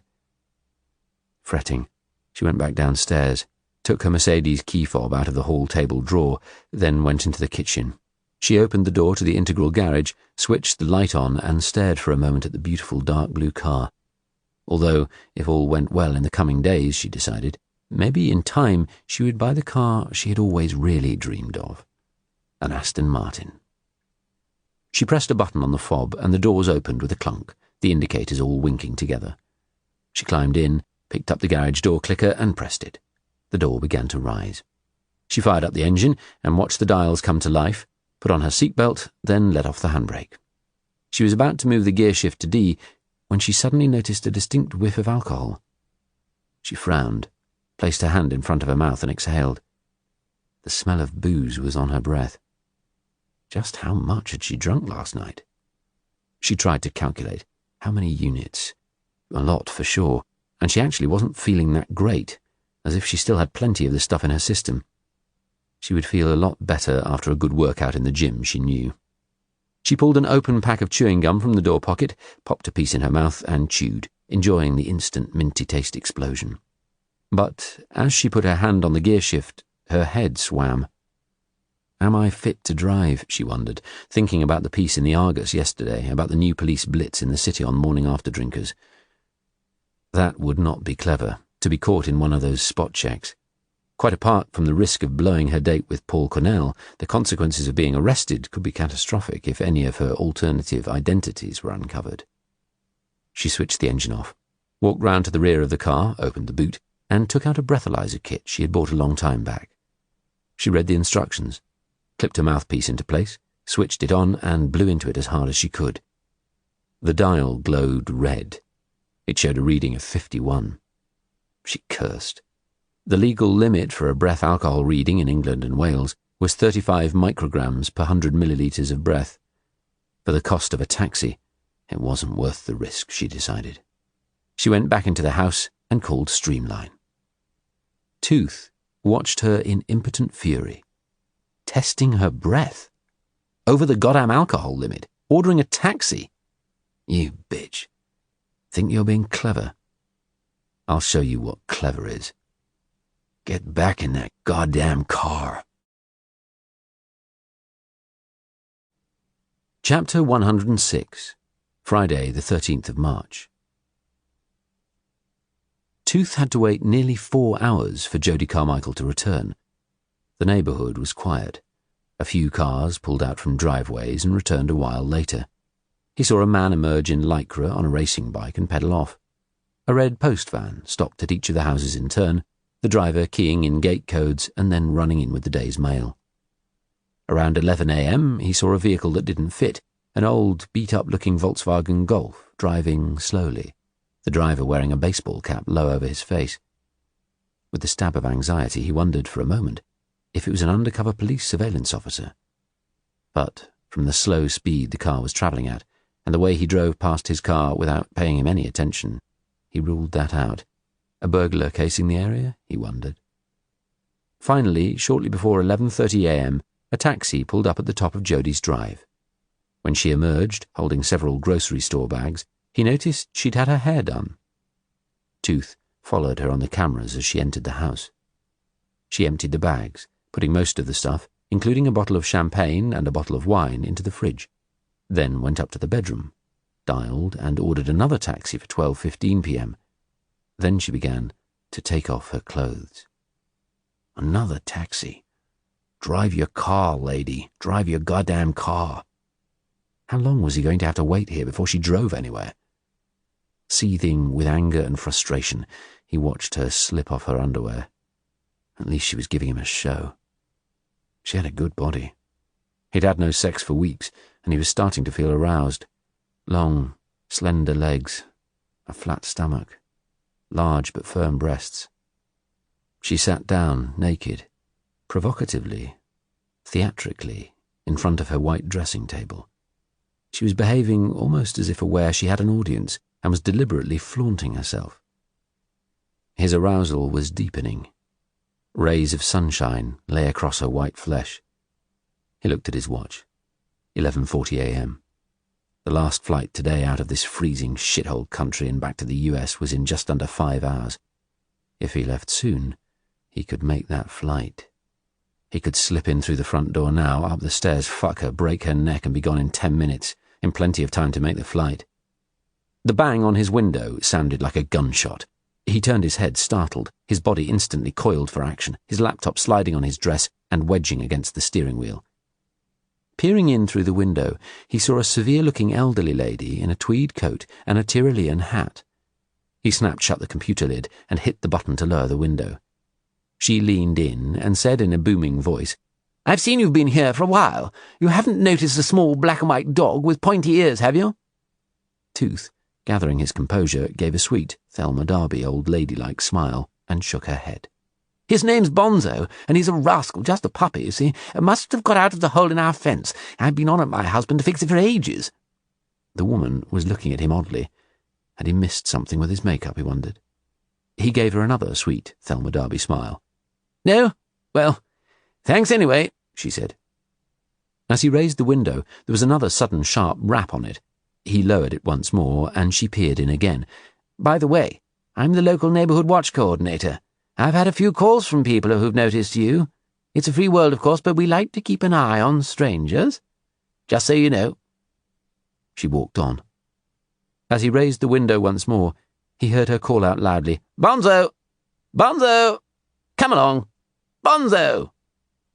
Angry at himself for being so careless, for not noticing her approaching and allowing himself to be startled like that, Tooth started the car and drove for several minutes before stopping again, this time in a lay-by on the main seafront road.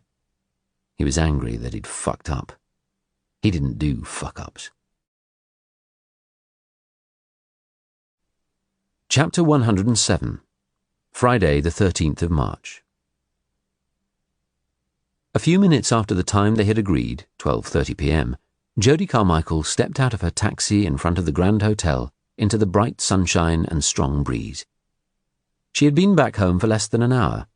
It had given her time to shower and dress appropriately for a tour of Brighton with, potentially, her next victim, and she was in a good mood. Her hangover was gone after the workout in the gym, shopping for dinner tonight was complete, and her worries about Silas were temporarily parked. Her hair had been done exactly as she liked it. Her fingernails and toenails were manicured and varnished, and she was dressed elegantly in a leopard skin coat over a grey sweater, leggings, and high-heeled ankle boots. She looked great, she knew. She'd decided not to drive, as she had a feeling that lunch and the afternoon with J. Paul Cornell might well involve more alcohol. "Wow," he said, striding along the lobby towards her. "Wow!" She smiled and stared into his eyes. "And right back at you." He was dressed in a mandarin-collared black shirt, buttoned up to the neck, a beautifully tailored charcoal suit, and expensive-looking black loafers. "I think I just won the lottery," he said. She grinned. "Me too. I thought we'd have a light lunch here. I've a bottle of Moët on ice and 2 lobster salads up in my suite. How does that sound?" "That sounds rather lovely," she replied with a warm smile. "You wouldn't be planning to seduce me by any chance, would you?" If my old wedding tackle was up to it, absolutely I would be doing just that, my dear. But I'm afraid my days of seduction are long behind me, so you are in safe hands." "Isn't that just too bad?" she grinned. "But I'm sure there are other ways." An hour and a half later, the silver Bentley threaded its way through the network of hilly, narrow residential streets. Brighton's White Hawk estate, on the northeast of the city, lined with post-war semis and bungalows, had some fine views to the south and east. Jodie and Paul lounged back in the rear seats, her right arm linked inside his. "So this is where you grew up?" she asked. Yep, it was pretty rough back then, he drawled. There were plenty of good, decent folk living here, like my mother, but it was a haven for villains in those days too, in the 50s. Cops wouldn't leave a car unattended here because if they did, they'd find it jacked up on blocks with its wheels stolen. But it looks nice now, she said. Uh-huh. He was peering intently through the window. Make a right here, please, driver, he said. Then a few moments later he said, If I'm right, and it was a long time back, make a second left. How does it feel being back here? She asked. Strange. Like nothing's changed, and yet so much has. There weren't so many cars back then, or satellite dishes. He gave a wistful smile and turned to her. I keep seeing familiar things, and it's like... He shrugged and fell silent. Like what? He shook his head. Maybe it was a mistake, bringing you here. Maybe this is not the person I ought to be showing you. Of course it is. I find you fascinating. I want to know everything about you. I think what you've achieved in your life is incredible. He reached forward and tapped the driver on the shoulder. Here, stop, he said excitedly. Then he turned to Jodie and pointed through her window at a small semi-detached house perched on a rise above them. The garden was a complete junkyard, stacked with busted furniture, rotted doors, a supermarket trolley, a rusted car engine, several tyres, slabs of concrete and old bricks, all lying amid a tangle of weeds. Interesting art, she said. That house. That was where I grew up. My mum looked after that garden. He shook his head. How does someone let it get like that? He looked balefully at the neat lawns and flower beds of the neighbouring houses. Geez, I'm sorry. I guess I made a mistake. I shouldn't have come back. No, she said. I'm glad you showed me. Nothing stays the same in life, don't you think? It's good to be sentimental sometimes. He continued to stare, fixated. I can't believe what's happened. My mom was so proud of it. He shook his head. The past is another country. They do things differently there. Yep, it sure is. You know, I left here when I was 18. I wonder who lives here now. Want me to go and knock on the door and find out? He smiled at her. I'm not sure it's going to be anyone that you or I would want to have a conversation with. So, why don't you tell me more about yourself? He asked. You said last night you were from Brighton.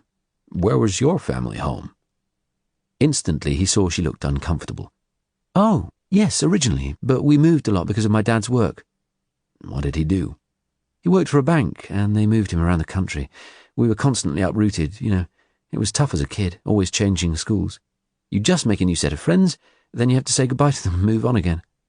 Where in the city were you born? In some maternity unit. I don't honestly remember where it was.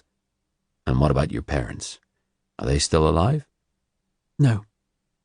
I'm sorry, he said. He told the driver to move on, to take them to the Dorothy Stringer School where he was educated. All the while, as they drove, he kept up a running commentary about the places of his youth. And all the while, he fed Jodie subtle questions, trying to get her to talk more about herself. But she fielded each question either with a lie or by telling him that it was too painful to delve into her past. By the time the limousine turned into the drive of her Rodine Crescent house just after 6 p.m., he had gleaned virtually no more about her than he knew when they had started out. But he did know his handler would now see from the GPS tracker their exact location. Nice home you have, he said as the car pulled up by the front door. I like the style. How would you define it? Tudor revival? She laughed. Have you really been away from England for that long you've forgotten? The style is mock Tudor. Ah, right, sure, I get that. But your home seems more than just mock. Maybe that's your natural beauty enhancing it, he said with a twinkle. Flattery will get you everywhere. If you have time, I'll give you the $5 tour. I'll make the time. Hell, we have all evening. Cup of tea and some of my homemade cake when we get in, she asked. It will be rude to refuse. It would be. Very rude. And you haven't changed your mind about staying for dinner, have you? Well, I guess it would also be very rude to do that. She leaned across and kissed him on the cheek. I like you, she said. I like you a lot. The driver opened the boot of the car and Cornell removed a heavy butler's wine cellar bag. Handing it to her, he said, I've got some champagne, red wine, and white wine from this local wine store the concierge recommended earlier. So you figured out I like a drink? Judging by last night and the amount of champagne we got through at lunch, I guessed. He smiled. So, what time should I tell my driver to come pick me up tonight? She whispered in his ear, How about around midday tomorrow? Chapter 108. Friday, the 13th of March. I have the address. Looks like 191 Rodine Crescent. Potting's gone into her house, sir, the undercover monitor said to Roy Grace over the phone. Cake and tea, and then she's cooking him dinner. Lucky sod, Grace replied. Thanks for the update. So the address confirms the location we thought. No other information? Nothing significant, sir. He's doing a convincing job, but she's revealing nothing. Keep me updated. Yes, of course, sir. I'm going off shift at 8 p.m, handing over to Andy Clark. OK, thanks. I'll be back on at 8 a.m. Have a good evening. Thank you, sir. It's my husband's birthday. I'll be drinking orange juice. Enjoy. Huh. Grace stood and looked at the map of Brighton and Hove and located Rodine Crescent. He knew the area. So now Norman Potting was there, with the target, and it was likely Tooth would know it by now too. He rang the ACC, advising him that the UC might be in increased danger. With the knowledge that there could well be venomous reptiles in the property, he told Pugh he would speak to Nick Sloane to discuss round-the-clock armed response unit surveillance. He also added that if they were to attempt an entry to the house to rescue him, should anything go wrong, they would additionally need an expert on venomous reptiles to be present, and that was in hand. Roy, Pugh said, you know how stretched we are. Do we have the resources to protect UC adequately? If not, you'll need to consider pulling him out, if you don't want anything that happens to him to be on your conscience. Sir, so far everything has gone according to plan, like clockwork. I think he'll deliver. We just need to make him safe. Was going into her home part of our plan? Pugh questioned. Absolutely, sir. You believe she might keep venomous reptiles there, and you haven't already arranged for an expert to be on hand? Do you realise the consequences for Sussex Police if he was bitten? I have arranged an expert, and I've a lot of faith in our officer. Good to hear that, Roy, he whined. I'm glad somebody does. Grace hung up. God, he hated that man. Why the hell hadn't he let him fall to his death over Beachy Head? It was a question he had asked himself so many times. He'd saved his life, and this was his reward. One day Pugh would get his true comeuppance. But right now, Roy's priority was Potting's safety and arresting that bitch on murder charges that would stick. He vitally needed better evidence. He called DS Tanya Cale and asked her to confirm that Dr. Reardon, the snake expert from London Zoo, was on his way down to Brighton for the pre-search planning meeting. He then rang the on-call Gold Commander to brief him on the current deployment of a UC at number 191 Rodine Crescent and the possible need for an ARV unit to attend in an emergency. Grace was not pleased to hear that due to the shortage of manpower, there might not be a surveillance unit available immediately. He knew that Potting should be able to take care of himself, and that he had a panic alert on his iPhone which would send a unit over at once should he need it. The Gold Commander, Chief Superintendent Nev Kemp, told him he would talk to Silver and sort out the necessary resources. Grace ended the call and sat, frustrated. 5 years ago, if he'd needed an armed surveillance unit to safeguard Potting, there would have been one at scene within 30 minutes, and a rota of units would have remained there for as long as it took. Now it would take some while to arrange. Great. Grace stared down at the files on his desk. Updates on Crisp, Jodie, and Tooth. He glanced at his watch. 3:05 p.m. He frowned. It had to be later than that. Much later. He shook it and realised it had stopped. It was a chunky swatch that Glenn Branson had made him buy some while ago when he had insisted on taking him fashion shopping for a makeover when Grace had first begun to date Cleo. Probably needed a new battery. He glanced at his iPhone. 6:20 p.m. Then he saw the date. It was Friday the 13th today. Paraskeva decatriophobics was the word for people who had a fear of this date, but it had never bothered him. The only superstition he had ever taken note of, if it could even be called a superstition, was a full moon. In his early days in the police, as a beat copper in Brighton, it always seemed there was a rise in violent incidents whenever there was a full moon. One of his colleagues, some years back, had actually made a study and had concluded that it was true. He felt at this moment like a juggler holding a whole bunch of spinning plates in the air. He had a female killer on the loose in Brighton, a fugitive serial killer somewhere in France or Europe or anywhere in the world by now, and an American killer for hire playing cat and mouse all over the city, and a boss who would give anything to blame him for failing to lock all three up. The only useful thing he had right now, thanks to Norman Potting, was Jodie Carmichael's address, and some rather flimsy circumstantial evidence against her. He was relying heavily on Potting finding something with which they could nail her. Friday the 13th. Hell, it had to be a lucky day for someone. Chapter 109. Friday the 13th of March. Tooth, munching a pulled pork wrap and sipping a Coke in an almost deserted golf course car park half a mile away, watched the afternoon progress into evening. Lemon cake and tea gave way to champagne and canapes. Oh, Jodie, he thought with grudging admiration, you are a true pro. The tubby American was revelling in her attentions.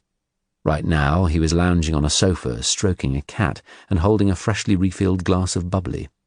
Meanwhile, she was busy in the kitchen, swigging his champagne as she cooked. She wasn't going to be driving that Merc anywhere tonight. But the one bit of good news was that she seemed to have persuaded him to cancel his limousine for tomorrow and to let her take him on a further drive around the Sussex of his youth in her car instead. Tooth decided he might as well abandon his vigil for tonight and go find a hotel within easy striking distance, but outside of Grace's likely search area. He Googled and found several in the vicinity of Gatwick Airport, where he'd stayed on his last visit. There was a Hilton at Gatwick. Hiltons were pretty anonymous places. He checked online and booked himself a room. Erotic flashes of Jodie Carmichael naked in front of her mirror returned to his mind.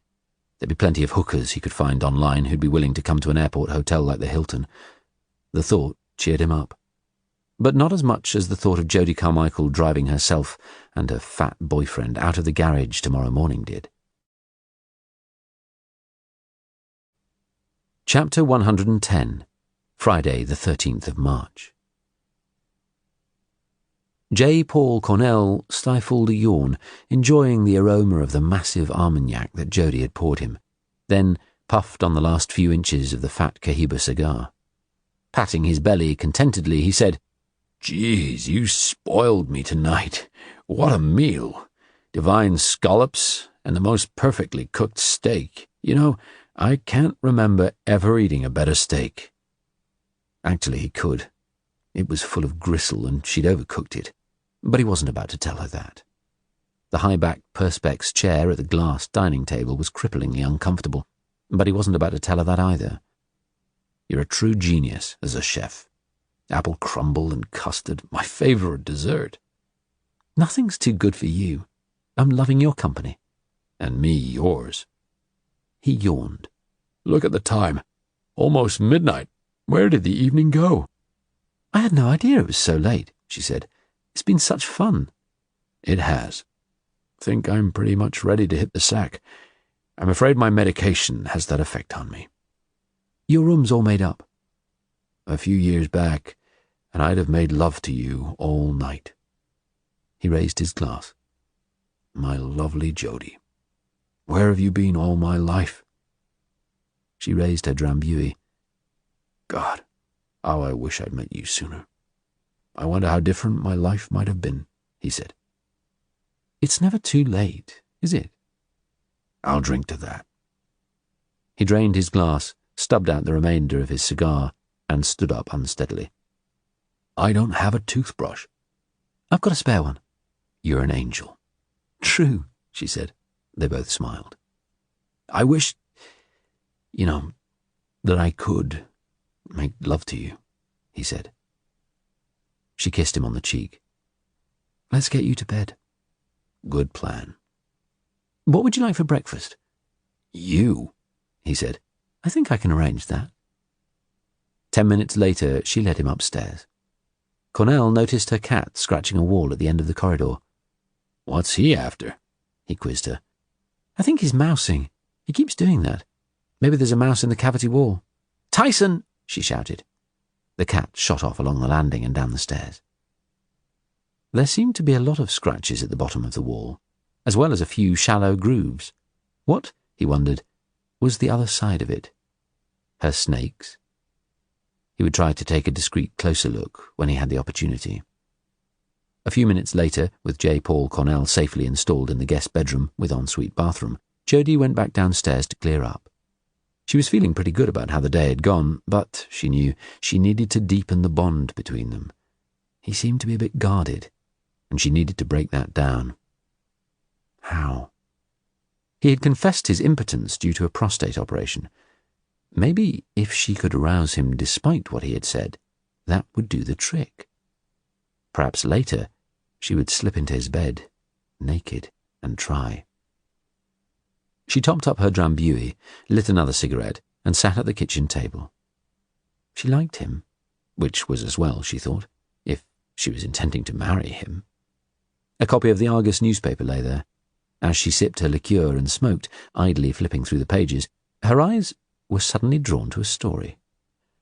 Sussex police officer to receive posthumous Queen's Gallantry Medal. It wasn't so much the headline that caught her eye, but the photograph below. D.S. Bella Moy with her Sussex police officer fiancé, D.S. Norman Potting. An attractive brunette in her mid-30s, with her arm round a large man of indeterminate age, mid to late 50s at least. She read through the article. The two detectives were engaged to be married. Then, tragically, whilst off duty, Potting's fiancée had bravely entered a burning house to rescue a child and dog trapped inside. The child and her dog had got out, but D.S. Bella Moy had failed to emerge. Her body was recovered some hours later. And now she remembered something that Paul had said to her over dinner last night. "I lost my soulmate in a house fire." His whole expression had changed after he had uttered those words. Last night, she had taken it as someone very private revealing too much about himself. She stared back at the photograph, concentrating hard on the man, the shape of his face, the slightly bulbous nose, the thinning hair in a comb-over, the short bull neck. Feeling a prickle of unease, she opened the lid of her laptop and Googled Sussex Police Norman Potting images. A whole raft of photographs appeared. Some were of total strangers, but others looked remarkably like a shabbier version of J. Paul Cornell. Was she imagining it? Was he just a look-alike? Was she being too cautious after the Walt Klein fiasco? There was one way she might find out. She Googled J. Paul Cornell and started to sift through his images, taking screenshots of each. Chapter 111. Friday the 13th of March. Norman Potting was in danger, and there was no one immediately available to protect him. Cleo was feeding Noah, and Grace sat up with her thinking hard.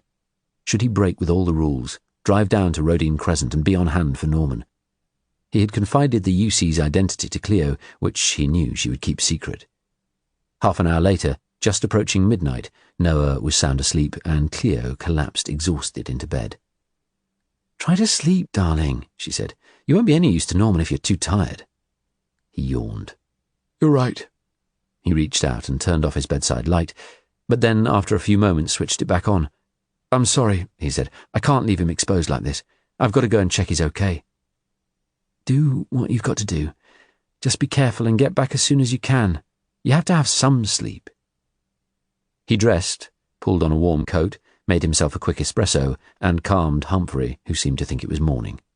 He wiped the mist off the Alpha's windows, started the engine, and drove fast towards Brighton. 15 minutes later, he turned into Rodine Crescent and slowed, looking at the house numbers in the dark street. The odd numbers were on the left-hand side. He put the window down and shone his torch, driving slowly, passing a few parked cars with misted windows, indicating they had been there for some while, until he reached number 191. He carried on. A cat shot across the road a short distance in front of him. He cruised the area, turning down all the side streets, looking for any suspicious vehicle where Tooth might be lurking, although it was quite possible that the hitman was having the same difficulties as they'd had in locating Jodie Carmichael's real residence, until Potting had established it. He drove back along Rodine Crescent, halted a good 100 yards from the entrance to the drive, switched his lights off, climbed out, and walked back.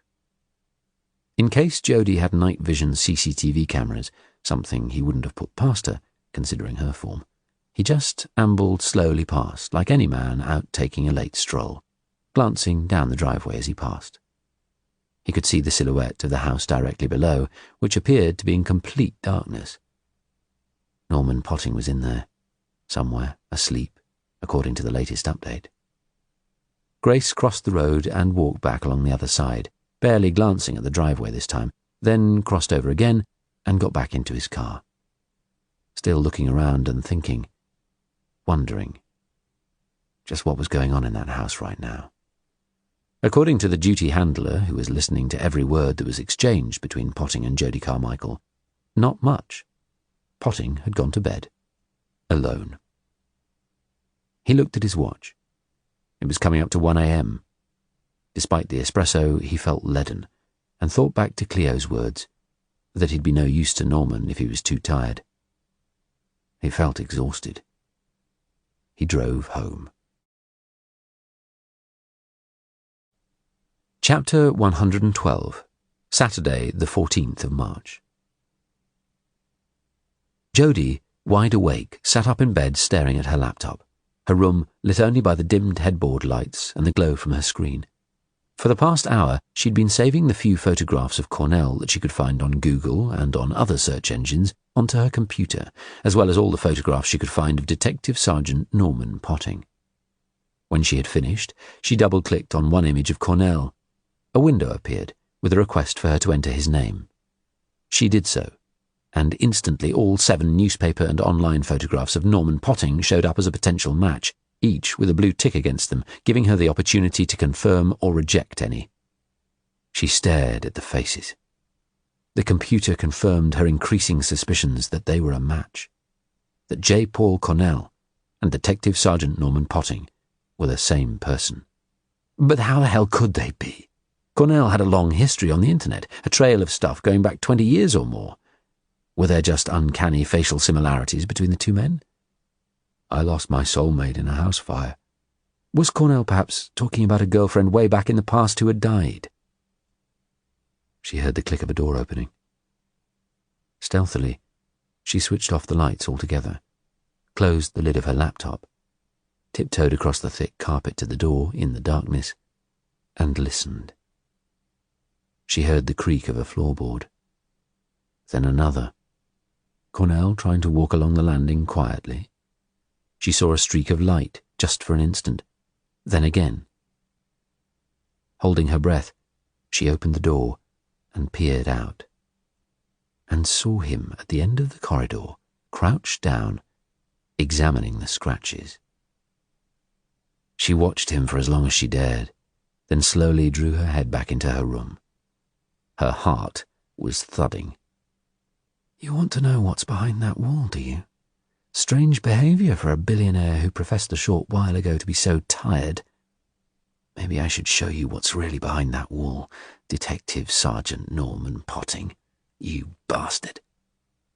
After a few minutes, she heard his footsteps creeping back. Another creak of a floorboard, then the click of his door once more. She closed her own silently and switched her headboard spots back on. Then she checked and rechecked the faces of Cornell and Potting. She gave it a while, then removed her clothes and put on her dressing gown. Holding her phone, she slipped out of her room. She crossed the landing and stood still outside the guest bedroom door. He was snoring loudly. She opened the door as quietly as she could, just a few inches. If he woke, her plan was to slip sexily into bed beside him, whispering that she couldn't sleep. She switched on the phone torch and played the beam across the room. There was no change in the snoring. His jacket was hanging on the back of the dressing-table chair. Holding her breath, Jodie inched towards it, slipped her hand into the inside right pocket, and felt the bulge of his wallet. She eased it out and turned back towards the door. As she did so, she saw that his watch on his bedside table was lying on its side, and there appeared to be an inscription on the back plate. She picked it up, not wanting to risk waking him up by shining the light too near his face. 2 minutes later, she was back in her room, with the door shut. She switched on the overhead light, opened the wallet, and began to rummage through it. There was an electronic room key for the Grand Hotel, American Express and Visa credit cards in the name of J. Paul Cornell, along with a Californian-registered U.S. driver's license. There was nothing in it to confirm her suspicions. She then examined the back of the watch and saw, in tiny engraved Gothic script, N. Love B. XX. She stared at it, her hands shaking with anger. "You bastard," she whispered. Her first reaction was to go storming into his room, confront him with the watch, and kick him straight out. She had to calm down, she knew. Calm down and think this through. "You bastard." She thought back on today, and to the previous evening. Had she told him anything incriminating? Almost certainly he was wearing some kind of wire or transmitter. The police would know her address now. What else did they know that they could pin on her?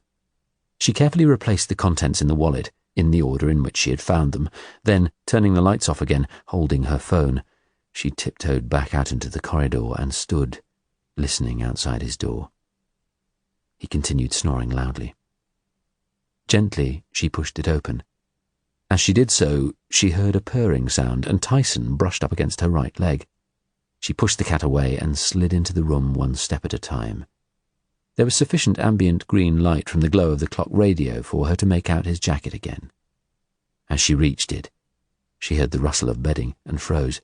"Eh?" he grunted. "Eh?" he shouted out. She didn't move a muscle. There was another rustle, a loud snort, and then he began snoring again. Shivering from the icy blast of air coming in through his open window, she waited several seconds, then slipped the wallet back inside his jacket. His snoring continued.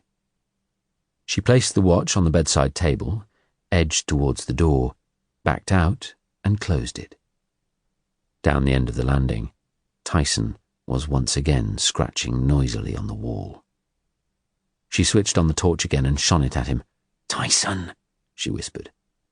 He gave her a sulky look and stopped. She continued staring at the wall, thinking about what lay on the other side of it. Tempted, oh, so tempted to teach this copper a lesson he would never forget. Because if she did what she was sorely tempted to do, he wouldn't live long enough to forget. Chapter 113. Saturday, the 14th of March. Norman was woken by his bladder, as he was most nights, and lay confused, trying to figure out where he was. The room was filled with an eerie green glow. Green digits in the darkness said 3:03 a.m. His head was pounding. Where the hell? Then he remembered. He swung his feet out of bed and his toes sank into deep pile carpet. Steadying himself with his hands, he blinked, staring into the green-hued darkness. Heaving himself upright, stark naked, he tottered unsteadily, feeling disoriented, worried he might fall backwards onto the bed. Finally, he trusted himself to take a step forward. Where were the light switches? He reached down, groping on the bedside table for his phone. Then he found the lamp and the cord attached to it. A short distance along the cord, he touched the switch and pressed it. Nothing happened. The pressure on his bladder was worse now he was standing. The bathroom was dead ahead. He took a few steps and collided with something, a chair. The bathroom door was to the right. He groped his way forward, felt the door, pulled it open and went in, fumbling for the switch. It was to his left, he remembered. But his fingers touched cold, bare tiles. Was it on the right? He eventually found it and pressed it, and instantly squinted against the bright light and the image facing him in the mirror. A tiny loo was through the door to the right. He pushed it open, went in, saw the light switch on the left and pressed it. Immediately a dim light came on. He shut the door and lifted the toilet seat, and was about to relieve himself when he noticed what at first looked like a shadow moving down the wall. Then, when he saw what it actually was, he shook with fear. A furry black spider, the size of his hand, with orange markings. It was staring at him, creeping slowly down the wall, a thread unspooling behind it from the ceiling, as if it was abseiling. It was level with his face now, no more than a foot from his face. Breaking into a cold sweat, he moved back as far as he could, his head pressing against the wall behind him, looking frantically for a weapon. Was there a toilet plunger? All he could spot was the toilet roll holder. He could see bristles on the creature's abdomen, and its eyes, 8 black, shiny beads staring at him, fearless, hungry, angry. He moved a hand to his right, towards the toilet roll. Rivulets of perspiration ran down his body. He tried to call to Jodie for help, but no sound came out. He tried again, but his voice was paralyzed by fear. He stared into the eyes. His hand touched the toilet roll, tried to free it, but it wouldn't move. The spider crawled down another few inches. Instinctively, he covered his penis and testicles with his left hand and yanked hard on the toilet roll. Suddenly, with a loud clatter, it came free and dropped down between the wall and the toilet seat. Then, like an acrobat, the spider swung on its thread away from the wall and straight at him, its hairy, spiky legs clamping onto his face.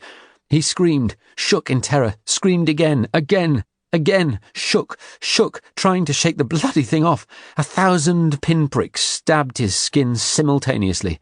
"Help me! Help me!" Suddenly, all he could see was a weak green glow. The dial of the clock. 4:07 a.m. He lay back in bed, the sheets sodden with his perspiration, gulping air, and bursting to have a pee. For some moments he fought it off, still filled with stark terror from the nightmare. He reached out his hand, found the bedside lamp cable, then switched it on. Instantly the room flooded with light. He stared fearfully up at the ceiling and the walls, at a framed oil painting of a rainy Parisian street scene, at another framed painting of a Provençal village. He slipped out of bed and crossed over to the bathroom, pulled the door open warily, found the light switch and turned it on. He peered around before entering, then, even more warily, pushed open the loo door. He took a step in, snapping on the light and looking up at the ceiling and around at the walls and the floor. There was nothing in there. All the same, he was as fast as he could be, then went back out, shutting the door firmly before rinsing his hands and going back into the bedroom, shutting that door firmly too. He climbed back into bed, wide awake and too scared to go back to sleep. It seemed only moments later that his alarm was beeping and the room was flooded with daylight. He was too relieved to notice his head pounding from all the Armagnac he had drunk the previous night. Chapter 114. Saturday, the 14th of March. After a sleepless night fretting about D.S. Norman potting, Jodie Carmichael finally gave up on trying to get any rest and went into her bathroom. Standing under the jets of the shower, she was trying hard to think everything through. She was reasonably satisfied she'd said nothing to Detective Sergeant Potting that the police could use against her. What exactly was his game plan? To try to take a look around her house for evidence? Good luck with that one. The only thing she had here that she could in theory be arrested for was the memory stick and the stash of dollars she'd taken in New York. It made her smile that the dollars were sewn inside the mattress that he had spent the night sleeping on. She doubted very much that the owner of the memory stick and cash would have made a complaint to the police. She thought about seeing the detective studying the landing wall last night. If he brought in a search team, they would find the reptile room. And then? So her first husband, Christopher Bentley, a reptile expert, had died from a snake bite. So had Roly Carmichael in India from a bite from a snake that killed 158 people a day in that country. So she kept saw-scaled vipers among other pets in her home. So she didn't have a license for them here in Brighton. but she had inherited most of them from her late husband, Christopher Bentley, and still kept up a valid licence for them under his name at the address of her London bolt-hole, a small flat in South Kensington. The police might rumble and bust her little secret Brighton address, her bedsit flat near the Seven Dials, but they'd find nothing there. She would always be one step ahead of them. Were they going to try to show that she'd taken a snake with her in her luggage on the cruise? No way, Jose. Keep your friends close, and your enemies even closer. Shrewd, she thought. For a few hours at least, with luck, she would have the jump on that fat oaf detective. Maybe if she was smart and gave nothing away, she could glean information from him. Men were weak creatures. If his prostate problem was his cover, his lie for not sleeping with her, then maybe, if she could seduce him once and record it, she'd have a hold over him. Men didn't reject her advances. They found her irresistible. A plan began to formulate in her mind. A couple of minutes later, she stepped out of the shower, dried herself, brushed her teeth, and sprayed on some perfume. She put on her dressing gown, activated her phone's voice recorder, and slipped it into her pocket, then went out onto the landing, rapped once softly, and opened the guest bedroom door, ready to slip into bed with her guest, smother him with kisses, and work him into a frenzy. To her dismay, he was standing up, fully dressed. "Good morning," she said breezily, recovering the situation. "Just wanted to see what you'd like for breakfast, as you forgot to leave your order hanging on the door." "So I did," he laughed, then shrugged. "Well, I guess I'll go along with whatever you're having." "Bacon and eggs, black pudding, fried bread, tomatoes and mushrooms. Would that hit the spot?" A full English? How could I resist? But I have a really important conference call booked to my suite at the hotel for 9 a.m., which I have to be there for. So what I'll do is call a cab, go back to the hotel, take the call, shower and change while I'm there, and pick up a newspaper on the way. I normally get the Saturday Financial Times mailed to me every week in the U.S. Then perhaps we could have that breakfast when I'm back.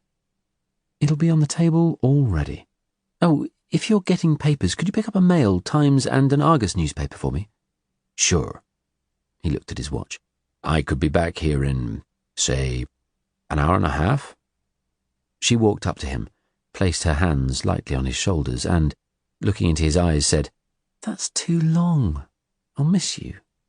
I really enjoy your company. Try to make it sooner." He placed his hands on her shoulders. "I'll do what I can to be as quick as possible."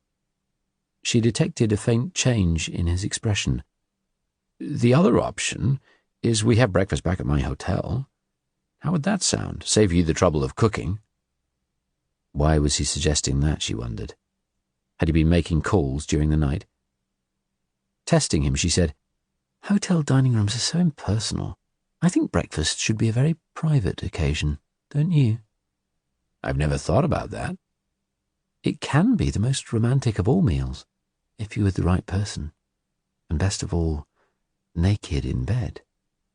She cocked her head and then gave him a light kiss on the forehead. "You know how you can tell the difference in a hotel between lovers and old married couples?" "No. How?" "Lovers are the ones there talking to each other. The married couples are the ones sitting in silence reading newspapers while they eat." He nodded. "I guess I'd buy that." "And mostly the true lovers are having their breakfast in bed up in their rooms." She cocked her head again with a smile. "I bought everything for a really nice breakfast. I'd hate it to go to waste. How about I drive you in the Merc? It's a glorious morning. We could put the roof down, and it would save you the cost of a cab. I can wait for you while you change and get the papers to save time." "Well, that's a very kind offer, but that would delay you getting breakfast ready. I'm already pretty peckish." "Good point. Hey, you told me last night how much you love cars. I have a very beautiful 500 SL. Take it. It'll save time waiting for a cab, and you'd have fun." He nodded. "Well, if you'd be happy with that." "Of course."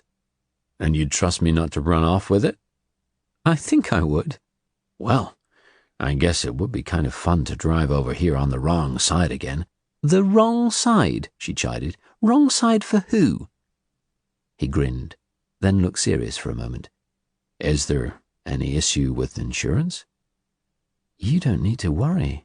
You're a police officer. You're probably insured to drive anything," she thought. "No, any responsible adult can drive my car. Are you a responsible adult?" He grinned again. "I hope I never will be." "Don't be. There are far too many of those already in the world. It's one of the things I like so much about you, your naughty streak. You're still a kid at heart, aren't you?" "That's how you make me feel. I don't think I ever met anyone who made me feel the way you do." "Me neither," she said. She leaned forward and kissed him on the forehead again. "Come downstairs. I'll get you the car keys. The sooner you go, the sooner you'll be back." "What do you say in this country about, going home the next day in the same clothes you went out in?" he asked. "The walk of shame." Same in America. Guess that's what I'm doing right now. The walk of shame. Been there, done that. Didn't get the t-shirt, though. Was still wearing it from the night before. He laughed.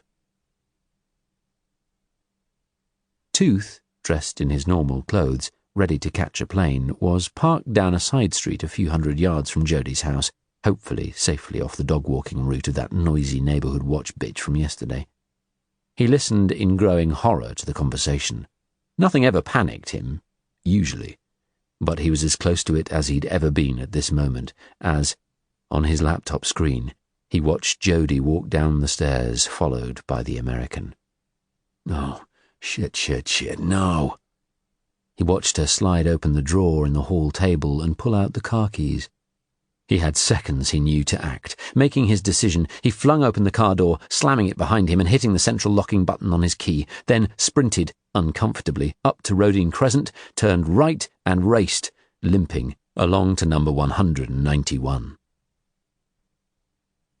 Jodie kissed Potting on the lips and said, "Drive safe, Paul. Hurry back." She pointed at the door in the kitchen that led directly through to the integral garage. "The garage clicker's in the car, right by the gear lever." "Thanks. It's an automatic?" "Absolutely." "Okay. I'll be right back." "Hasta la vista, babe." She gave him another kiss on the lips. As he reached the garage door, she was already halfway back up the stairs. She was going to use the next hour, or however long she had, to check out the reptile room and, in particular, Silas. Just how the hell had whatever he'd eaten got into his vivarium? Hurrying along the landing and into the spare room, she grabbed the remote and pressed the button, then opened the glass door and went straight across to Silas. The boa constrictor was curled up inside his vegetation, looking content. "What have you eaten?" she asked. "I need to know. Let's have a look at you, shall we? Are you going to be a good boy?" The creature, now approximately 12 years old, was 9 feet long. Her late husband, Christopher, had warned her never to try to handle a boa on her own. He'd told her there should always be 2 of them in the room. If the creature became nervous for any reason, its natural self-protective instinct would be to wind itself round whatever it perceived to be the threat. When the snake had been younger and smaller, he had demonstrated this by handing it to her and scaring it by shouting loudly. Before she'd had time to react, lightning fast, the snake had coiled round her arms, pinning them to her midriff, then wound its body round her neck. Within seconds, it had begun to crush her neck, suffocating her. She'd tried desperately to free herself, but the strength of the reptile had been too much. She was close to choking when Christopher had freed her by unwinding its head and tail. "You bastard!" she'd spluttered as the pressure came off, and he lifted the snake away, placing it back in its vivarium. "Why the hell did you do that?" He'd just laughed. She could still remember years later how he had looked into her eyes. "I love you, my darling. I want you always to be safe. Now you've experienced the power of these creatures for yourself, you'll be safe around them. Okay?" It had been a good lesson.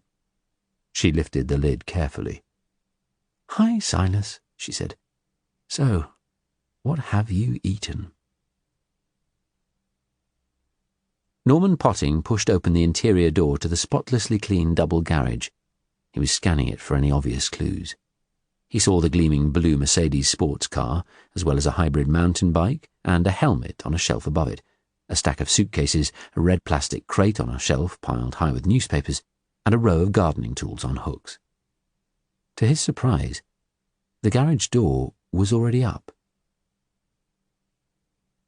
As Tooth, panting from his sprint and in deep discomfort, reached Jodie's front door, he heard the roar of an engine and saw the blue Mercedes, with a man in a baseball cap behind the wheel, accelerate hard up the steep driveway.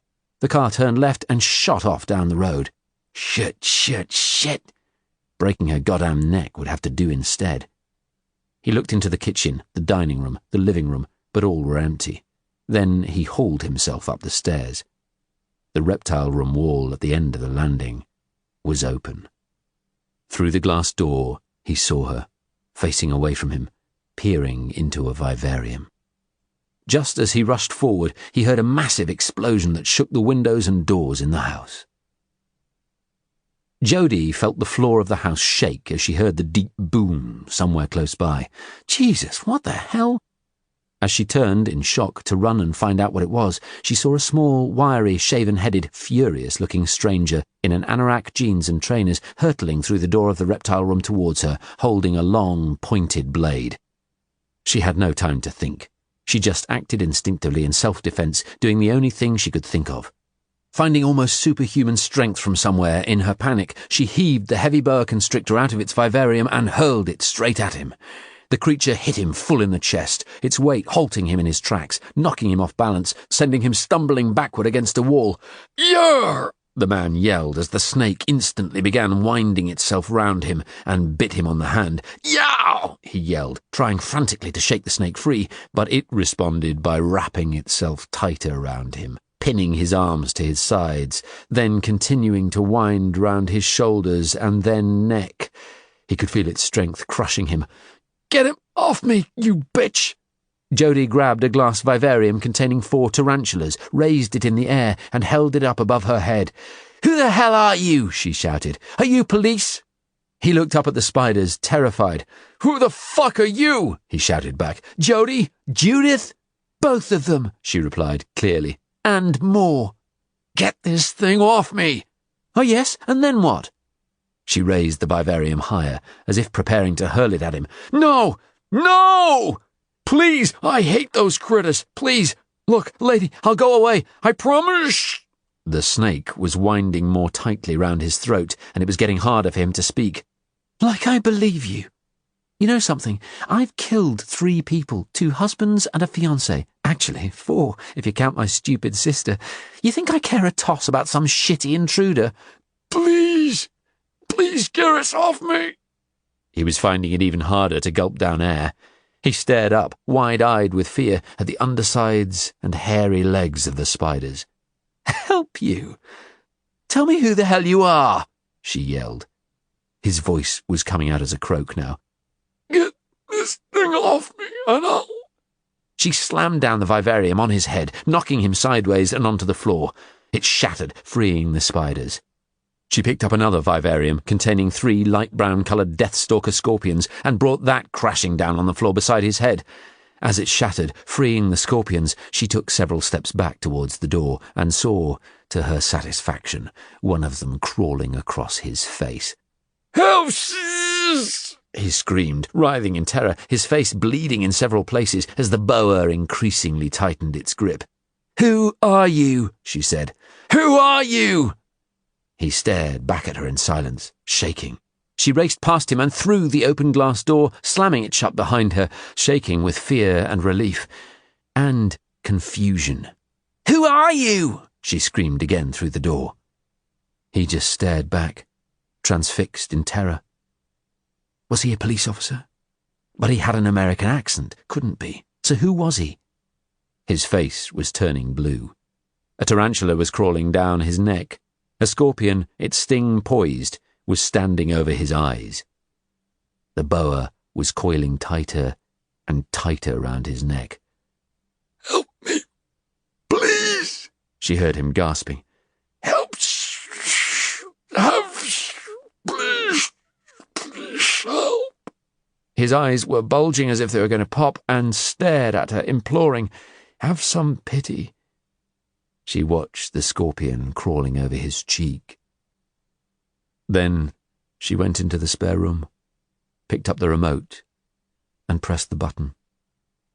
Instantly the false wall began sliding back into place, blocking the stranger from her sight and blocking out his rasping screams. She didn't do pity. Chapter 115. Saturday, the 14th of May. Norman Potting had just reached the top of the drive, racing after the car, when the blast threw him off his feet. He picked himself up and stared in momentary dumb shock and disbelief at the scene in front of him 100 yards or so along the road. It was like something out of a war movie. He saw the blazing skeletal remains of the convertible Mercedes and a Range Rover that had been parked in the road on fire beside it. A solid lump of a smouldering engine rested against a garden wall yards from where he stood. Even closer, in the middle of the road just feet away, he saw a blackened human arm wearing a wristwatch. 2 wheels, attached to an axle, lay a short distance further on. Unable to help himself, and shaking uncontrollably, he threw up. His confused mind was in turmoil. Was this Jodie's doing? Had she engineered him to be driving her car?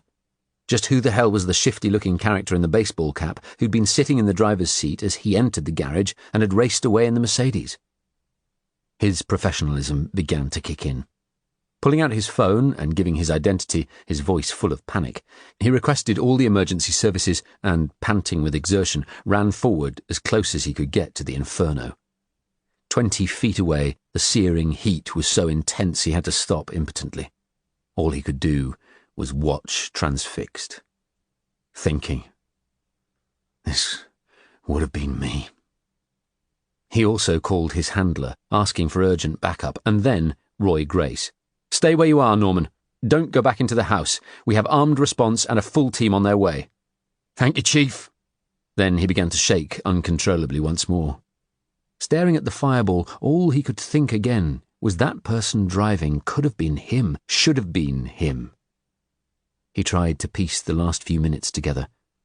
Who the hell was the man driving the car? People were starting to appear from every direction around him, some of them holding up phone cameras. He saw a woman with 2 small children staring, frozen. As he heard the first distant siren, he began shouting at them. Police! Keep back! Keep back!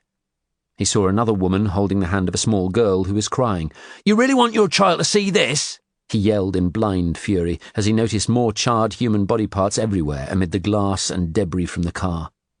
All the time, he was thinking more and more clearly. Jodie.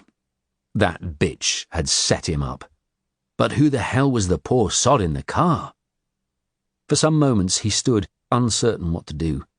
He needed to go back to the house to get Jodie, but he had to take charge of the scene. Were there any casualties other than the driver? He realized that the way he was dressed, he looked pretty improbable as a police officer. A woman was screaming hysterically, only yards from him. He saw her with a large dog tugging on a leash, trying to restrain it from reaching a human head and part of a spinal cord only a few feet in front of her. He looked over at Jodie's house, at a line of cars backed up down the street. Christ! Christ! Sirens were coming closer. More and more people were appearing. Back! He yelled at them. Stay back! There might be another explosion! There were also people gathering on the far side of the car, but the heat was too intense to run past it. To his relief, he saw strobing blue lights. The first siren came closer, and he saw a patrol car. He ran up to it as it halted, holding up his hands, and jabbered out a quick summary. As he finished, another patrol car, followed by an ambulance with a fire engine in its wake, were all approaching. He broke into a fast, lumbering run back towards Jodie's house, down her steep drive, and in through the open garage door. Jodie! He yelled. Jodie! She came down the stairs, looking pale in her dressing gown. What's happened? She said. Paul, what's happened? I'll tell you what's happened, young lady.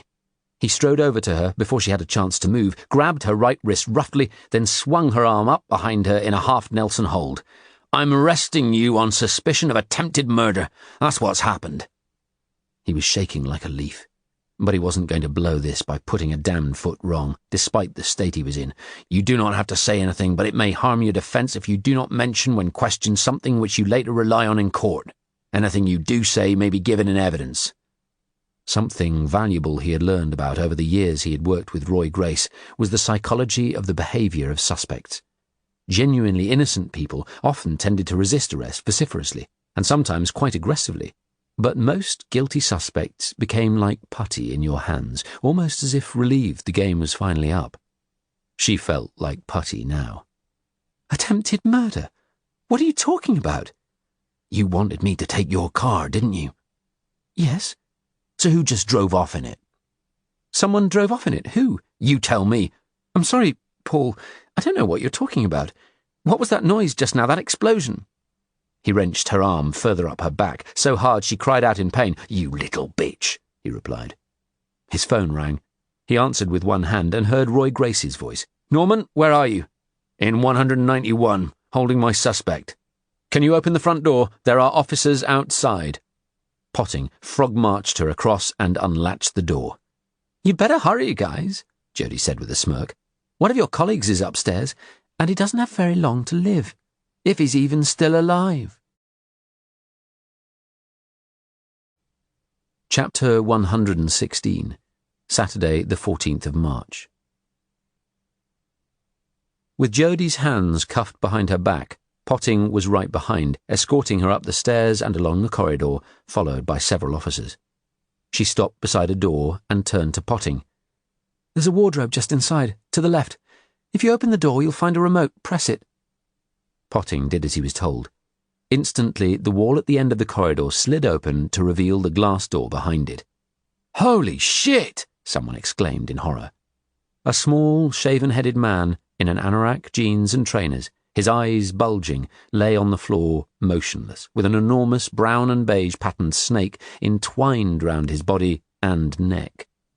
Crawling about on the floor were several large black hairy spiders, as well as some light brown scorpions, one of which was on the man's neck. Don't go in, said a voice behind them. They all turned to see Detective Superintendent Roy Grace in a dark suit, shirt and tie, standing beside a man dressed like a beekeeper in a hooded white protective suit, padded gloves, and a large glass mask. This is Dr. Reardon, a reptile expert from London Zoo. He'll deal with this. Public order officers were a tough bunch, used to dealing with anything. Norman Potting had never seen them step away with such relief on their faces as when the reptile expert moved forward. Be our guest, Potting said, as Reardon opened the glass door, went through, and shut it rapidly behind him. Well, look who's in there. If it isn't our friend, Mr. Tooth, Grace said. What a surprise. All wrapped up for me. And it isn't even my birthday.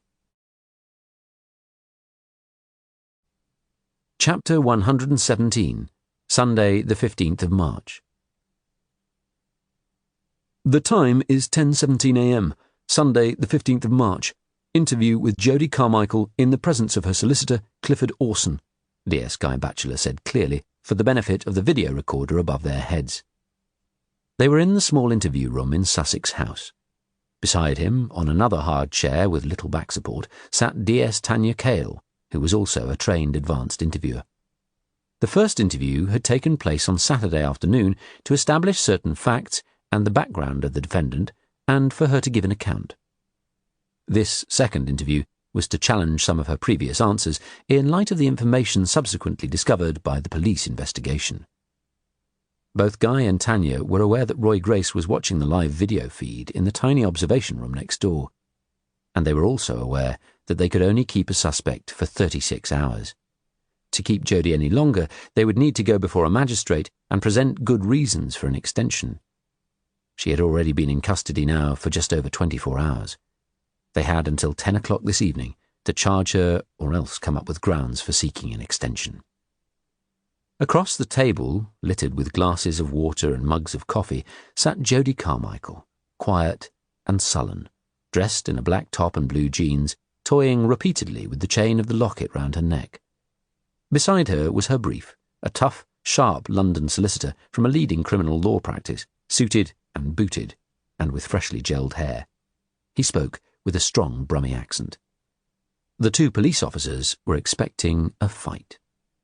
This is the second interview with Jodie Carmichael, née Danforth, also known as Jodie Bentley and Gemma Smith, among other possible names. Other names? The lawyer interjected. Would you care to specify them? Not at this stage. We are carrying out investigations into your client's background, and we believe she may have used other aliases in the past." Then Batchelor looked at Jodie. "You married Christopher Bentley when you were 22, is that correct?" She glanced at her solicitor before answering. "Yes. And am I correct in saying that some years into your marriage, your husband died after being bitten by a saw-scaled viper snake that he kept at home?" She nodded. "Yes, it was terrible. He understood those snakes so well, and he knew their dangers." Batchelor went on. "Am I correct also that your second husband, Rowley Carmichael, died from venom from the same snake, the saw-scaled viper?" "According to the post-mortem report, yes." She pulled theatrically a handkerchief out of her bag. "Would I be correct also in saying that you currently keep several of these snakes in a room at your house in Rodine Crescent, Brighton?" "Yes, I do." "Are you aware just how deadly these creatures are?" "Absolutely. You'd have to be a bit stupid not to be." "Are you aware that a licence under the Dangerous Wild Animals Act is required to keep these creatures?" "I am." "You told us yesterday in interview that your late husband, Christopher Bentley, had such a licence. Despite his death, you maintained the licence in his name at an unoccupied flat in South Kensington, London. May I ask why you never transferred the licence to your own name and never notified any relevant authority that you had moved these reptiles to Brighton?" She looked at her solicitor again, who nodded that it was okay for her to answer. "I've been busy," she said. "I suppose I just haven't got round to it yet." "Busy for all those years?" Tanya Cale asked her with a hint of sarcasm. "I thought that if it was a valid licence, it didn't matter where they were actually housed." "You certainly have been busy," Batchelor said. "Let's go back in time a little. I understand that you were present when your older sister Cassie died. You outlined the brief details in yesterday's interview, but could you tell us the circumstances in detail?" "No comment," her solicitor interjected. "No, it's okay," Jodie said. "It was a terrible accident. Our parents had taken us over the October half-term to Cornwall. We were staying in Boscastle. Cassie and I went for a cliff-top walk. She asked me to take a photograph of her at a particular high spot. She stepped back right to the cliff edge. I was really worried and told her to move away. She told me I was being a wuss, and instead she took a step further back. And then she stumbled and she... Suddenly..." Jodie closed her eyes. "Oh, God." She opened them again. "I'll never forget the terrible look on her face. One second she was there. Then she... Tears filled her eyes. Her voice broke. She just dropped out of sight." She paused, apparently to compose herself, then sniffed. "I crawled to the edge and looked, and I could see her body down on the rocks way below. And I don't know how far. 200 or 300 feet. Tanya Cale passed her a box of tissues. Jodie pulled one out and wiped her eyes. "I'm sorry," she said, her handkerchief still clutched in her hand. "How did you feel at that moment?" D.S. Cale asked her gently. "It was the worst moment of my life." Jodie then described what happened in the aftermath and the impact on her family. Guy Batchelor pulled a sheaf of paper from his inside jacket pocket. He handed one sheet to Jodie, one to her solicitor, and one to Tanya Cale. "Jodie, search officers found a diary from your childhood in your house yesterday. This is a photocopy of an entry from it. For the benefit of the tape, it is marked Exhibit GB9, the first anniversary of your sister's death after you had visited the grave with your parents. I'll read you the last part of what you wrote. My family, my embarrassing family, the things they say. But this really made me laugh. Mum suddenly said she wanted to light a candle for Cassie, have it burning on the table with us during our meal, so my dad went up to the bar and asked if they had a candle they could light for his daughter. 10 minutes later, the chef and 2 other members of staff appeared with a small cake with a candle burning in the centre of it and walked towards us, all smiling at me and singing Happy Birthday to You. I'm still laughing about that, even though it's nearly midnight and I've got homework to do for tomorrow that I have not even started yet. But honestly, I have to say, I've not felt so great in a long time." He laid the sheet of paper in front of him.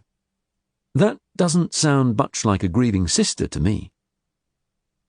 Jodie stared into his eyes, as if she was looking right into his soul. Really? Have you ever lost someone you loved? I had a year of hell, living with the guilt that I was somehow responsible. Sure, I remember that day with my parents, and the ridiculous mistake that pub made bringing a birthday cake. It did make me laugh. Of course it did. The whole stupidity of it. It did cheer me up. For the first time in a whole year, I actually smiled. Okay, Jodie, let's move forward to Christopher Bentley. He was an experienced reptile handler, one of the world's foremost experts in venomous snakes among other creatures, yet he allowed himself to be bitten by a deadly saw-scaled viper. Can you tell us how you think that might have happened? Jodie and her solicitor exchanged looks. She gave him a steady nod and turned back to the detectives. I'm afraid that all experts get overconfident. To be honest, the way he treated some of his venomous creatures really worried me, and I warned him several times. From the way he acted with them, he was starting to believe that he had somehow tamed some of them, and he was taking fewer and fewer precautions handling them. For the next 15 minutes they asked a number of questions about the day it happened. Batchelor studied his notes for some moments. We'd now like to ask you some more questions about Walt Klein. When did you meet him exactly? In August last year, in a hotel bar in Las Vegas, the Bellagio. Can you tell us what happened about a month ago? Without looking at her lawyer, she said, Sure. We went skiing to Courchevel in the French Alps. He was a very keen skier. What was the nature of your relationship? We were engaged to be married. And what happened while you were there in Courchevel? Walt was a real, what we skiers call powder hound. He loved skiing fresh powder snow. They get a lot more of it in the US than we do in Europe. We'd been there several days, and there was finally a really great dump of snow overnight, but it was still snowing heavily in the morning. He woke, raring to get up on the slopes. I tried to dissuade him, as the forecast was for the weather to improve later in the morning, but he was determined to get the fresh powder before it was skied out. So we went up together. She sniffed and sipped some water. We got to the top of the cable car, and I told Walt to follow me. I'd skied there before, and he hadn't. I made several turns, then stopped to wait for him, and he never appeared. I figured he must have taken a different run. I'd taken a blue, the easiest, because of the conditions, but thought he might have taken a red or a black. After a while, I realized he must have gone on, so I skied down to the bottom, to the place where we'd agreed to rendezvous if we lost each other. She shrugged. But he never showed up. And that evening...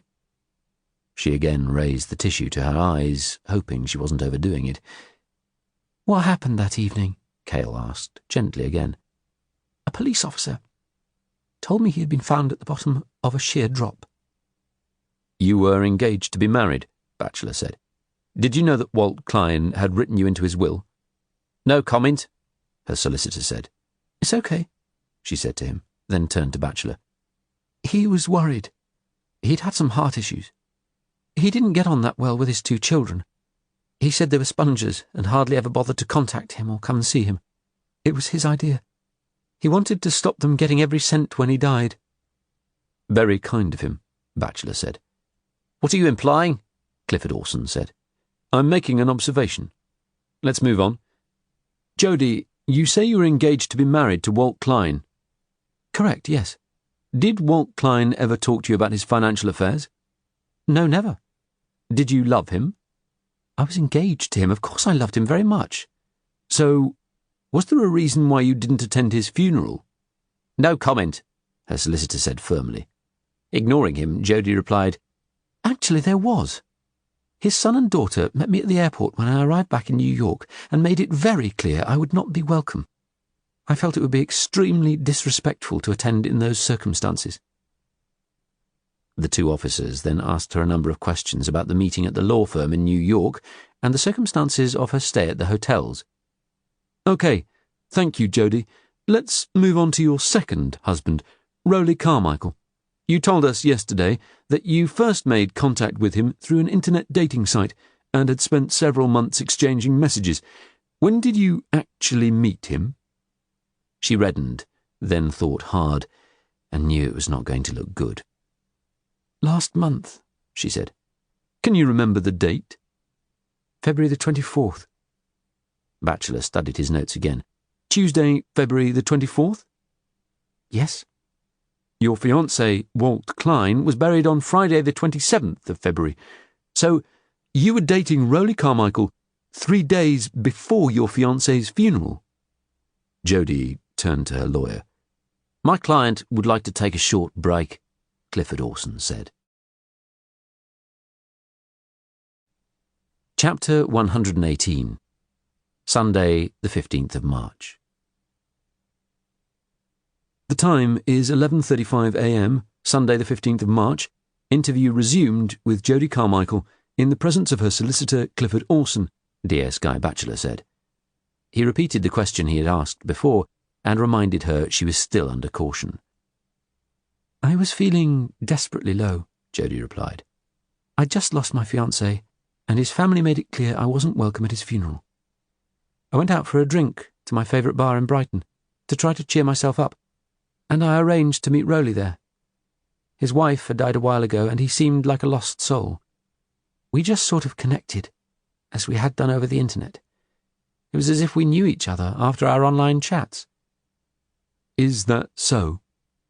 We had dinner, and then later he told me he was booked on a cruise and asked if I'd like to accompany him.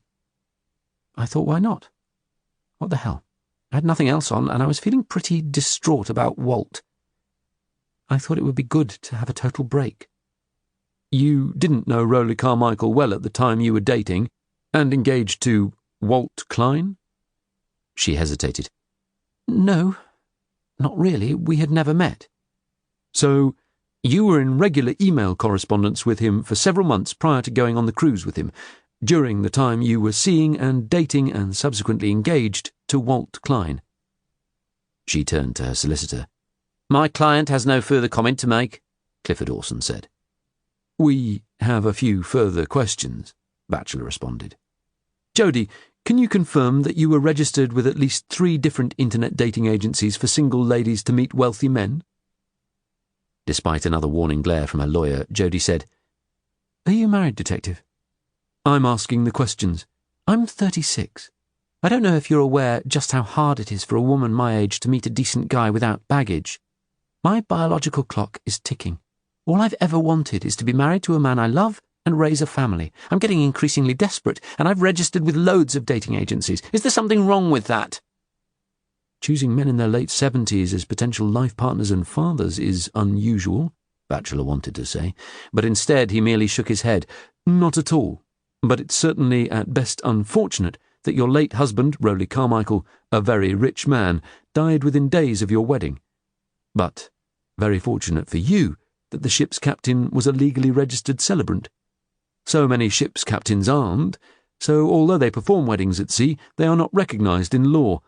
But in your case, your marriage was completely legal. What are you implying about my client, Detective Sergeant? Orson demanded. She didn't book the cruise. I'm merely making an observation, and, of course, I would like to point out the coincidence of the terrible tragedies that both your client's first and second husbands died from the venom of saw-scaled vipers. Precisely, Orson said. Your words. She is completely innocent. You have no evidence at all. Everything you and your colleagues have said is pure conjecture. Unless you have any real evidence. I want my client released immediately. Bachelor replied, At this moment in time, that's not going to happen. The investigation continues as we speak, and we believe your client is responsible for the deaths of at least 3 men and was possibly already planning to kill her latest victim, who narrowly missed being blown up by a car bomb yesterday morning. Your client's house continues to be searched, and we're looking in detail into the exact circumstances of the deaths of Christopher Bentley, Walt Klein, and Rowley Carmichael. The case may be circumstantial at present, but we have many more questions for your client. Orson responded, Circumstantial and no more. She is entitled to be released. The door opened, and Roy Grace, holding a laptop, entered the room. He introduced himself to the solicitor and to Jodie Carmichael, as well as formally, for the benefit of the tape, then placed the computer on the table and said, I am about to show your client some material held on a laptop that has been seized from another suspect. He opened the computer's lid. Mr. Orson, Your client is probably not aware that her house was very elaborately bugged with cameras concealed in every room. We believe the person who fitted them had come to collect items he had been sent to recover that he suspected your client had stolen from a person in New York. Do you have any evidence to support this accusation, Detective Superintendent Grace? Actually, I do. What I'm about to show you is from a clone of a hard disk taken from a computer we found in a car close to your client's residence in Rodine Crescent yesterday morning. He tapped some keys on the laptop, then turned it so all present in the room could see the screen clearly. The images were from a camera, positioned high up on the wall, of a room containing glass tanks filled with snakes, scorpions, frogs and spiders. Jodie Carmichael was standing at one end of the room, lifting the lid from a tank containing a large snake. There was a loud boom, causing the camera to shake for some moments. Then a small man ran into the room. As he did so, Jodie lifted the snake from the tank and hurled it at him. The creature hit him full in the chest, sending him tumbling backwards onto the floor. They all watched in silence. "Yeah!" the man yelled, trying to get up, as the snake instantly began winding itself round him, as well as biting him furiously on the hand. "Yow!" he yelled, rolling over and over as the massive snake wrapped itself round him, pinning his arms to his midriff, then continuing to wind round his shoulders. They saw him scream and shout out in pain and rage. "Get him off, you bitch!"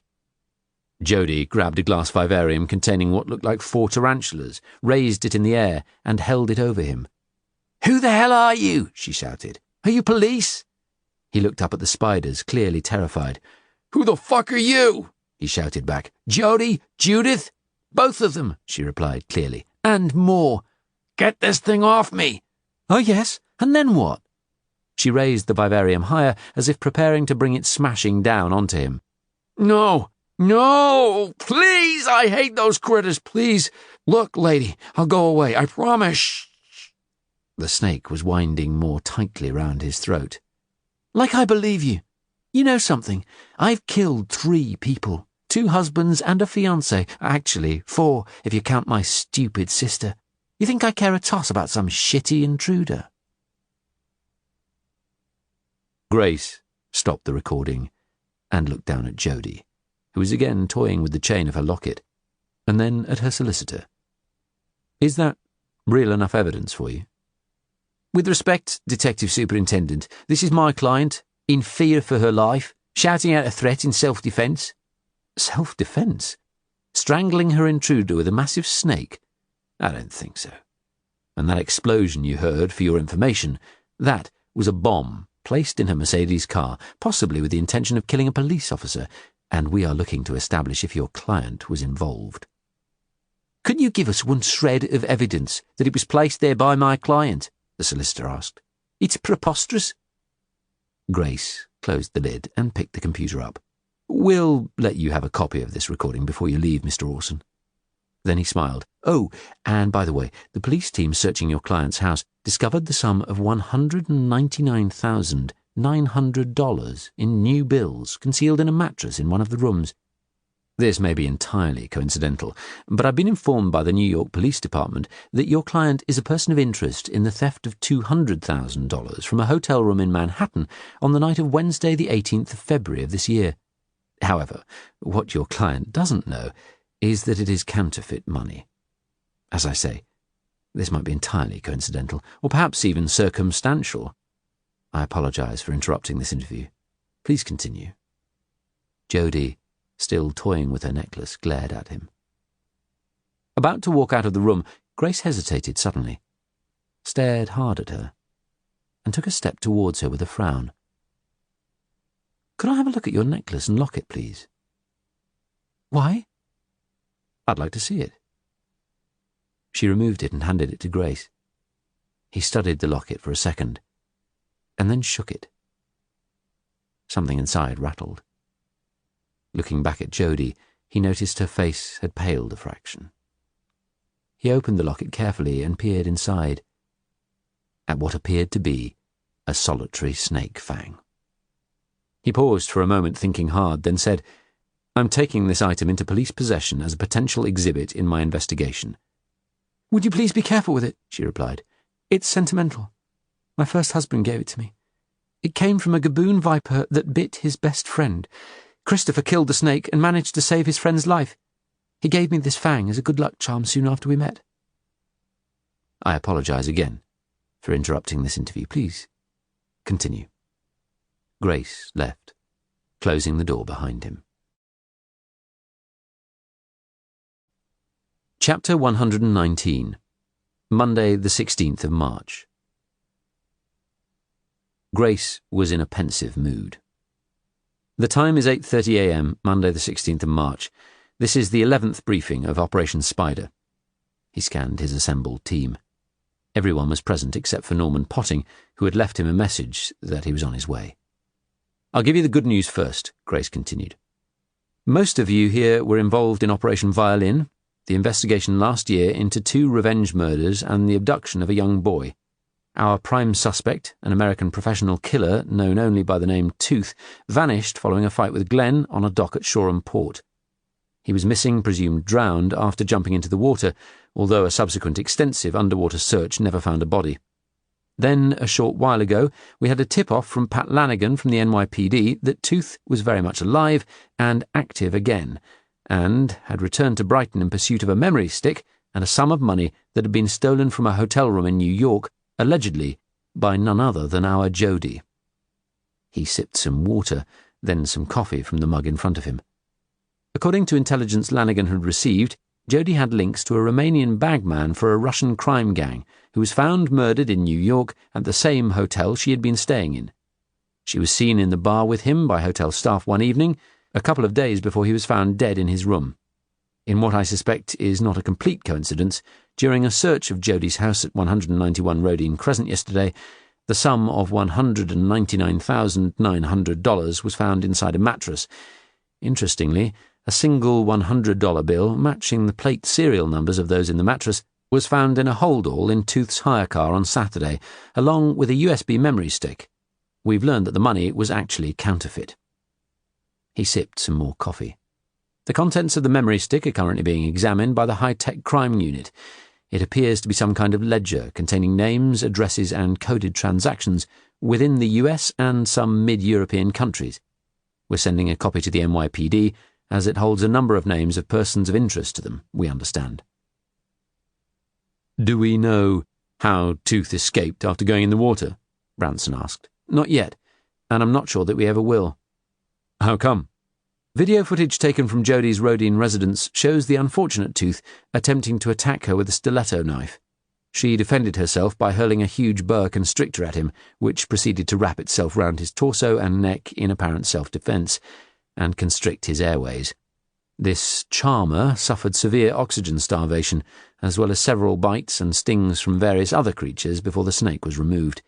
He's currently in the intensive care unit of the Royal Sussex County Hospital on life support. His score on the Glasgow Coma Scale, which measures responses, is not good. The only sound he has uttered since being admitted on Saturday morning is apparently the word Yosarian. "Yosarian?" Guy Batchelor said. "Yosarian was a character in that amazing novel Catch-22, one of my favourite books." "Can you elaborate?" Grace said. "Apparently he's repeated it several times, in a state about it." "He was the central character," Batchelor said. "Shit, I read it a long time ago. He was paranoid that people were trying to kill him, I seem to remember." Grace wrote down the name Yosarian in his policy book. "It would be helpful, Guy, if you could look into this further." "Yes, boss." Tooth is currently undergoing further tests, and I hope to have an update later today. Meanwhile, he is under police guard in hospital. He looked down at his notes again. OK, now on to Operation Spider, where the news is not as good as I'd hoped. First, I'd like to commend DS Potting, who'll be here in a minute, for his bravery. None of you will be aware of this, but he was our undercover operative. He placed himself in great danger, and we have sheer luck to thank for him still being with us today. The unintended victim of the bomb was a suspected member of the car theft gang and a known offender, Dean Warren. He has been identified from fingerprints on an intact arm recovered at the scene. From what we are able to establish so far, Warren appears to have decided Saturday morning was a good time to steal this car. "Didn't you say in an earlier briefing that Stoner and Warren are associated, Chief?" Frowning, Guy Batchelor stood up and went over to the family tree pinned on one whiteboard and pointed out the connection. Drinking buddies. They have been for years, Dave Green said. Yes, you are correct, Guy, Grace replied. My hypothesis is that Shelby Stoner attempted to burgle Jodie's residence on the night of Tuesday the 24th of February. This accords with information Jodie provided us with during interviews yesterday. Prior to or during this bungled burglary attempt, in which Stoner may have been fatally bitten by one of the saw-scaled vipers that Jodie kept, he saw this recent model Mercedes and passed information on to his mate Warren. That's what friends are for, Guy Batchelor said. I don't want any of you to underestimate just how close Norman came to driving off in that car. It's by sheer luck he is still with us. Whilst we are here this morning to celebrate good news, I want all of us to reflect, for a moment, on the dangers that face us daily in our work, something for which we all too rarely get any public recognition. I can talk openly about Norman being the undercover operative, as he has decided that was his first and last deployment undercover, and I don't think any of us can blame him. He was distracted for a moment by Potting entering the room, clutching a sheet of paper, then went on. Jodie is still in custody. We are able to get a 48-hour extension to keep her in, but frankly, we need more evidence. She's so damn clever. All we've got against her is circumstantial at this moment, and it may be difficult to convince the Crown Prosecution Service to bring a case. What about the theft of the $200,000 and the memory stick, Roy? Tanya Cale asked. He shook his head. No one's reported the theft. The information we have from the NYPD is from one of their intelligence sources. It's probably drugs money, and we know it's counterfeit. I don't think anyone's going to be reporting it. He gave a knowing smile. How strong is all the circumstantial evidence on her, boss? Batchelor asked. Probably not strong enough. Her sister who died when she was with her when they were teenagers. Her first husband who died from a snake bite. Her fiancé who died when she was with him in a French ski resort. Her second husband who died from a snake bite in India. The Financial Crimes Unit are doing what they call following the money. The searches of all three premises linked to Jodie have revealed a number of passports, birth certificates and credit cards in different names, but it could be months before they come up with enough evidence. Even if they do, we're looking at minor fraud. We need to find something, I don't know what, some hard evidence. He turned a page of his notebook. So, we know Jodie was with her sister, her first husband and her fiancé when they died. She was on honeymoon with her second husband of just a few days when he died, also from an apparent saw-scaled viper bite. I have serious concerns about this latter death, but I have no substantial evidence to support these concerns at this stage. What concerns do you have, sir? Asked D.S. Cale. We've pulled in a number of experts to help us with this. Dr. West, from the Liverpool School of Tropical Medicine, examined Carmichael's body and had two major issues. Unfortunately, because it has been embalmed, any opportunity for an effective second post-mortem had gone, but he said he was bothered by the lack of any discoloration, ecchymosis, around the puncture mark on Carmichael's leg, which he would have expected to have been present following a bite from a saw-scaled viper. He also categorically said that the location where he was allegedly bitten by this snake is not the creature's natural habitat. He was at the Crocodile Park in Borivali East, outside Mumbai, according to what Jodie subsequently told the cruise ship's doctor. But James West said this snake typically lives in open, dry, sandy terrain, under rocks, at the base of thorny plants. He paused. West knows the Borivali Crocodile Park well. He spent time there. He says the exact area of terrain where Carmichael was bitten is swampland, and that a saw-scaled viper would not go near there. Is it possible she brought the snake with her and planted it there? D.S. Exton asked. Well, I think that stretches credulity, even by this lady's standards, Grace said. They were on a minibus from the ship to the Crocodile Park, so she'd have had no opportunity to buy a snake anywhere en route. Prior to that, they'd been at sea for several days. It's possible she had smuggled one out of England and had it in her cabin, hidden in a suitcase, but I think this is improbable, and besides, we have no real evidence. In reality, the only charge she could be faced with at this moment in time is killing Rowley Carmichael, and as you've heard, we're not there yet. Norman Potting raised a hand. I think I may be able to help with that. Chapter 120. Monday, the 16th of March. All eyes were on the detective sergeant. Whilst I was operating this past weekend as a UC in Jodie's house, I took the opportunity to look around late on Friday night while she was asleep. It was part of my brief. Far from looking shaken by his close brush with death, Grace thought, Potting seemed animated. I also had the chance of a bit of a snoop around while she was making me dinner. Actually, I'm quite glad I won't have to endure another of her meals. She's not that great a cook. Several of the team laughed. I didn't find anything in the rest of the house, except her cat was very insistent on scratching the wall we now know was a false door to her reptile room, but I did notice a strange appliance in her kitchen. She told me it was a domestic freeze dryer, and that she had it because it was the healthiest way to preserve vegetables, flash freezing them. Later that night, when I'd gone to bed, I Googled freeze dryers and saw the one she had was considerably more elaborate than a domestic one. It was a very expensive industrial-grade one. What are they used for? Exton asked. Flash freezing food of all kinds, and chemicals. In fact, almost anything. They remove moisture and are apparently a way of preserving not just food, but the potency of drugs and chemicals, Potting replied. In the morning, when I heard her in the shower, I went down to the kitchen and had a snoop through the drawers of her freezers. She had two very large freezers, one in the kitchen and the other in the pantry. Most of the drawers were filled with frozen rodents, mice and rats. Sounds like a suitable diet for this witch, Batchelor said.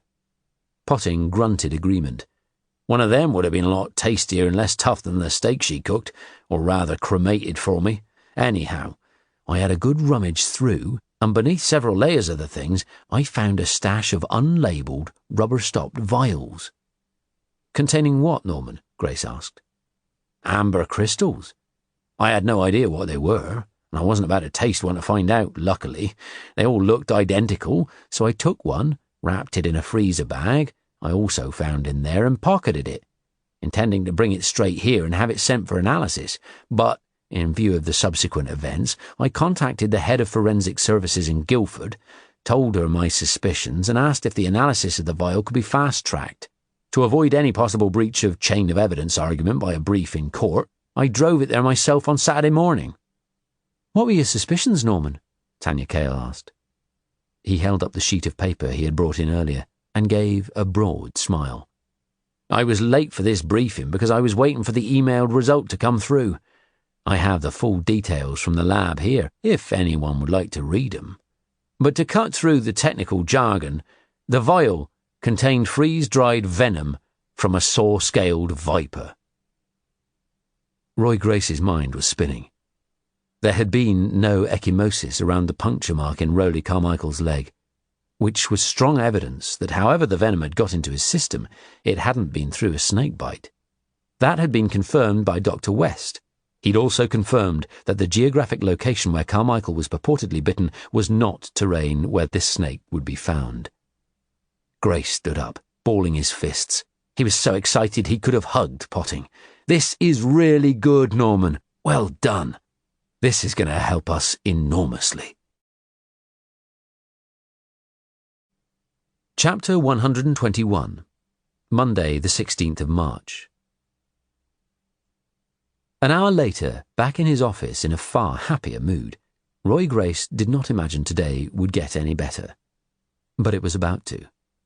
As he sat in furious concentration, hammering out his statement of facts to present to the Crown Prosecution Service for their consent to charge Jodie with the murder of Rowley Burnett Carmichael, his phone rang. "Roy Grace?" he answered. It was the London Interpol detective he had spoken to before, Tom Haines. "Sir," he said, sounding more good-humoured than the last time they'd spoken, when the man had been rather stiff and formal, "I have some information regarding your suspect, Dr. Edward Crisp, that I think you'll like." "Tell me." "Lyon police have him back in custody." "They do?" "He was arrested early this morning." "This is brilliant news. How? What happened?" "Apparently, we have a French farmer to thank. His wife got up at her usual early hour to milk their cows and saw a grubby-looking man stealing clothes off their washing line. Her husband detained him with his shotgun. I don't have all the details at this stage. but I understand he was filthy, exhausted, frozen, and possibly relieved. He didn't put up any resistance." The image of arrogant Crisp spending the past week covered in excrement from his escape through the prison sewer system and grubbing his way furtively around the French countryside appealed to Grace. "Excellent news, Tom. I'll notify the extradition service right away. Perhaps the French prison service can keep a closer watch on him than last time." "They're pretty embarrassed by what happened, sir. I don't think he'll have a second chance." "Please, thank everyone involved." "I think it was sheer luck that they got him." He was silent for a moment. Then he said, "I guess we all need luck." "The harder I try, the luckier I get," Grace said. "Thomas Jefferson," the detective replied. "It actually goes something like, I find the harder I work, the luckier I get." "That's it." "There's another, from Franklin D. Roosevelt, sir. I think we consider too much the good luck of the early bird, and not enough the bad luck of the early worm." Grace smiled. "You're well up on your American quotes, Tom." "I am American." Chapter 122. Monday, the 16th of March. Almost immediately after he had finished his conversation with Tom Haines, Grace received an update email from Michelle Websdale, confirming the findings of the toxicology report in Goa. Rowley Carmichael had definitely died as a result of venom from a saw-scaled viper. At lunchtime, Roy received the final piece of the jigsaw. As soon as he had left the interview with Jodie yesterday with the snake fang locket, he had secured it in a sealed exhibit bag and then contacted Dr. Colin Duncton, a Home Office pathologist who had developed an expertise in the interpretation of wounds and weapons. He had spoken to the man over the phone, explaining what he wanted, and the pathologist had agreed to come down to Brighton mortuary the next morning. He also informed the coroner's officer of his action. He was about to call the mortuary to see how Dr. Duncton was getting on when the pathologist rang him. "Detective Superintendent, I believe I have the good news you're hoping for. I've carried out a microscopic examination of the puncture mark wound on the right ankle of Rowley Carmichael, believed to have been caused by a snake bite. A saw-scaled viper?" "Correct. I can tell you first that the wound was not caused by an ordinary snake bite, and I can categorically state that the wound was caused by Exhibit RG4, the snake fang that one of your officers handed to me this morning. On examination of that snake fang, I was able to detect striation marks, in particular, a number of specific ridges, furrows, and unique irregularities to the surface and point of the fang, which are identical with the incision wound. In my opinion, this snake fang caused that wound. In addition, I have arranged for it to be examined in a forensic science lab, as I believe they will find minute fibre traces from the deceased's trousers. Do you have them?" "Thanks, that is brilliant news. I'll try to track down the trousers. As always, I will send you a full report outlining my findings in due course, but I will email you something you can use now." As soon as he ended the call, Roy Grace updated Pugh, the CPS, and his team, and instructed Norman Potting to prepare a murder charge against Jodie Carmichael. His good mood stayed with him throughout the day. He arrived home earlier than normal, shortly after 5:30 p.m, with a beautiful bouquet of stargazer lilies for Cleo. It seemed that even Noah sensed his good mood and slept through most of the night. But Roy lay awake for much of it, running on adrenaline, thinking about the incredible turn of events this past day had brought. With Norman Potting's discovery of the vial and the subsequent identification of the contents, and the conclusive match of Jodie's snake fang and the wound to Carmichael's leg, they now had the evidence to nail this bitch. Tooth, whose disappearance had long been a thorn in his side, was now under police guard. Almost certainly, if he survived, he would be permanently brain damaged. And tomorrow, the extradition team, who had travelled back to France this afternoon, would be bringing Crisp home in custody to face the overwhelming mass of evidence against him. An added bonus was the phone call he'd received shortly before leaving the office from Pat Lanigan, who was close to ecstatic.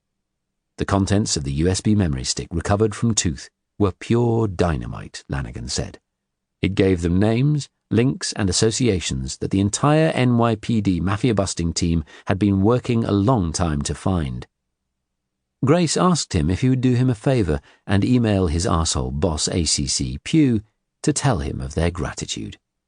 "You got it, pal, right away," Lanigan had replied. Finally, an hour of dreamless sleep claimed him before the alarm beeped. Cleo had not stirred, but he was wide awake again. He went through to Noah's room and, without disturbing his son, sat in the rocking chair beside his cot, where Cleo sat when she was feeding him, thinking about the day ahead, and the weeks and months of paperwork that now lay in front of him to ensure, as best he could, the successful prosecutions of Crisp, Jodie, and Tooth, on top of the rest of his workload of previous cases coming to trial. It would be months of pen-pushing, he thought gloomily, before he would be back as a fully operational homicide detective. He slipped back to their bedroom, brushed his teeth, then pulled on his jogging gear, went downstairs, grabbed Humphrey's lead, and took him out into the early morning dark, misty drizzle. 45 minutes later, invigorated by exercise and a shower, he dressed and went down to the kitchen to make a cup of tea for Cleo and to feed Humphrey. He entered the kitchen, switching the light on, and said his usual "Morning, Marlon" to his goldfish. Then, as he looked at the square tank on the work surface, his heart sank. No. He ran across and peered in. The goldfish was floating, motionless on the surface. "Marlon! Hey, old chap! Hey!" As the water drained from his palm, the small fish lay there, eyes glazed and motionless. His heart heaved. "Fellow," he said. "Hey, fella." He blew on the creature, but there was no sign of any movement. "Hey, come on." He slipped him gently back into the water. "Come on, chap. Swim, come on." Then his mobile phone rang. "Roy Grace," he answered. It was Marcel. His voice was sombre. "Roy, I am sorry for calling you so early." "No, it's fine, I'm up." "I thought you would want to know. I'm afraid I don't have good news. I've just had a phone call from the clinic. Sandy was found dead in her room a short while ago at around 4 a.m. this morning." Dead? Roy Grace felt as if the floor was sinking beneath his feet, as if he was in a lift that was plunging downward. "Dead?" he repeated. "I'm sorry to give you this sad news." "How? I mean, what happened?" The German detective hesitated. "Well, I am sorry if this information is going to distress you. She was found by a nurse. I just went to the hospital to see for myself. She had hanged herself from a cord she attached to a light fitting." "Jesus," he said. The floor was still sinking, and the whole kitchen seemed to be swaying. He gripped hold of the oak refectory table with one hand to steady himself. "Oh, God, Marcel, that's awful. Thank you for telling me.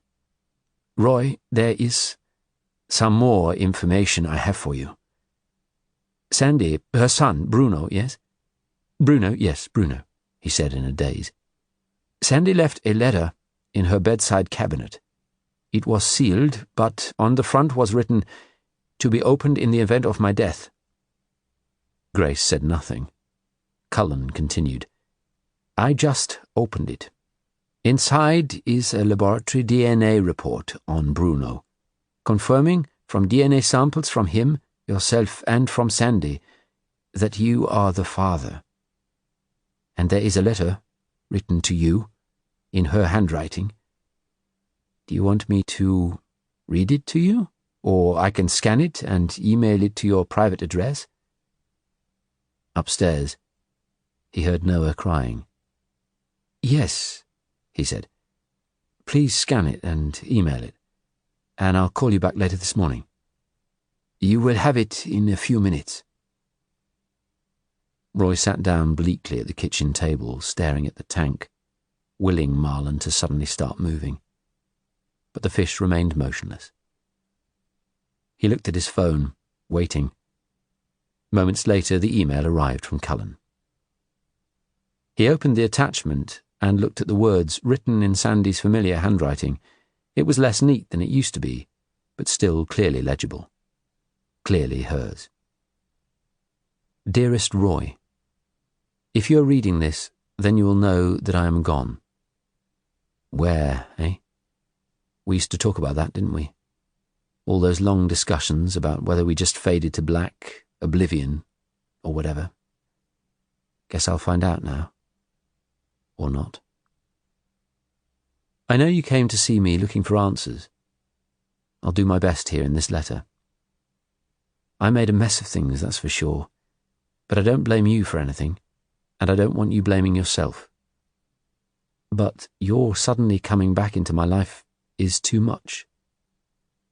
I've been happy being anonymous. Now I've got a whole shitload of stuff dumped on me, all the people I'd have to tell, my parents, friends, authorities. I just can't cope with this. The shame and the embarrassment. I don't know how to start or where to go. I certainly didn't want you back in my life. I can't deal with it. I don't really think I can face anything. It's all too much. Like I've been living this past decade in some kind of a cocoon, some huge bubble, and suddenly the bubble's burst. We all make choices in life, constantly, every day, and sometimes they're the right choices, and sometimes the wrong ones. I did a bad thing in the way I left you, but back then I really didn't want a future with a man married to his work. I didn't want to be the third party in that triangle. I discovered I was pregnant, and I had some fast decisions to make. Either I stayed, in which case I would have been trapped by this child into remaining with you, for a while at least, or I had an abortion. But I didn't like that option. Not after trying all those years to get pregnant, all the infertility treatments we endured. I was scared about my biological clock ticking. Stupid, I know, because I was still young. But I was afraid that if I had an abortion, would I ever get a second chance? So the other option was that I leave, without you ever knowing I was expecting our child. I don't really understand what was going through my mind at that time. You know, I had never been happy about the hours you worked. I think it was that day, your 30th birthday, when we had planned a lovely romantic dinner together, and then I got your call that yet again you were on a case and would be late. Something snapped inside me and I made my escape. I'd been planning the possibility for some time, sitting on the fence, wondering if I would have the courage to actually do it. Simple as that. I don't expect you to forgive me, but I hope this in particular will help ease your pain rather than worsen it. You need to know I wasn't a saint. I wasn't the good person you always believed I was. This may hurt to read, but you need to know that I wasn't always faithful to you. I had some one-night stands. I'm not making any excuses, nor am I going to name names. I've been in a dark place for years, since long before you and I ever met. I thought being with such a strong, stable man would help me, that you would be my rock, but it didn't, not really. I hid things from you, like the medication I took for anxiety. You never knew that I was hooked on Valium for quite a while. I managed to keep that from you. I kept a lot from you. I'm not a nice person. I never have been. I'm just a mess. My depression spirals. A guy I was going out with a few years ago got me into drugs, and I spent 2 years, maybe longer, I don't remember exactly, hooked on heroin. I tried to clean up as much for Bruno's sake as anything. There's so much I wanted to tell you, and ask you when you came here last. I don't know why I didn't. I was so shocked to see you. My head was all over the place. I guess I knew then I couldn't see any future. My face is going to be permanently scarred. I've got motor control problems. The consultant neurosurgeon just told me that my head hit the road at a bad angle, the worst bloody angle it could have hit. All my grey matter is jumbled up inside the box that's meant to protect it. But hey, I'm rambling. I never wanted you back. But seeing you and Cleo, that was pretty hard. It drove it home that for me, you're gone forever. The thing is, Roy, I just see the future as a long, dark tunnel with no end. There's no hope. no future, especially now everyone knows the truth. I just can't cope. I don't want to go on. Many people could cope with that, but I'm not strong enough to. There. You have it. You are well shot of me. But just one thing I ask you, and I know I don't really have the right to ask you anything, but this is not his fault. So please, when I'm gone, take care of our son, Bruno. He worries me. You'll see what I mean. Don't give him to my parents. They'd never cope, and it would be hell for him. I'm leaving you plenty of money for him, to pay for his education and set him up in life. I've also left you DNA proof that you are his father. You won't know this, but I took some samples from our house when I visited Brighton last year. I do still love you, even though it might not have seemed that way to you for all these years. Sorry, but this is really the end for me. I know I'm a coward, but then maybe I always have been. Sandy. Chapter 123. Tuesday, the 17th of March. Darling, I'm so late. I've got to fly. Cleo ran into the kitchen, then stopped. Oh, God, she said as she saw Grace sitting at the table with his face in his hands, then noticed the goldfish. She walked across to the tank and peered in for some moments, frowning. No, she said. Marlon! She dipped her hand in the water and gently lifted the fish out, studying it intently. Oh, Marlon, you poor little thing. She shot a glance back at Roy, lowered Marlon back into the tank, rinsed her hand under the tap and dried it. I'm so sorry. She walked over to Grace, stood behind him and put her arms round his shoulders, giving him a squeeze. He lived to a pretty good age.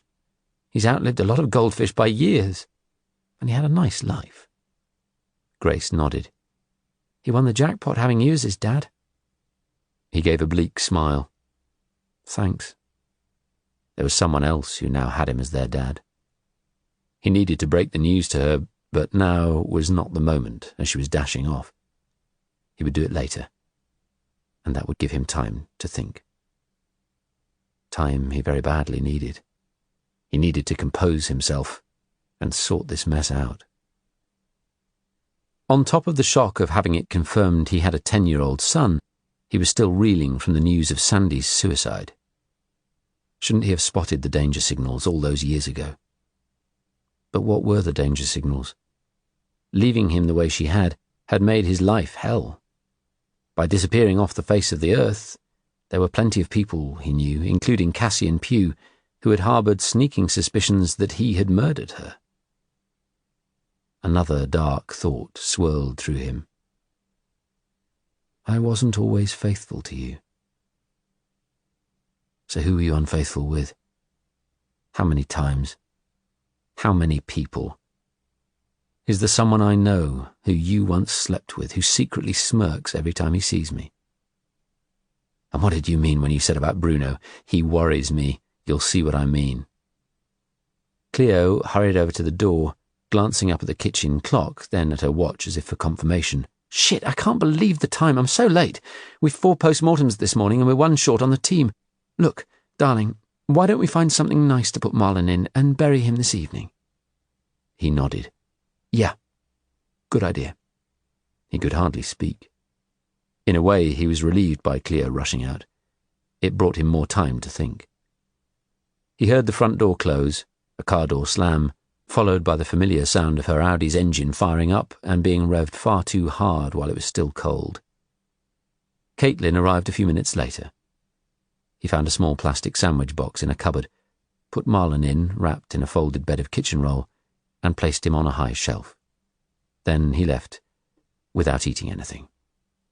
He had no appetite. Somehow, Roy got through the morning at work, but he was unable to concentrate. He kept pulling out his phone and reading and rereading Sandy's letter. Even a call from an uncharacteristically friendly Cassian Pugh congratulating him failed to lift his mood. It was ironic, he kept thinking. For almost all of the time he'd been with Sandy, they'd been trying for a child.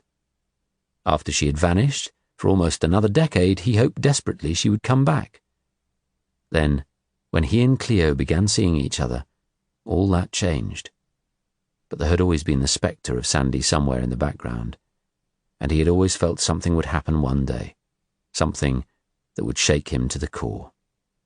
But never in a million years did he think she'd had their son. God, so much to think of that had suddenly landed on him. What was the boy like? What were his interests? Could he speak any English? How would he feel about being uprooted to England? More irony, he thought, since he was conceived here. And more important than anything, how would Cleo react? At lunchtime, he asked Glenn to come to the Black Lion because he needed his advice. Sitting in a booth, while his friend hungrily ate his way through a plate of lasagna, Grace's sandwich lay untouched in front of him. Suicide? Grace nodded. You can't blame yourself. Her life sounds like one long train crash after she left you. Maybe if I'd said to her I'd have her back, she'd be alive now. Branson stared him hard in the face. What have you got inside that skull of yours? Shit for brains or something? You've moved on. Like, your life's moved on 1,000 miles. You have Cleo and Noah. They're your life. And your future. Having Sandy back was never an option. Cleo, Noah, and now Bruno, Grace corrected him. Do you have any other options for the boy? Grandparents? They could look after him if it's too big a burden for you and Cleo right now. You told me Sandy's parents are still alive, living in Seaford, right? They're toxic. I can't stand them. God, I wouldn't entrust any kid to them. They're horrible people. When I phoned them last week, despite what Sandy said, to say she was alive and I'd been to see her, there was no thank you. Instead of being thrilled they had got their daughter back, it was almost as if they were disappointed that the focus of their misery for the past decade had suddenly been taken away from them. They didn't even seem that bothered about phoning her or jumping on a plane and flying out to see her. So, you don't have a choice, do you? No, I don't. But how do I start the conversation with Cleo? I feel responsible for Bruno. He's my son. We have to bring him up. You just tell her. All the time you've been together, she's lived with Sandy as a shadow, a ghost. We're all prisoners of our past in some way. Cleo's a kind and caring person, she'll understand. Understand that she's got a German stepson who probably doesn't speak a word of English. Look, thank God she met Sandy, and she shares this with you. You haven't cheated on her. She loves you, Roy. How do you feel about the kid Bruno? I don't know. I've never met him. I guess I'll find out soon enough. Remember Betty Davis? Betty Davis? I know the name, but couldn't pick her out of a lineup. Only one of the greatest movie stars ever. I thought with your advancing years you'd be old enough to remember. All About Eve, The Nanny, The Wicked Stepmother. She won 2 Academy Awards. Never saw them. Yeah, well, she once said, the key to life is accepting challenges. Once someone stops doing this, he's dead. True, Grace said. Branson patted him on the back. I'm sorry about Sandy, and about Marlon. Shit, what a day for you. When we should be celebrating. He shrugged. I meant to ask you, how did you know about the necklace, the locket? Grace smiled. I've known for some time that when a person fiddles with their wedding ring, they're probably guilty about something in their relationship. I could see her fiddling with the necklace during her interview. It made me curious. Nice one. I'll remember that. Oh, and I do have one bit of positive news, Glenn said. Yosarian. Yosarian? Grace said blankly. The name Tooth kept repeating in hospital, yeah? Yosarian, yes. What news? Tooth apparently had a lucid moment yesterday afternoon. A nurse gleaned from him that he lives in the Turks and Caicos, on Providenciales Island. She called the inquiry team. Guy Batchelor remembered that acting Superintendent Steve Curry is friendly with a guy called Neil Hall, known as Nobby, who joined Sussex Police a couple of years ago and was formerly Deputy Chief Police in the Turks and Caicos. Hall apparently remembers a strange character who used to bring his dog, called Yosarian, along to a bar there. Guy's been in touch with the governor's office, who's just emailed back that Tooth's housekeeper is going to take care of the dog. And, whilst we're on that subject, Jodie's cat is in a cattery, and her reptiles are now at London Zoo. Well, it's great to know that we at least have a few problems solved, Grace said, and smiled thinly. Chapter 124. Tuesday, the 17th of March. At 7 p.m. that evening, in the dry, chilly night air, under the beam of a torch Cleo held, Roy Grace dug a grave in the soft, damp earth beneath an oak tree in a corner of the garden. He went several feet deep, determined that no sodding fox was going to dig Marlin up. He had wound gaffer tape round the sandwich box, sealing it completely, then placed it inside a jiffy bag and sealed that with tape also. He held it up in front of him. Funny to think that all those years ago I brought you home in a plastic bag full of water from a fun fair. You were never very chatty, were you? But you know what? For many years you were my mate. He stooped down and placed the little package at the bottom of the hole. Goodbye, my friend, he said. Maybe you'll find the happy hunting ground you were searching for all those years of swimming round and round in your tank. Then he stood upright for some moments, leaning on the spade, staring down. Goodbye, sweet Marlin, Cleo said. It was strange, he reflected. In a few days they would be flying to Munich for Sandy's funeral. But right now he felt more emotional about Marlin than he did about Sandy. Was it wrong to be feeling relief that the roller coaster nightmare with Sandy was finally now at an end? He shovelled the earth back, and they went inside. For some reason, the words of the previous Chief Constable, Tom Martinson, suddenly came into his head. Martinson had said them to him some years back in his blunt Midlands accent. You know what I always tell my officers, Roy? Never try to be a copy of anyone else. Try always to be a better version of yourself. He'd never fully understood then what Martinson had meant, but now he did. Cleo had brought that home to him earlier this evening, when he had shown her Sandy's letter. Something I've always believed in my heart, Roy, is the wagon train circle. That's what true love is. It's not about holding hands or staring into each other's eyes or staring in the same direction together. It's a bond of strength, a wall around you. When you decide to make a life with someone by marrying them or just living with them, you form a circle against the world. It becomes just the two of you. And for the rest of your lives, you never let anything or anyone break that circle. From time to time, you let certain people inside that circle with you, and they become part of you, and part of that wall. She went over to the fridge and took out a bottle of wine. Fancy a drink? He did. Hello, this is Peter James. Thank you for listening to Love You Dead, and I hope you've enjoyed it. This book is dedicated to Sue Ansell, my very dear friend who has read every book since the very first, giving me her sound wisdom and advice. Finally, a sad farewell to my good mate, R.I.P. Tony Amatoso, of the Sussex Police Road Policing Unit. Tony's appeared in several of my books as himself. Gone far too young, but will never be forgotten because he made so many people smile. This was an audio production of Love You Dead by Peter James, read by Daniel Wayman. Published by Macmillan Digital Audio, an imprint of Pan Macmillan, a division of Macmillan Publishers International Limited.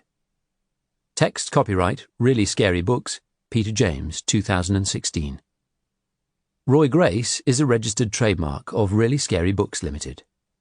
Recording copyright Macmillan Digital Audio, 2016.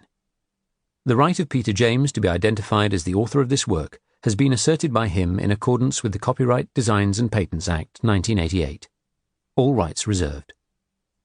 Produced by Garrick Hagan